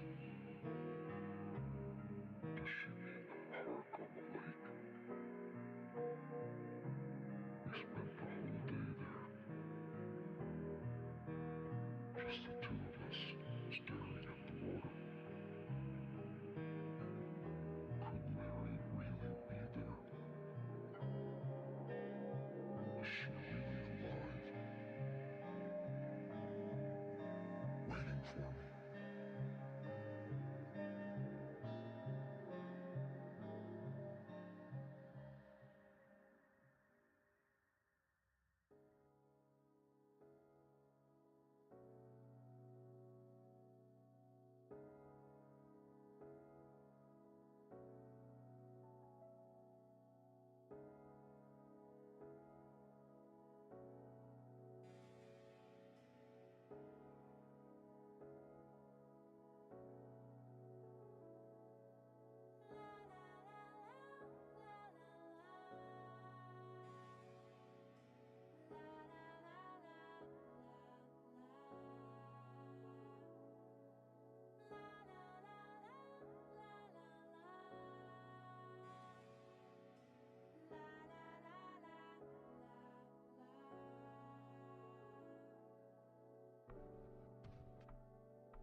who the people around me were, what they wanted, or what they were trying to do. I had no idea.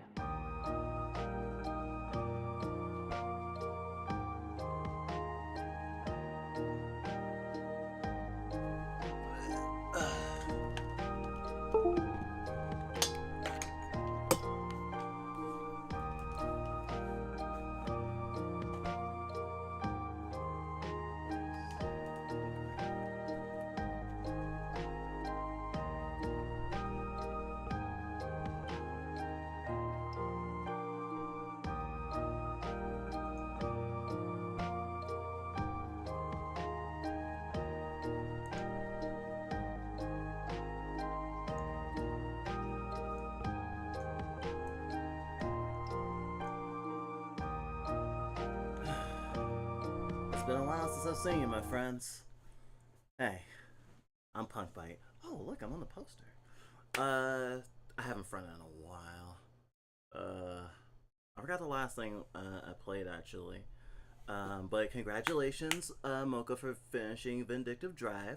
You had a great showing. I'm glad you finished it. And you have a lot more Vindictive Drive content to sate you while you fall into the deeper pits of fandom. I wasn't sure how I wanted to go forward with this. We've loved Higurashi When They Cry for almost as long as we've known about it. Although, honestly, our first contact with it was not the anime itself or the visual novel I'm about to play, but the song Faggot by Mindless Self-Indulgence. Such a fucking bop to this day. And it was known at the time for being a really edgy anime. And I guess you could say that it technically still is in terms of horror, psychological, and like that weird, well, weird for most people, the Minhara nature of it, and how it's like characters who are very endearing and very moe, but also very, if they aren't fucked up, then something fucked up happens to them. It is a great jumping off point for a lot of kinks, especially Garo.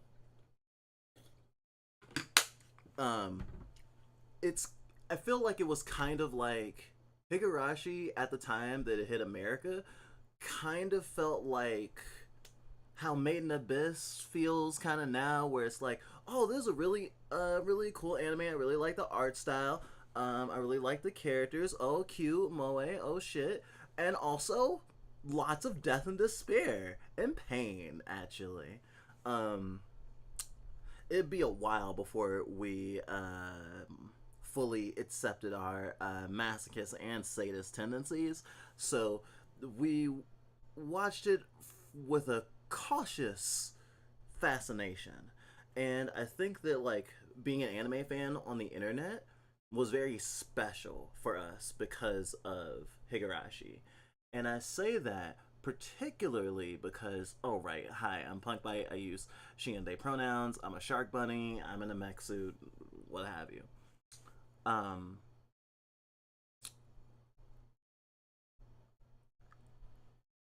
do I put this? A lot of people talk about the normalization of certain like fucked up shit and toxic shit, and like abusive stuff by way of like exposure to certain media, and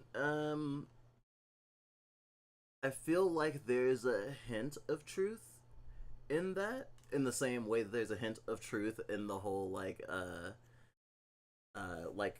if you do one drug you'll escalate to other drugs. And we've been the type of person who would rather say that friends and social interactions are what's going to propel someone into like different or harder drugs, more so than just a natural inclination to be like, oh damn, this shit isn't hitting hard enough, I need to get something way more intense, you know? And the same thing with like kink and like, I guess, edgy stuff in general. I mean, if you grew up in the 90s or the early 2000s, you probably have some recollection of the sort of moral panics against stuff like games like Rule of Rose, not just Grand Theft Auto or Manhunt, but especially a fearful exotification of stuff that you can't quite put your finger on as a normie, of like, this makes me feel uncomfortable, but I can't fully articulate why. And it happens to also be foreign. Oh gosh, it's over for that. Like, the amount of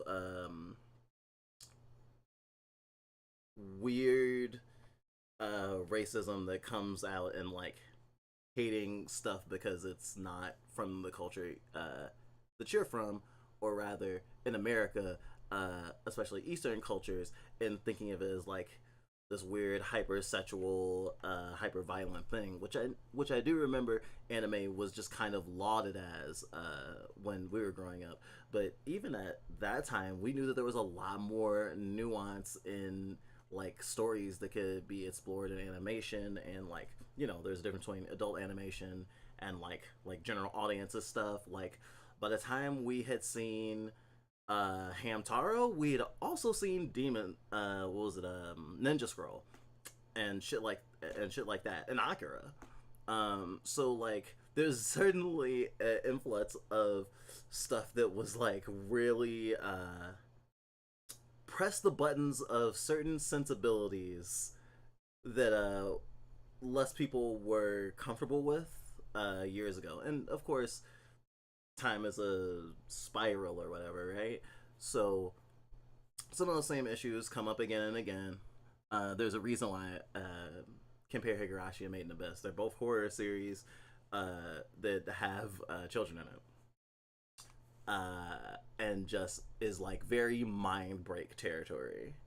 Higurashi is generally important to us because it was at that stepping stone of not just watching darker anime, but like really feeling like we could handle watching darker anime. I think we were like 14, 15 when we started watching Higurashi, and we were watching it with our best friend online in a video call, or I think we were on the phone. Actually, we may have actually been on our cell phones, and we queued up the episodes and pressed play at the exact same time. We also did that with Elfen Lied, another anime that I could literally have said almost all the same things about, and it wouldn't have changed very much, other than the fact that I don't think Elfen Lied was originally a visual novel. But like, in terms of what we like about horror, what we like about like psychological stories, and a lot of what we like about anime was definitely cemented for us in a lot of ways when we were exposed to Higurashi, and it has a very warm place in our hearts because of that, despite the blood and guts and gore and pain. So we're gonna have an interesting time tonight, because we have been putting off trying this for so fucking long, because we kind of had like I said, it's like this childhood thing, so it has all of this like potential energy in it, and like I can't wait to explore it. But I'm also a little bit worried, because as much as I know that people have played this on Twitch before, it's one of those things where, because of the reputation and I know what the like anime gets into, so I'm sure that the source material is just as intense stuff to expect. So I know that some of the more squeamish among you may have trouble, though I don't know if I'll even get to any squeamish parts tonight. Because when I looked at the gameplay for just chapter 1, because this is cut up into like so many chapters, like I saw like 8 hours? Sorry, yeah, like 8 to 13 hour playthroughs of just chapter 1. Which is the other big reason that we've been putting off playing Higurashi on stream, even though it's definitely like one of our like bucket list stream games. Cause it's long as fuck. Same thing with Yume Neko. We own all of Yume Neko. Haven't played it yet because it's notoriously long as fucking shit. But apparently changes your life and makes you even gayer. So I gotta try that out eventually. Oh hey Dale, what's up? We just read the new chapter of Jujutsu Kaisen on our break, so I'll have a lot to talk to you about this weekend. Well, yes and no. We weren't like super blown away. The hype train that YouTube and a lot of the JJK internet was going on without us being caught up made it feel like that a lot more happened than it really did. Although it was a great chapter, beautiful.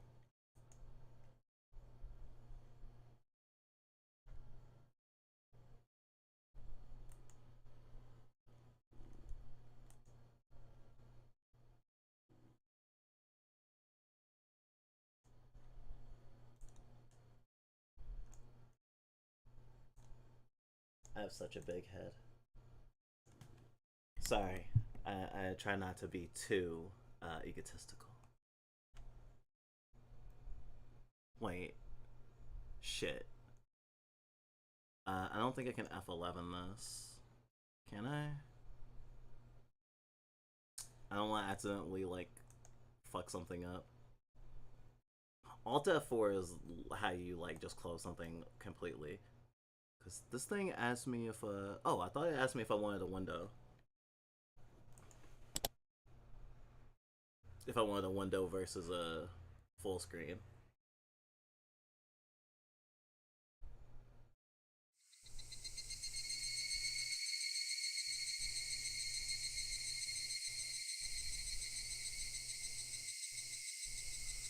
To be fair, the reason why I go to streams who follow the leaks and stuff is basically like getting into the massive watch party where everyone else is hype as possible. Oh, I mean, I definitely understand why people, like, do the hype stuff and, you know, go through the leaks and whatnot. Like, I get it. Like, that's probably, like, the last leg of our, or one, that's, like, the last major leg from us going from, like, a medium level JJK fan to a higher level JJK fan is literally just, do we look at leaks? Because, like, it'd be really easy. We're already watching, like, you know, review videos and, like, eating up a lot of JJK YouTube content, commentary content and analysis and stuff. So, like, it's not a far cry. It's just, we want to have a little bit of surprise.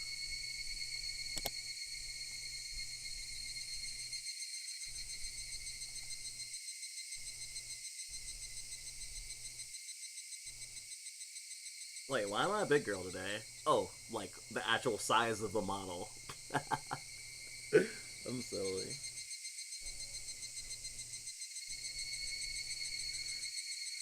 Alright. I don't know if volume is good. I guess we'll find out.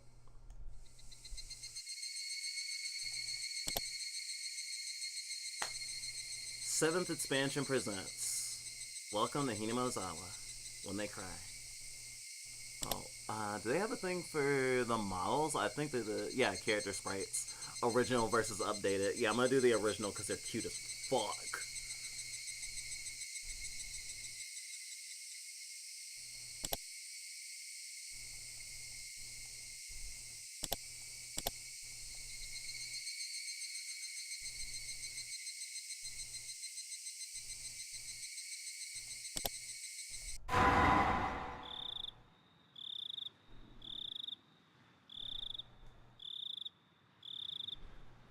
I'm just saying, there's nothing crazier for a hype than having it translated one page at a time, and they're just having to sit there until the next page is translated, and you're just on the edge of your seat waiting, going crazy.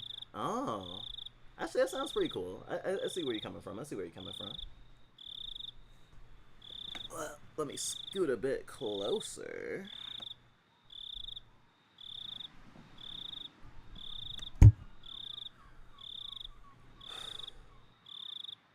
Welcome to the world of Higurashi When They Cry. The Okinawa arc will be the opening, inviting you into this world. Don't play tough. Please just enjoy life in Hinamizawa to the fullest. I'm sure I'll be able to pronounce that well soon. I hope, maybe. The difficulty is extremely high, but I hope you'll enjoy the reward. Oh boy.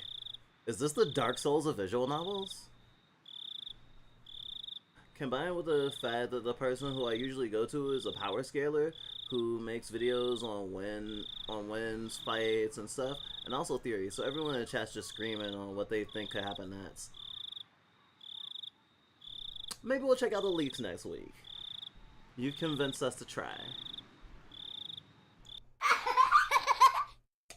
That was fucking terrifying.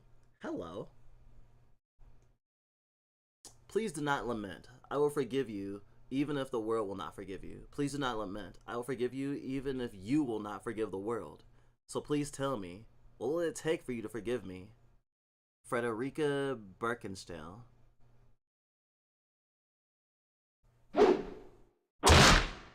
This work is a fiction. Any resemblance to actual persons or organizations is entirely coincidental.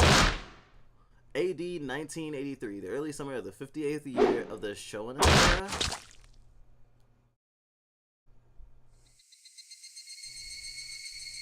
If I was gonna be ripped apart anyways, having my body ripped apart would have been far better. I trusted her. No, I still trust her. Even in this very moment, I trust her. But I'm starting to realize I only wanted to trust her because I refused to accept the truth. It was as if I was trying to convince myself in such a silly sobbing voice. And those tears making a mess of my face. That mechanical, repetitious sound finally stilled, and everything fell silent. Only the cry of the cicadas remained, annoyingly loud, and yet I felt as if I could still hear her voice. But that's not possible. She's no longer speaking. The only one crying is me. She never cried. Even when she repeated those words over and over, she never expressed any emotion because there was none to show. If she had no tears to shed for me, then I shouldn't need to shed any for her. Then why? This pain, my eyes getting moist, why was this happening? I still wanted to believe I hadn't been split apart. That's enough, right? Inside me, an inner voice whispered gently. My spirit had suffered enough, and the countless times I had wavered over whether I should just throw the battered thing away. Except, I've stubbornly refused to do that, haven't I? I'd feel better if I just threw it away. Even knowing that, I chose to believe, didn't I? Only I can understand that painful struggle and appreciate it. Hey, me? I've tried more than enough.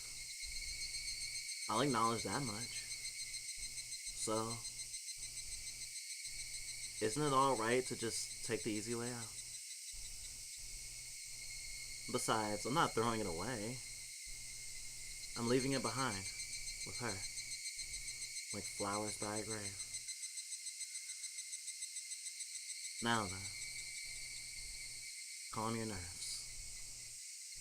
Even though you can't feel your right arm, just lift it up. And with every swing, forget a little more. That kindness made me happy. That adorable smile brought me joy. I liked petting your head. I loved how demure you were. Because this will be the last time. Because when I swing this down, I'll forget. This is my first and last bouquet for you.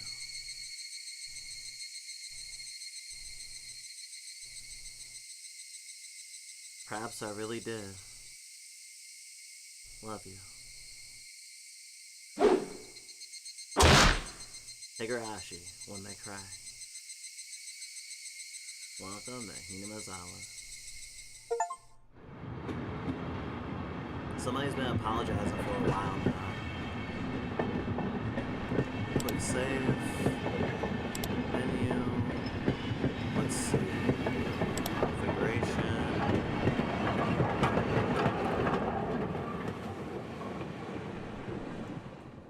Okay. That's probably good then.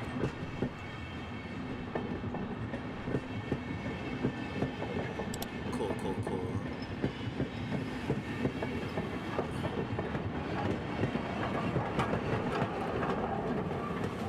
Oh yeah, I know you weren't doing a sales pitch, Dell, but I was thinking about it. I'm creating a character to be a little mean to some players, who's an anthropomorphic crow dressed as a Catholic priest, who has an attack named the Grasping Palm of Buddha. I see. That's funny, we have a crow Kenku in our system.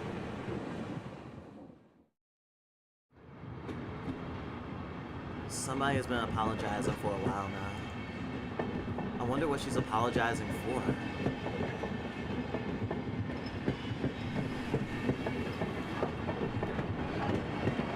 It felt wrong to eavesdrop, so I tried to ignore it. It had been a while since I last went to the city. I only returned to attend the funeral of a relative. Even though I lived there until last month, I found the bustle of the city to be overwhelming. Those skyscrapers and the multi-lane roads. The melodious cacophony of the sidewalk. Even the campaign speeches blaring in front of the station felt nostalgic. The place where I live now isn't nearly as lively. There's only the chirping of locusts and the babbling of brooks, and the cry of the higurashi, the evening cicadas. Rather than making me feel lonely, that quietness had begun to instill a sense of serenity. There's nothing where I'm living now. I don't mean there isn't any burger joints. Or I don't just mean that. There aren't even any vending machines. No music stores. No restaurants. And no arcades. Even an ice cream parlor would be unlikely. The nearest town has some stuff like that, but that's like an hour away by bike. But come to think of it, it wasn't really a big deal. There was music stores and arcades and ice cream parlors, but it wasn't like I ever hung out at any of them. I lived in the city for 10 years and never once been to an ice cream parlor. I should have at least gone once. It's only now that I'm starting to regret that a little. Somebody is still apologizing. Who was she apologizing to? She's apologized so much. So just forgive her already. There's no reason anyone should ever need to apologize so much. I started to feel a bit annoyed at whoever was refusing to forgive her. No matter how bad the mistake, there's nothing that can't be forgiven. There's no such thing as an irreparable mistake. You just need to be more careful next time. She's still apologizing even now. Then, has she really done something that can't be fixed? I have no idea what she's done, but if it can't be fixed, then that's all the more reason to forgive her. No matter how much she apologizes, nothing will change. But even so, she keeps apologizing in such a heartbreaking voice. Hey you, the one she's apologizing to? Why don't you just go ahead and forgive her? She's apologizing in such a pathetic voice. Keiichi, we're almost there. Wake up. I was finally roused from my nap by my father's crying. Oh. I just assumed it was a girl. Because this is Higurashi. There are very few boys. There's a few men. Keiichi, we're almost there. Wake up. I was finally roused from my nap by my father's crying.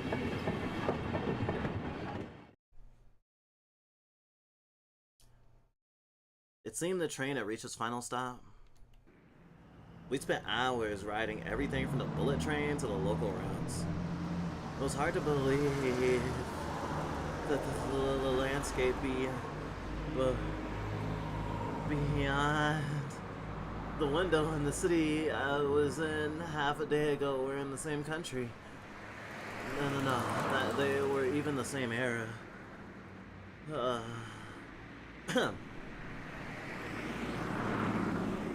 From there, we take a car deeper into the mountains.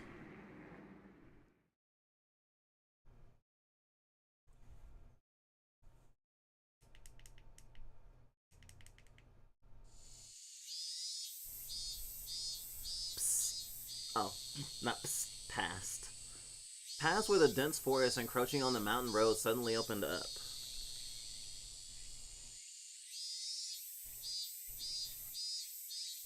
There, where I live now. Hinamizawa.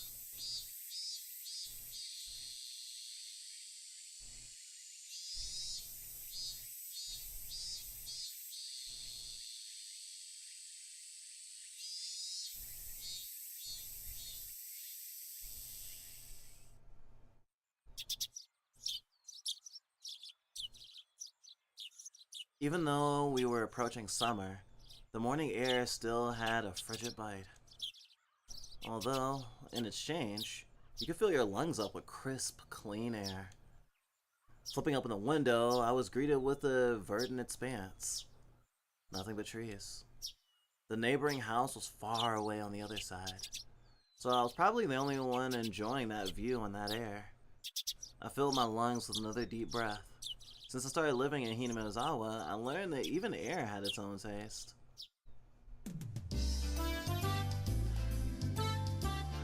I finished quickly, getting ready for school, and headed downstairs for breakfast. My mother was the only one there. My father was nowhere to be seen. He was probably up working until the early morning. Dad had a rather unconventional job as a painter. It's such a laid-back profession. Get up when you want, sleep when you want, and work when you want. I was so jealous of that easygoing lifestyle. I even wrote for school that I wanted to be a painter when I grew up. Dad was ecstatic about that one. It was just because it looked easy. I'd never tell him that though. Mom laid breakfast out on the table. Seaweed, pickled vegetables, raw egg, and grilled salmon. Yum. My mom was such a good cook, it was scary. A perfect, immaculate, ideal breakfast. Unlike my dad, who didn't even know the meaning of the word schedule, my mom never squandered any time or effort. She hummed a little tune as she brought over the miso soup. It seemed like she was in a good mood today. I'm so happy you've been waking up early since we moved here, Keiichi. If I don't wake up early, I won't have time to eat breakfast. I thought I was being cute, responding with a wisecrack after being praised for being good. 4 bowls of rice, or will half be enough? Pile it on. First, I savored the steaming hot rice with the seaweed. After that, I covered it with the egg. Between bites of rice, I enjoyed the crunch of the pickles. Not bad at all. Excellent, as usual. Watching me clean my plate, Mom gave me a warm smile. I'm happy you haven't skipped breakfast ever since we moved here, Keiichi. I was not a morning person when we lived in the city. I slept right until the last minute before school and rarely ate breakfast. Boycotting the breakfast Mom made me each morning. That was probably the only way I could protect being forced to attend cram school. I guess that was what you'd call my rebellious phase. I wouldn't so much as look at the breakfast. She woke up early, I wouldn't so much as look at the breakfast she woke up early every day to make. If I could go back in time, I'd slap myself. Mindful of the time, Mom rushed me along with a wide grin. Isn't it about time to meet up with Reina-chan? Hurry, hurry. Mom really seemed to enjoy the fact that her son was going to school with a girl. Reina is one of my classmates. She really loves looking after people, coming to meet me every day without fail. The way I look at it, a guy my age walking to school with a girl is just lame. But, well, keeping a classmate waiting for me every day wouldn't be very considerate. Seriously though, how long does Reina wait there for me every morning? Taking one last gulp of miso soup, I race for the door. Please thank Reina-chan for the pickles! Come to think of it, those pickles weren't store-bought, were they? If I had known that, I would have savored them a bit more. Morning.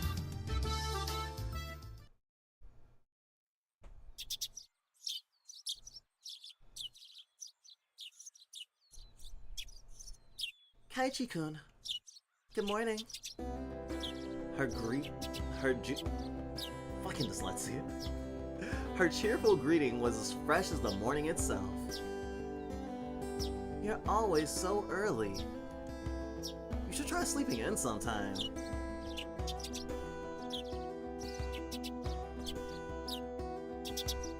You're always so early. You should try sleeping in sometime. If I sleep in, I'll keep you waiting. She's so conscientious and such a good person.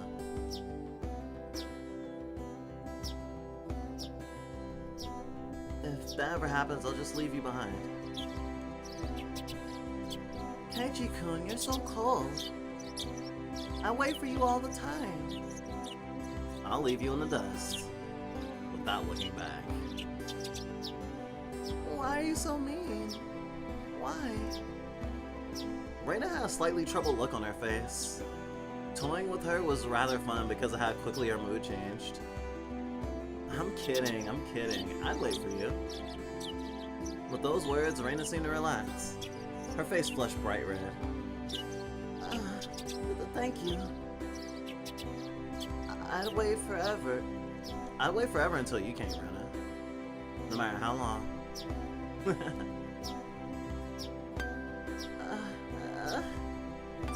Forever? Reina turned bright red, steam raising from her head as her brain short-circuited. She's especially weak to this sort of talk. It's quite rare to find someone this fun to tease.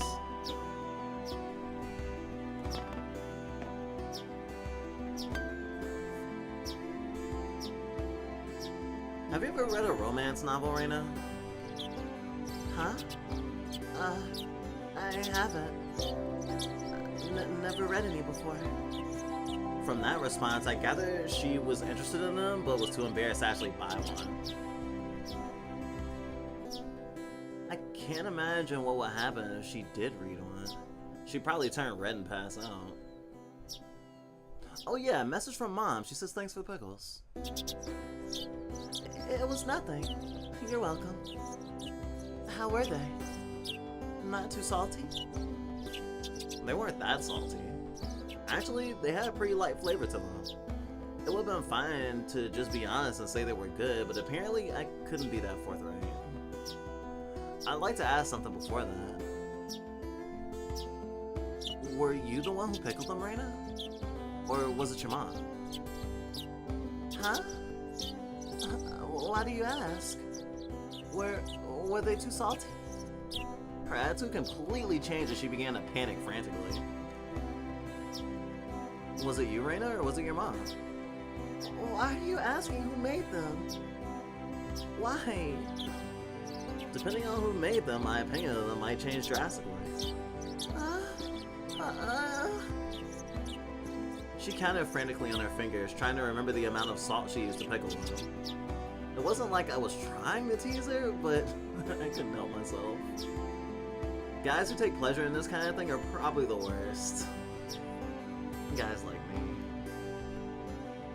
Reina nervously opened and closed her mouth over and over, trying to muster a response. It was me. Delicious. Huh? Pretty good, just like the last ones. They went perfectly with the rice. Her face went bright red again.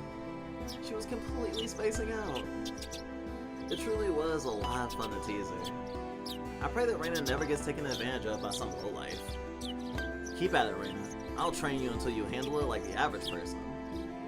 Or so I decided to tell myself. Let's go. If we keep Mion waiting, we'll never hear the end of it. Seeing as she just kept spacing out otherwise, I called Reina back to reality so that we could make our way to school.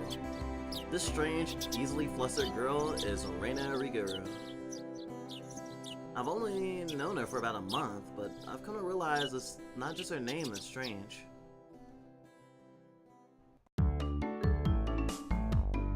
Would you rather have a living whip blade that will actively protect you from danger, or a bow staff that can shoot fire from the tip?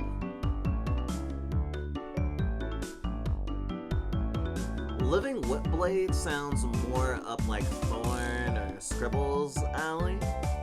I'm definitely going with the bow staff. That's actually my canon weapon. Well, more like a lance.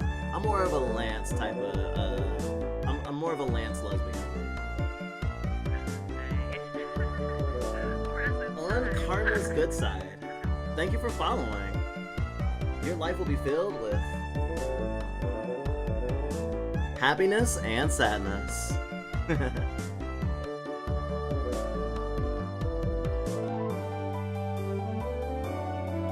Mi-chan, good morning. Coming up next to the rendezvous point, we saw another person waiting for us. Noticing us, she waved. Ah, finally, you two are late. Usually you're the one that's late. In sharp contrast to the diligent Reina, this one marched to the beat of her own drum. She's Mion Sonozaki. For what it's worth, she's our senior and head of the class. Morning, Reina. It's been a while, Kei-chan. How many years? I was only off 2 days! You don't say.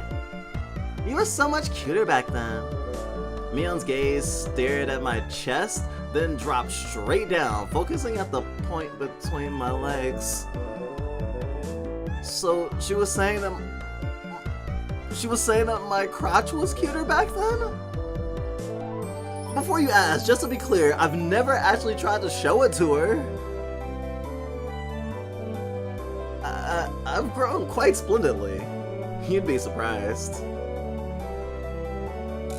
Not only is he bigger, but he has a little mustache now.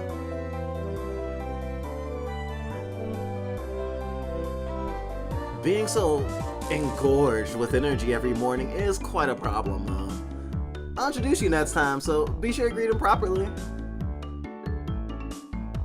Don't say next time, right now is just fine. How about letting the little guy get a breath of fresh air? Ohayou gozaimasu. I don't think I've ever heard talk so dirty you could smell it fuming up the morning air before. Mion sure does act like an old man sometimes. Gotcha. Time for the big reveal. Hope you don't regret it. As my hand reached for my fly, Reina began to ramble in a near panic. Hey, what are you talking about? What are you talking about? What are you talking about? Red face and flustered, Reina tried to play dumb, but it was obvious she knew exactly what we were talking about.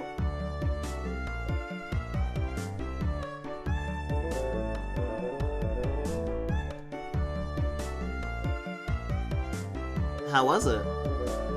Oh, the dig. I thought it was about the dig. How was it, seeing the city again? Mion switched gears, dropping the dirty talk and changing the topic to something more befitting the pleasant morning. I only went for a funeral. I didn't have much time. So yeah, did you look for it? That thing I asked you for? You're not listening at all? I just came back from a funeral. I didn't have time to look around at toy stores. Toy stores and hobby shops are completely different, you know? It's really difficult to get Western stuff around here after all. Is this about games again, Mi-chan? Mion nodded proudly as Reina giggled. Yep, I wanted Kei-chan to bring me back a Westport catalog, you see. Westport was short for Western Imported Games. Using that abbreviation didn't make it sound geeky. You can just get them sent you in the mail, right? Well, I guess I have to now. I'm gonna get another game full of hot action. This time I like a game that's easy to understand. Mion is a board and card game enthusiast, and I hear she's collected quite a lot of different ones. According to Reina, Mion's room has kind of become a museum for domestic and foreign games. If there's a game you think I'd understand, let me play too. Of course. If K-chan is up for it, I should warn you though, we're pretty tough. Just what I want. I'll play all sorts of games. I don't intend to lose. Whoa. Then I'll let you in the group this time, I guess. Bristling with joy from head to toe, Reina looked back and forth between me and Mion. Mion gave her an affirmative wink, and her expression perked up even further. I thought boys preferred playing outside more, so I figured you wouldn't want to. Reina laughed happily. From such a friendly conversation, you wouldn't think I had moved here less than a month ago. I understood that they did all they could to make a transfer student like me feel at home. I'd have to try harder to fit in, so they won't feel like they have to try to make me feel welcome. I feel like if I acted a bit more open than I usually am, I should probably be about right for this place.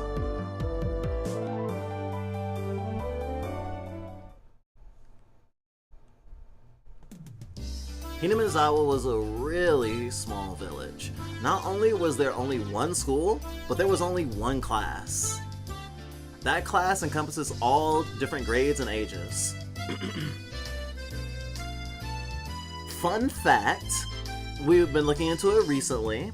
Apparently, the switch from schools being kind of like all in one room, or like a class not being separated necessarily by age, or I guess like level of knowledge, and like the standardization of grades, as in like groups of like students and, you know, standardize what you learn in each grade or whatever, came about in the reconceptualization of children as they would come to be seen today.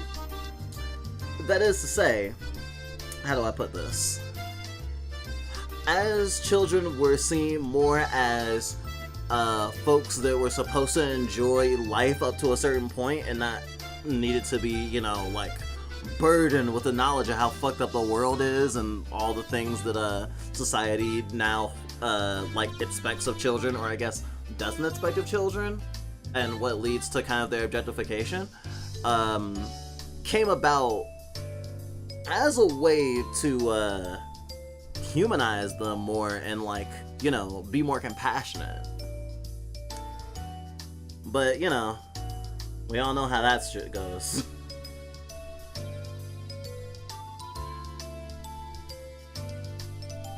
There were about 30 students at different levels, and they all study in the same class.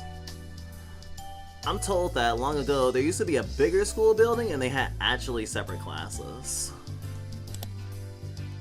However, it seems something happened that made it become a single class, and that stayed that way out of tradition. I was shocked at first, but humans adapt pretty quickly. I've already gotten quite used to it. The sound of children playing started right from the morning. With such a lively mood, it felt like a kindergarten than a proper school. Not that that was a bad thing. Kindergarten can be fun. Mion had been walking in front of us up until then. Suddenly let me take the lead.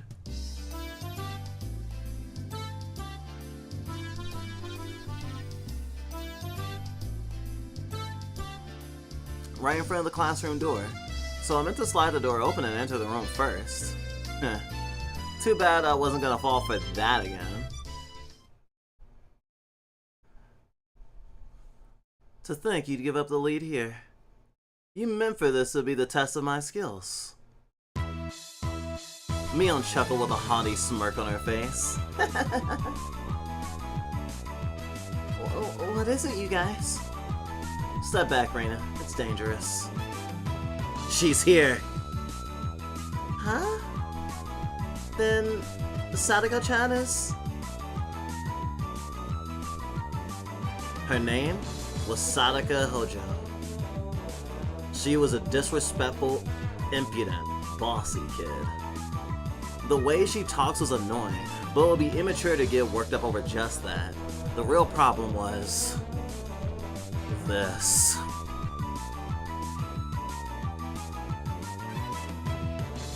Quite the obvious trap, a blackboard eraser wedged in the door. That's way too obvious, Sadako. A haughty laugh came from beyond the door. Excellent, Kei-chan. I guess that means you win this round? No. This is Sadako we're talking about. I doubt this is it. After falling for such intricate traps since the day I would transfer, I no longer let my guard down.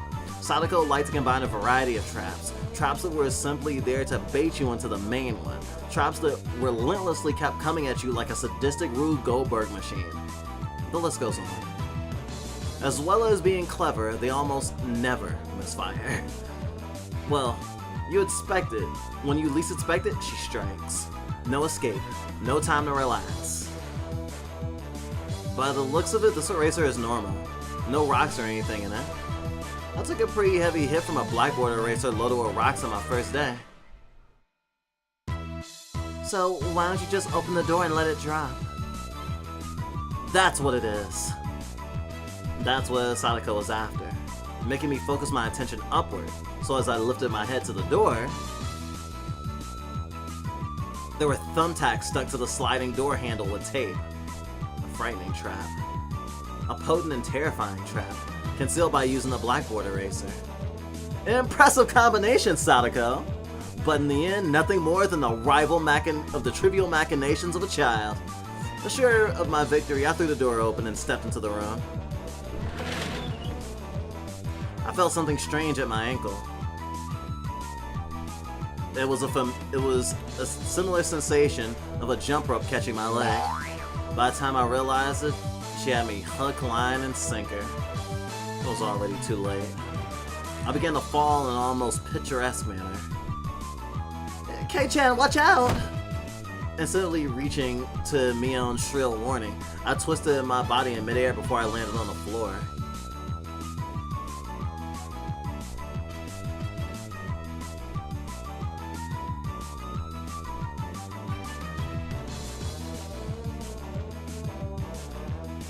I accidentally pressed the hide button.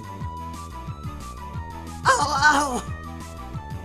An inkstone filled to the brim was placed right where I would have landed. I shuddered, imagining a situation how I landed square on it.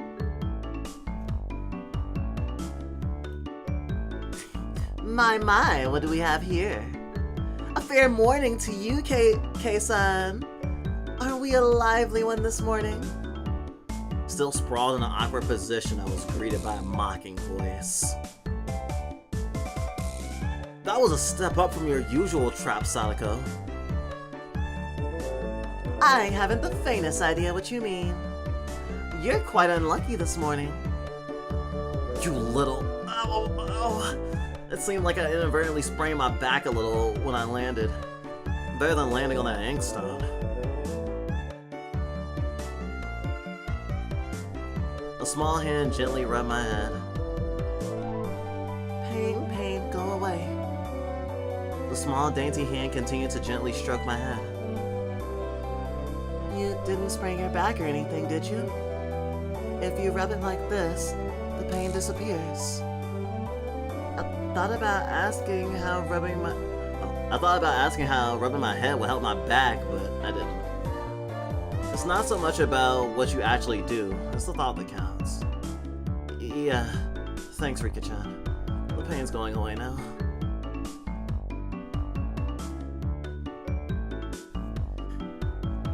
Yeah, thanks, Rika-chan.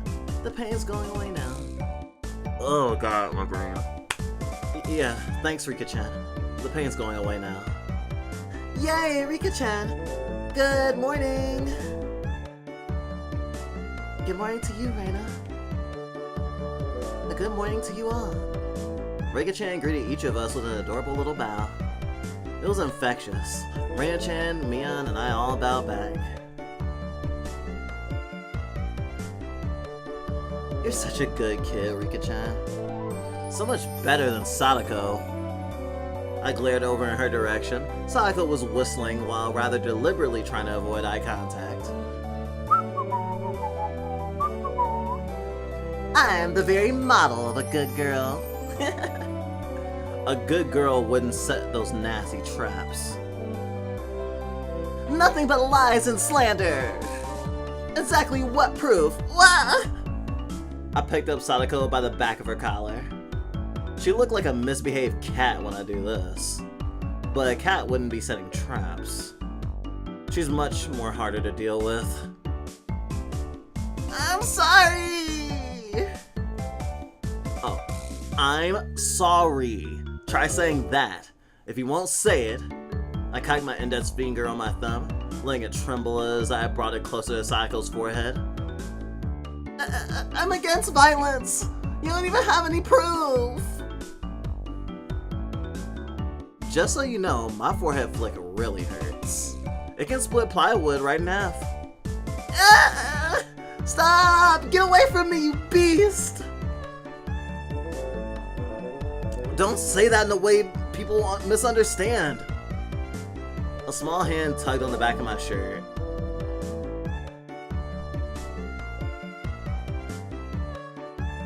She's been lonely since you were gone for 2 days.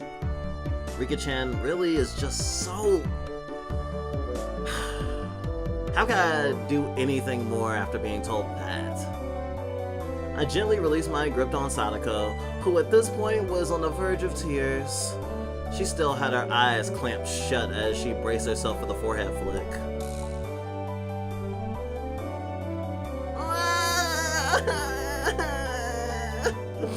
It doesn't bother me. You mustn't cry, Sadako. Keep on fighting. Yeah. Rika gently petted the head of her prankster friend. You would never guess these two were the same age. I think Sadako could learn a thing or a million from Rika-chan. Next time, set an even more amazing trap. Wait a minute! As she observed the scene, Reina's expression grew ecstatic as she began to swoon. Oh, Sadako-chan is crying. So cute. Oh, Reina is a lolicon, got it. The hell is my ads targeted for? What ads are you getting, Del? Sup, ya boy? And hello, good girl Issy, and welcome to stream. Or welcome back? Or welcome back. Oh, Sadako-chan is crying. So cute. You can't take them home. Oh? But they're so cute. You can't, no matter how cute they are. But just for a bit? It's fine. It's fine. Reina kept a cutesy face even as outrageous ideas spewed from her mouth. According to Mion, Reina is ridiculously weak to cute things and always tries to take them home. Object or person? Stealing is bad, but abducting people is even worse. Give it up. Then I can just look. Just looking. That should be fine, right? Right? Reina swooned over Sadako's crying form. If a girl ever goes missing in Hinamizawa, I'll be forced to turn Reina in to the authorities. Forgive me, Reina. I'll be sure to bring you care packages when they put you away. The teacher's coming. Quickly, clean everything up. Sadako, that inkstone is yours, right? Just from Mion's single statement, the entire move, the room shifted back to normal. The inkstone was bad, but the thumbtack stuck to the door handle were an even bigger problem. I pulled the tape off carefully, making sure not to skewer myself. They're friends. It's fine when you kidnap your friends. Even though Sadako was the one who set it up, everyone had to pick up after her. By the time the teacher entered the room, the bedlam from before had been neatly tidied up.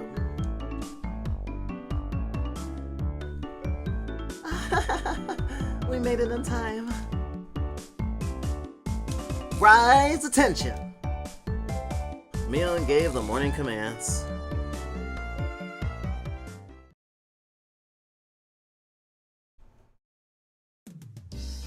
It's difficult being a teacher for all these different grades in one classroom.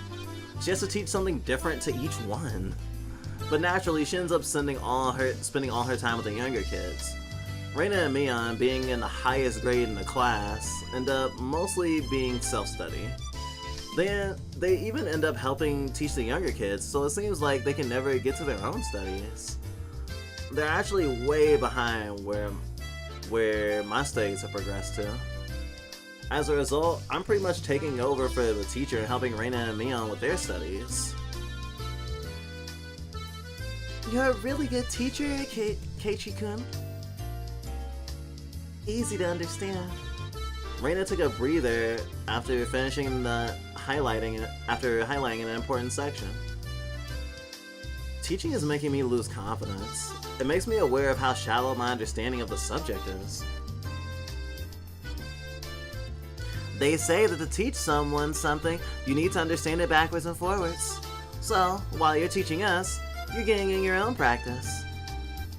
In contrast, this person over here is quite the laissez-faire about things. For one, isn't she supposed to be in a higher grade than me? Look, Mion, this is for your own good. If you don't take this seriously, there'll be trouble later on with these marks. It's not like I'm aiming to go to a prestigious school. I'll be fine as long as I pick up where I need to know for the entrance exams a little at a time. Her Stage Defiance was really something else. This was a different type of relax than someone who already knew what was going to be on the entrance exams. Mi-chan, Keiichi-kun is doing his best to teach us. We should try really hard too. You're such a good and honest kid, Reina. I'll make sure you guys get accepted into a good school. What? Oh, thanks so much. Especially you, Reina. Private lessons. Just the two of us. Private lessons? A puff of smoke shaped like a halo popped out of Reina's head. Exactly what kind of private lesson is she fantasizing about that's making her turn so red? I'd like to hear the play-by-play about that next time. While Mion was flipping through her vocabulary flashcards, she threw out a casual question. So, in the city, you have to study this much? If you don't know at least this much, you can't get into university. So, you study just to get into university? Well... yeah, basically. The school system's fucked.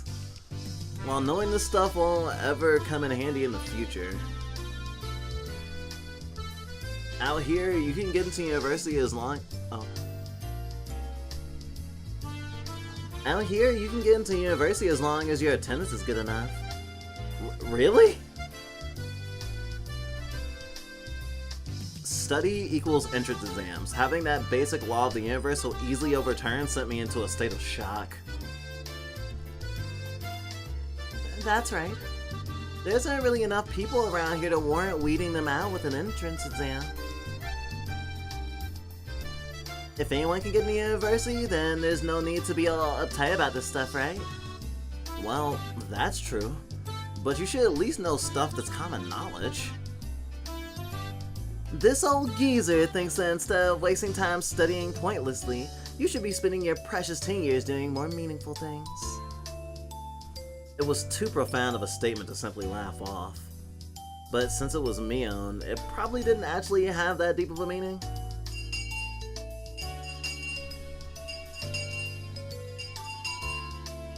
In place of a chime, the sound of the principal waving a handbell drifted through the classroom. Kei-chan, we're done! We're done! It's our wonderful lunchtime. In a complete 180 from her unmotivated state, Mion gave the commands the signal to end of the morning period. Keiichi-kun, let's have lunch. I might have been making a very troubled face. Reina smiled brightly at me. Alright, let's eat.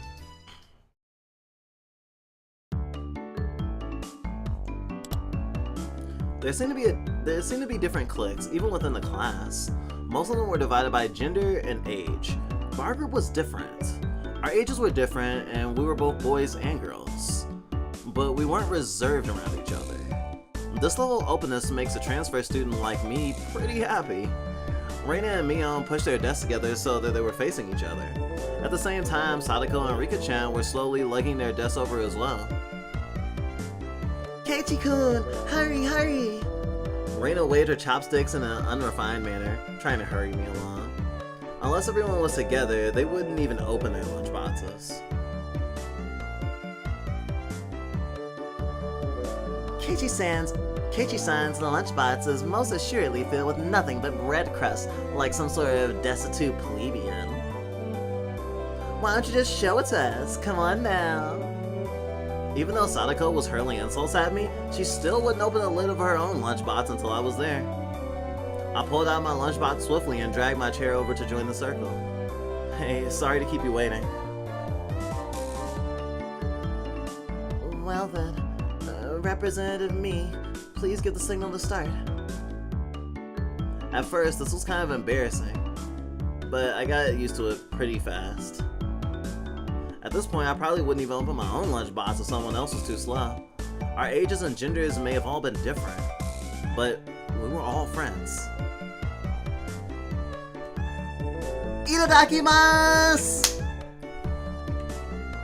The sound of our little 5-part chorus echoed beautifully throughout the room. Really though, I've gotten pretty used to this group made up of all girls. Of course, there are other boys in the class, but they were a lot younger, so they were scared to approach me. Well, that's to be expected. Younger boys just see older boys as scary. Compare that to girls. Well, at least these girls aren't picky.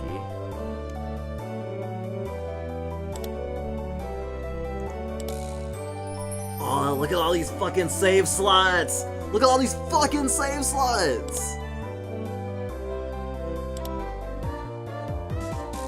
Really though, I've gotten pretty used. Wow, this is my first save. So amazing. I wanted to also stop for a second to comment about the like mix thingy. Cause I feel like having variation in friend groups and social circles like exposes you to more different kinds of people, different types of thinking, potentially different cultures, and stuff like that. And that's very useful in like learning to socialize and exist in the world. And you know, thrive socially even. Which is why, you know, school is important for that social component, not just the collegiate component. Sorry, scholastic. Collegiate is like college specifically. But I think it's actually a really common occurrence for queer folks to not experience their social circles quite like our like non-queer counterparts, I guess you could say, in the sense that like AMAB folks who are expected to be boys might, as a stereotype, kind of as a stereotype, like have stronger friendships with girls than boys. But even that little thing about boys being afraid of older boys, I think, at least from our lived experience, living as a boy as a kid, definitely rang true. And it wasn't something that we actively thought about actually, but like, men and older boys were scary. And I guess that was part of the reason that we didn't want to grow up, because we didn't want to be scary. But that's a conversation for another time. Ugh. Our deep gender trauma goes very far. But finding people who aren't just like, oh, we have to separate the teams by boys and girls or something like that, like by these quote-unquote easily divisible lines. I really appreciate people who didn't automatically do that. Another reason to abolish, you know, the gendered culture, the like hyper-gendered culture that we all have to live in right now. Because like the whole like girls and boys can't be friends or whatever, bullshit, and I hate it. Bullying bottoms is fun. Of course. Well, that's to be expected. Younger boys just see older boys as scary. Compare that to girls, well, at least these girls aren't picky. We put all the side dishes in the middle where everyone was free to pick at them. I thought girls would mind sharing a meal with a boy, so I was a bit flustered joining in. However, Mia noticed that and teased me quite a bit. As the fruit of my efforts, I can now reach over and take sides from anybody's lunch. Oh, I like the I like the platonic atmosphere that has been developed in this friend group. It is very charming and nice and endearing, in the sense of like it not being a super big deal. Like that's certain things that about romanticism that we're like ultimately leaning away from nowadays, of putting so much so much significance on simple acts that make general like cohabitation or coexistence a lot more stiff. If like having lunch with someone automatically means that you're dating them, then it means that any sort of social exploration automatically comes with like a lot of potential responsibility, and that just is no good. My, isn't Sir Keiichi's lunch extravagant today? My, isn't Madame Sadako's lunch extravagant as well? The stewed stuff has a nice look to it, rather trendy. Buying into the fight that Sadako was starting, our chopsticks locked in a cross counter, grabbing into each other's lunch. My, how delicious. Oh, this taro is good. The stewed stuff is good too, even cold. After seeing my happy face, Rika-chan's expression broke into a little smile. I saved some of my dinner from last night. By the way, Sadako and Rika-chan's lunches are always the same. It seems that Rika-chan makes it for both of them every day. Rika-chan made this too? These taste like mom's home cooking. I was honestly impressed. The carrot rosettes weren't from a mold. They were done by hand, with a knife. That's not easy to do. I guess Rika-chan's just good at that sort of thing. She's really good at sewing, laundry, and stuff like that. Amazing, right? Amazing! Rika is quite exceptional in many ways. That's nothing for you to boast about.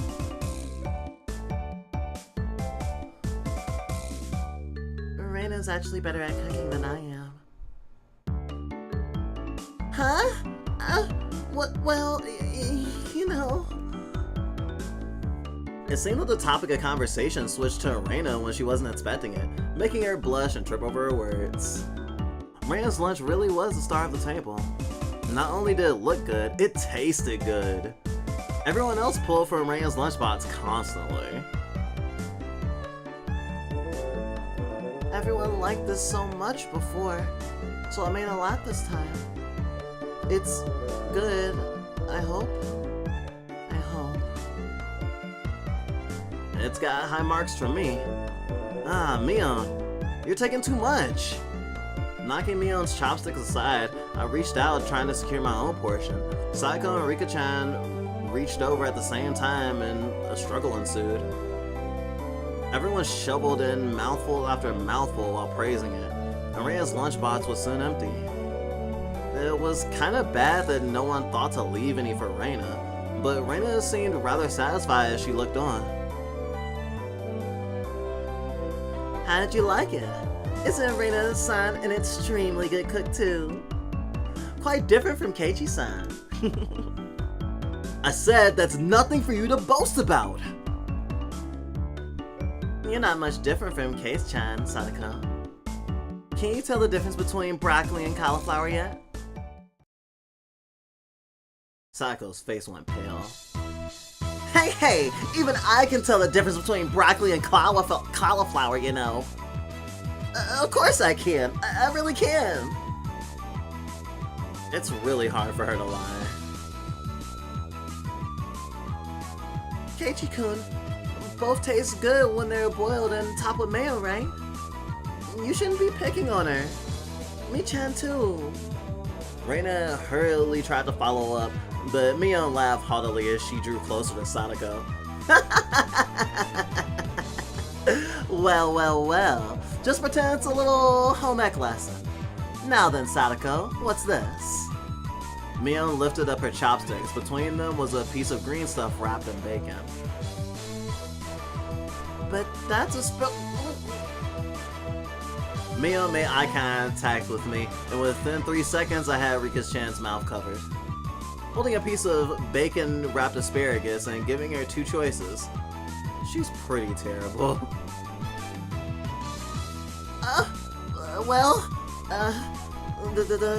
The yellow one is cauliflower. No, wait, the green one is cauliflower?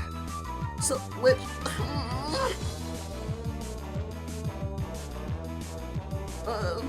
probably the yellow one is broccoli and the blue one is cauliflower. But the green one is, do you know which is which? How about you just give up? I expect no less from the class representative. The oldest. The way she drives people into a corner just shows how much experience she has. This is just a hunch, but being brought into the Sonozaki household must be quite the ordeal. I do know. I really do. Then answer the question. I know! She finally broke down and started crying. When she acts like this, she actually starts to seem her age. Oh, cute. Reina entered a state of euphoria. Sadako bawled her eyes out. Reina was in a state of bliss as she rubbed her cheeks against Sadako's head and smothered her. Really? Oh, very content face. One that wouldn't care if the world ended right then. It was that kind of smile. Reina! Mimi is picking on me! Cute. It's okay. Reina Oni-chan will take care of all those bad people who tease my little sis. It was like a flash of lightning. What was that just now? Both of Reina's fists shot out at supersonic speed, striking Mion and me squarely in our faces. Before we knew it, Mion and I were sprawled, spread eagle on the floor, staring up at the ceiling with matching welts on our faces.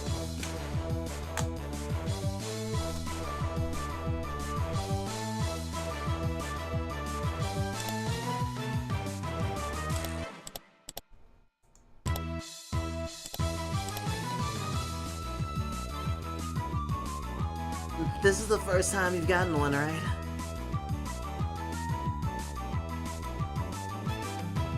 I keep accidentally pressing the spacebar, and the spacebar hides the text. This is the first time you've gotten one, right? Today, she went easy on us. Easy? You mean there's something harder than this? With that, Mion and I slumped our heads back to the floor in unison. From now on, I'll be careful when I'm within striking distance of Reina.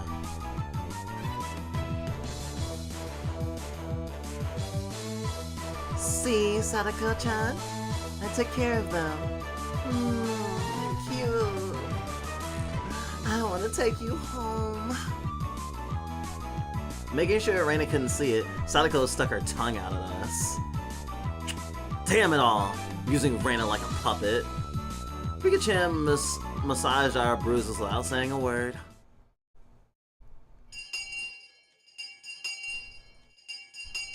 That scene was really good for establishing character and the vibe between the characters, not just they are a friend group.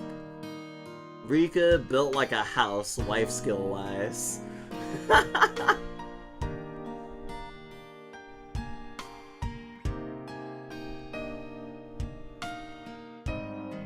No matter what the day had held, the last school bell always came too soon.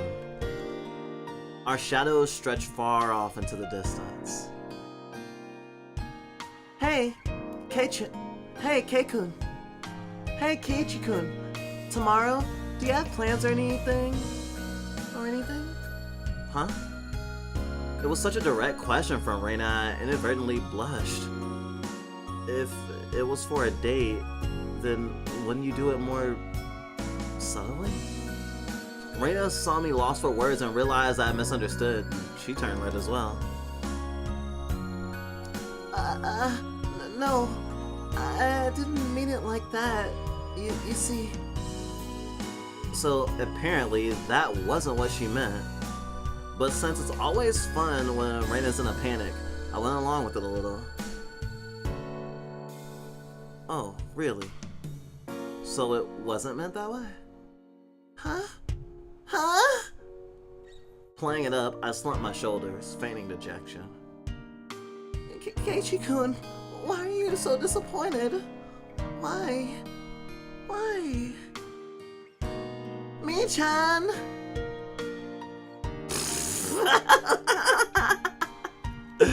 Unable to hold it any longer, Mion slapped me on the back. I see. This old geezer never knew you could push her buttons like that. Huh? What is it? Mion was rolling on the floor, clutching her stomach while Reina flailed around, completely bewildered. I couldn't help but start laughing as well, feeling just a little bit guilty. I ruffled Reina's hair. Kidding, sorry, it was a joke. That was my fault. She really is a cute one. Huh? A joke? Since when? Huh? About halfway through. Halfway? So, Kei-chan, that means you weren't acting when you blushed at the start? Huh? That means... It was only a momentary lapse, but there was no way Mion could let such a deliberate detail slip by her. Ah, well, you see... Saying anything more was a bad idea. In my bewildered state, I slipped further into an unfavorable position. After that, Mion continued to tease me about it for a while.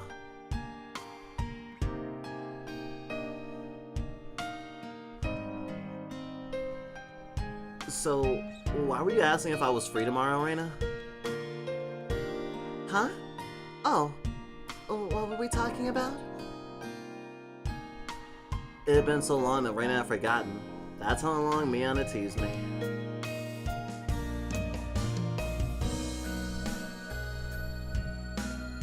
It's just, Kei-chan, you probably can't find your way around Himeno Ozawa by yourself, can you?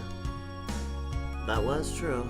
I hate to say it, but if you blindfolded me and spun me around 3 times like we're playing Pin the Tail on the Donkey, I wouldn't be able to tell up from down here. Yeah, I don't think I know how to get anywhere besides back and forth from school. Yeah. So, you see, tomorrow we were thinking that Michan and I could escort you through Hinamazawa and show you around. That would be a godsend. Frankly, I was happy about the offer.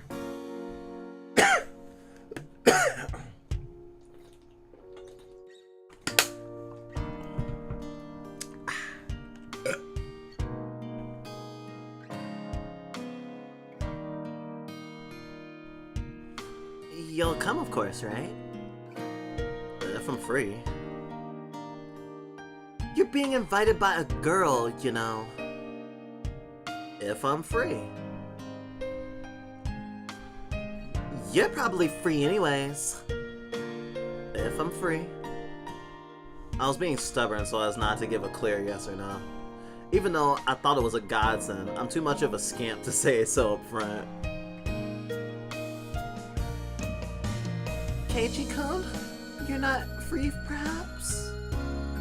Perhaps? While Mion and I had our rather sour back and forth, Reina peeked over at me hesitantly.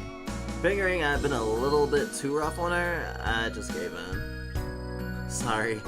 Forgive me, I apologize. I'm free. Great! The trepidation disappeared from Reina's face as it blossomed into a smile. Hey now. Seems like there's quite a difference between how cold you are to me compared to Reina, isn't there? It seems Mion didn't care for how rude I was to her compared to how quickly I agreed with Reina. But her being annoyed was very interesting. So I pushed Reina forward, speeding up our pace to leave Mion behind. Let's go, Reina. Oh, let's go, Reina. Maybe it should just be the two of us tomorrow. Leave grumpy old Mion behind. Oh, maybe it should just be the two of us tomorrow. Leave grumpy old Mion behind. Huh? Whoa, if Keiichi-kun is okay with that, then... I'm the one who came up with the idea to take him around. Don't ignore me, Keiichi Minabara. It'd be great if the two of us could go on a picnic together. Should we bring a basket, Reina? If we're bringing a basket... I'll make all the food. Maybe. Don't you ignore me too, Reina. I'll tell everyone that you two disappeared into the hotel district together. Well then, I'm going home right now to start making it. Tomorrow's gonna be so fun! Later, Keiichi-kun. Michan, bye! Reina bounded off like she was walking to the moon. After the dust settled, all that was left was me standing next to Mion sprawled out on the ground. There was a welt on her face. Are you alright? There was over 2 meters between you guys. Since you've come, they've become sharper.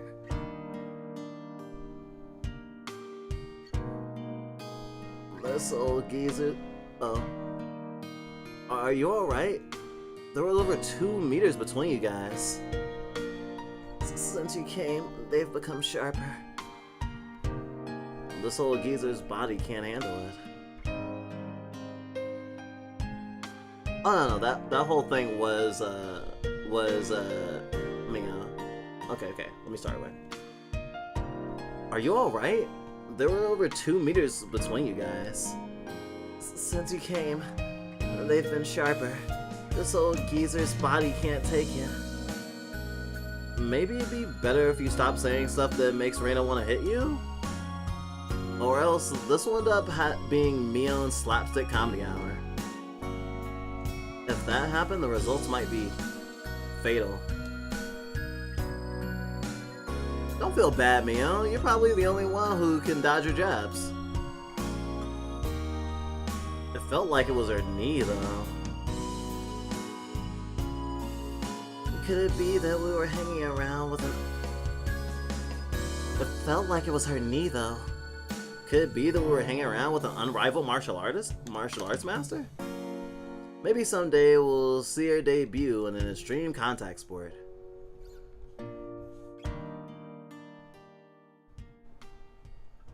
You can't lose to Reina, you need to train up and have a rematch. Kei-chan, you should...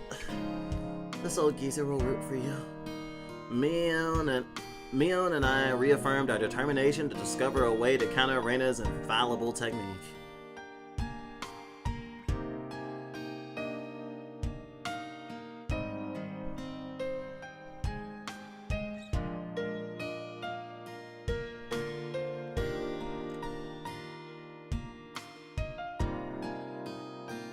You have received new tips. We've mixed a grade. We don't have a uniform.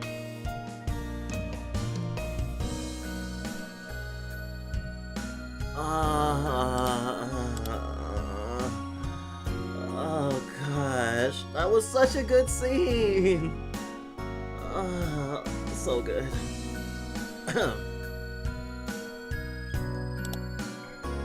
End of chapter 1. Oh, that's perfect. I guess that's it for this today. Next week I'll do 2 chapters. Even though, ironically, this is chapter 1 of a game. Which isn't confusing at all.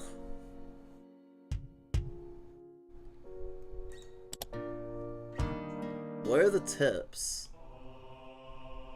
We're a mixed grade?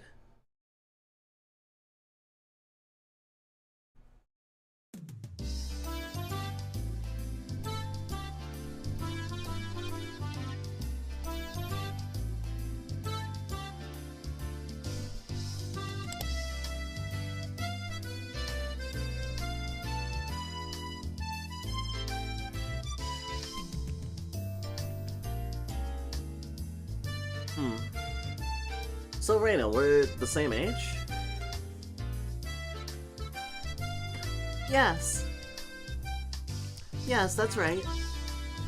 We're the same zodiac animal too.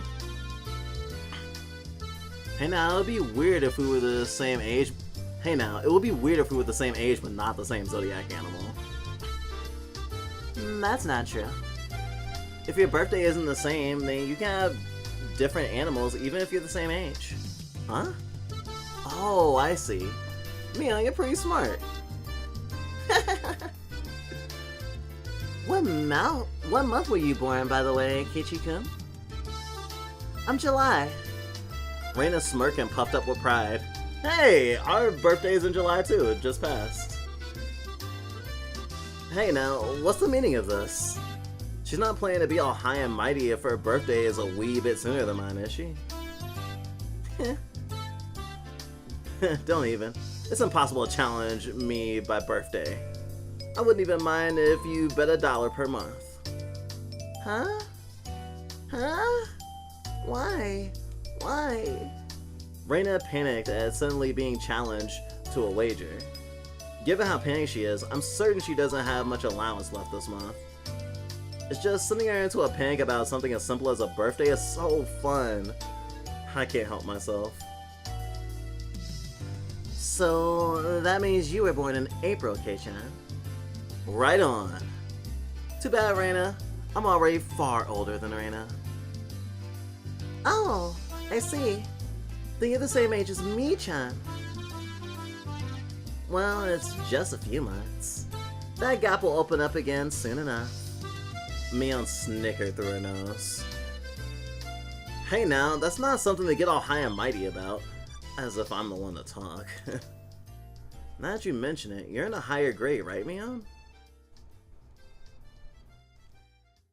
If you're an underclassman, then I can be an upper... If you're an underclassman, then I can be an underclassman from now on. Me-chan, you're not making any sense to me. Just by saying Reina's blushing face, you could tell she knew exactly what she meant by it, though.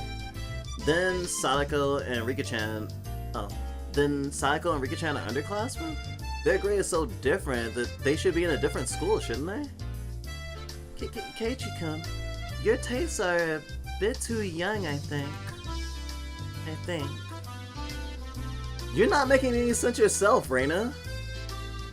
I'll just grab onto her head and scruff it up a bit. No, stop it!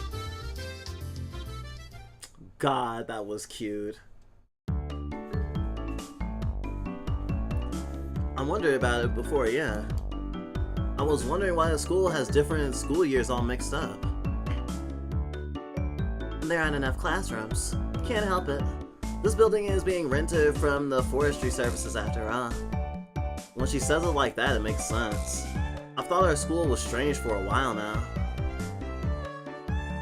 The schoolyard is gravel. There are some rooms that aren't for houses, and there is some strange sort of construction machinery parked here. Why is it being borrowed? What happened to the real school? There was one here forever from before the war. It got dilapidated. They closed it down. It probably was a grand old schoolhouse. Well, because it probably was a grand old schoolhouse. Well, because of that, the students would have to attend a school in the city. That's pretty far though, you know? Which school would that be? Did you know that there's a part of the school if you pass by the Okinawa train station? Turn at the hospital and head towards the pediatrics department. What? So far. I couldn't tell where it was by the location, but I understand it pretty far from Reina's reaction. Well, that's why. The guys that didn't want to commune to Okinawa rented out the building from the forestry services and are attending this pseudo schoolhouse here. About half the children in Hinamazawa go here. There are quite a lot of kids that come here on bike. Well, since they're attending this really messed up school, it might be pretty hard for them to get into higher education. That's not true. Oh.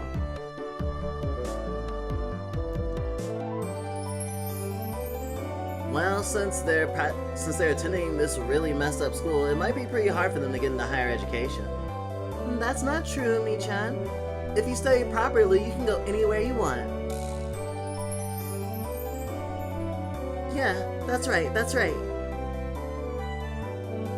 Yeah, that's right, that's right. I totally agree with Reina on this one. Yeah, that's right, that's right. Let's try our best. All of you try your best. This old man will be rooting for you. Not just us, you too.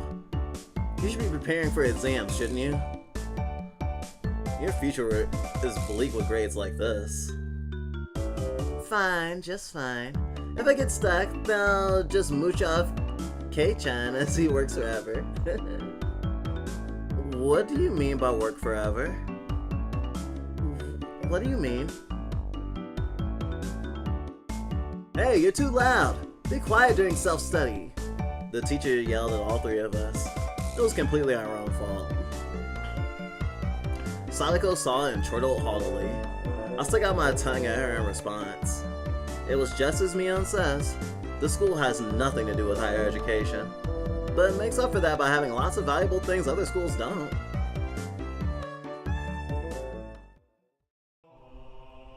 Oh, this is interesting. There's like little vignettes. Kind of reminds me of like if you read like a like there's some manga they're like a normal kind of story manga, but then they have like 4 panels or like 8 panels that go in between certain chapters or certain volumes that like do happen in the story, but like not reading them you don't lose like too much to understand what's happening. It's more like, I guess with some, if something like that were to be animated, someone might refer to it as like filler, even though it's not, because it doesn't necessarily progress the story. So actually, we don't have a uniform will be what I'll probably redo this one since I was messing up so much next week. But I like these as like the equivalent of like a 8 panel at the end of a chapter, or a 4 panel. There's lots of different ways manga do stuff. Gosh, a lot of art we're consuming lately is making us want to get into comic creation or visual novel creation, or both.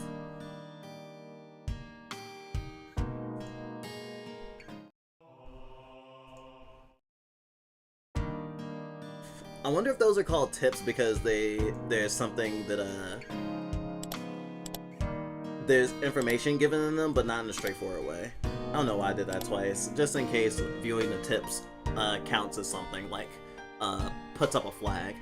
Especially thinking about games like You, Me and Her, A Love Story, or Doki Doki Literature Club, or even Undertale. I don't know what might change how the game plays based on different flags of doing certain things, since I haven't gotten any choices yet, so I had to keep that in mind as well. Wow, this is some good music. I think I'll use it for moseying on out of stream, I think.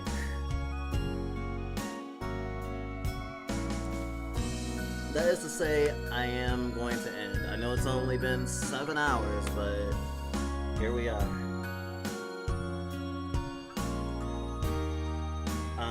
If folks will be so kind as to stay for the raid, I really appreciate it.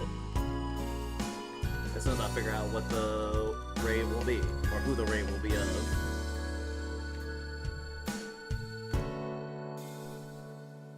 It was a cozy little stream. Wasn't sure that we were gonna enjoy such a reading heavy stream, but that demo really broke it up. 2 games in a demo seems really perfect. Sorry we didn't get to the drawing. We do end up drawing almost every day. I don't know if we drew today or not. I haven't been fronting for that long, but we'll probably be drawing over the weekend. So whatever thing that Mocha was gonna draw for stream, which I'm pretty sure was Vindictive Dryad fan art, I'm sure we'll post later this week. Oh, but yeah, that's the raid message. Your life will be filled with happiness and sadness. Feel free to add little emotes.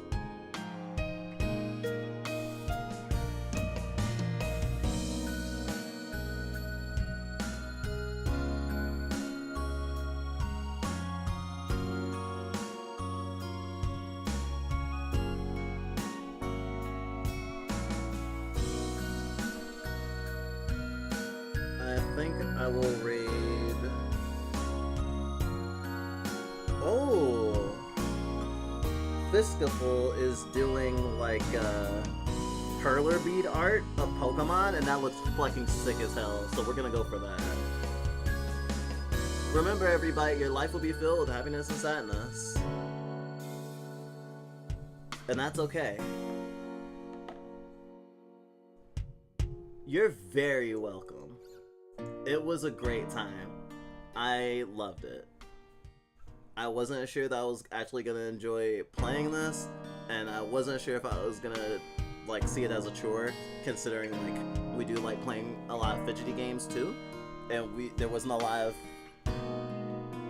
purposeful fidgeting games in this stream, so we thought we were gonna be a little bit cabin fevery. I was like, oh, I'm reading too much. But getting really into the characters and stuff was nice. Thanks everyone who came by. We've still got 45 seconds before the raid hits. Because of course I'm raiding from my phone.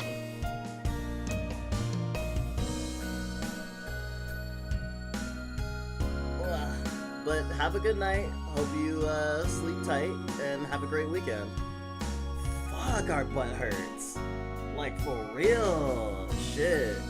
Yeah, I'm glad we ended the stream because we're gonna be really stiff tomorrow. But we'll also be finally making our birthday cake tomorrow.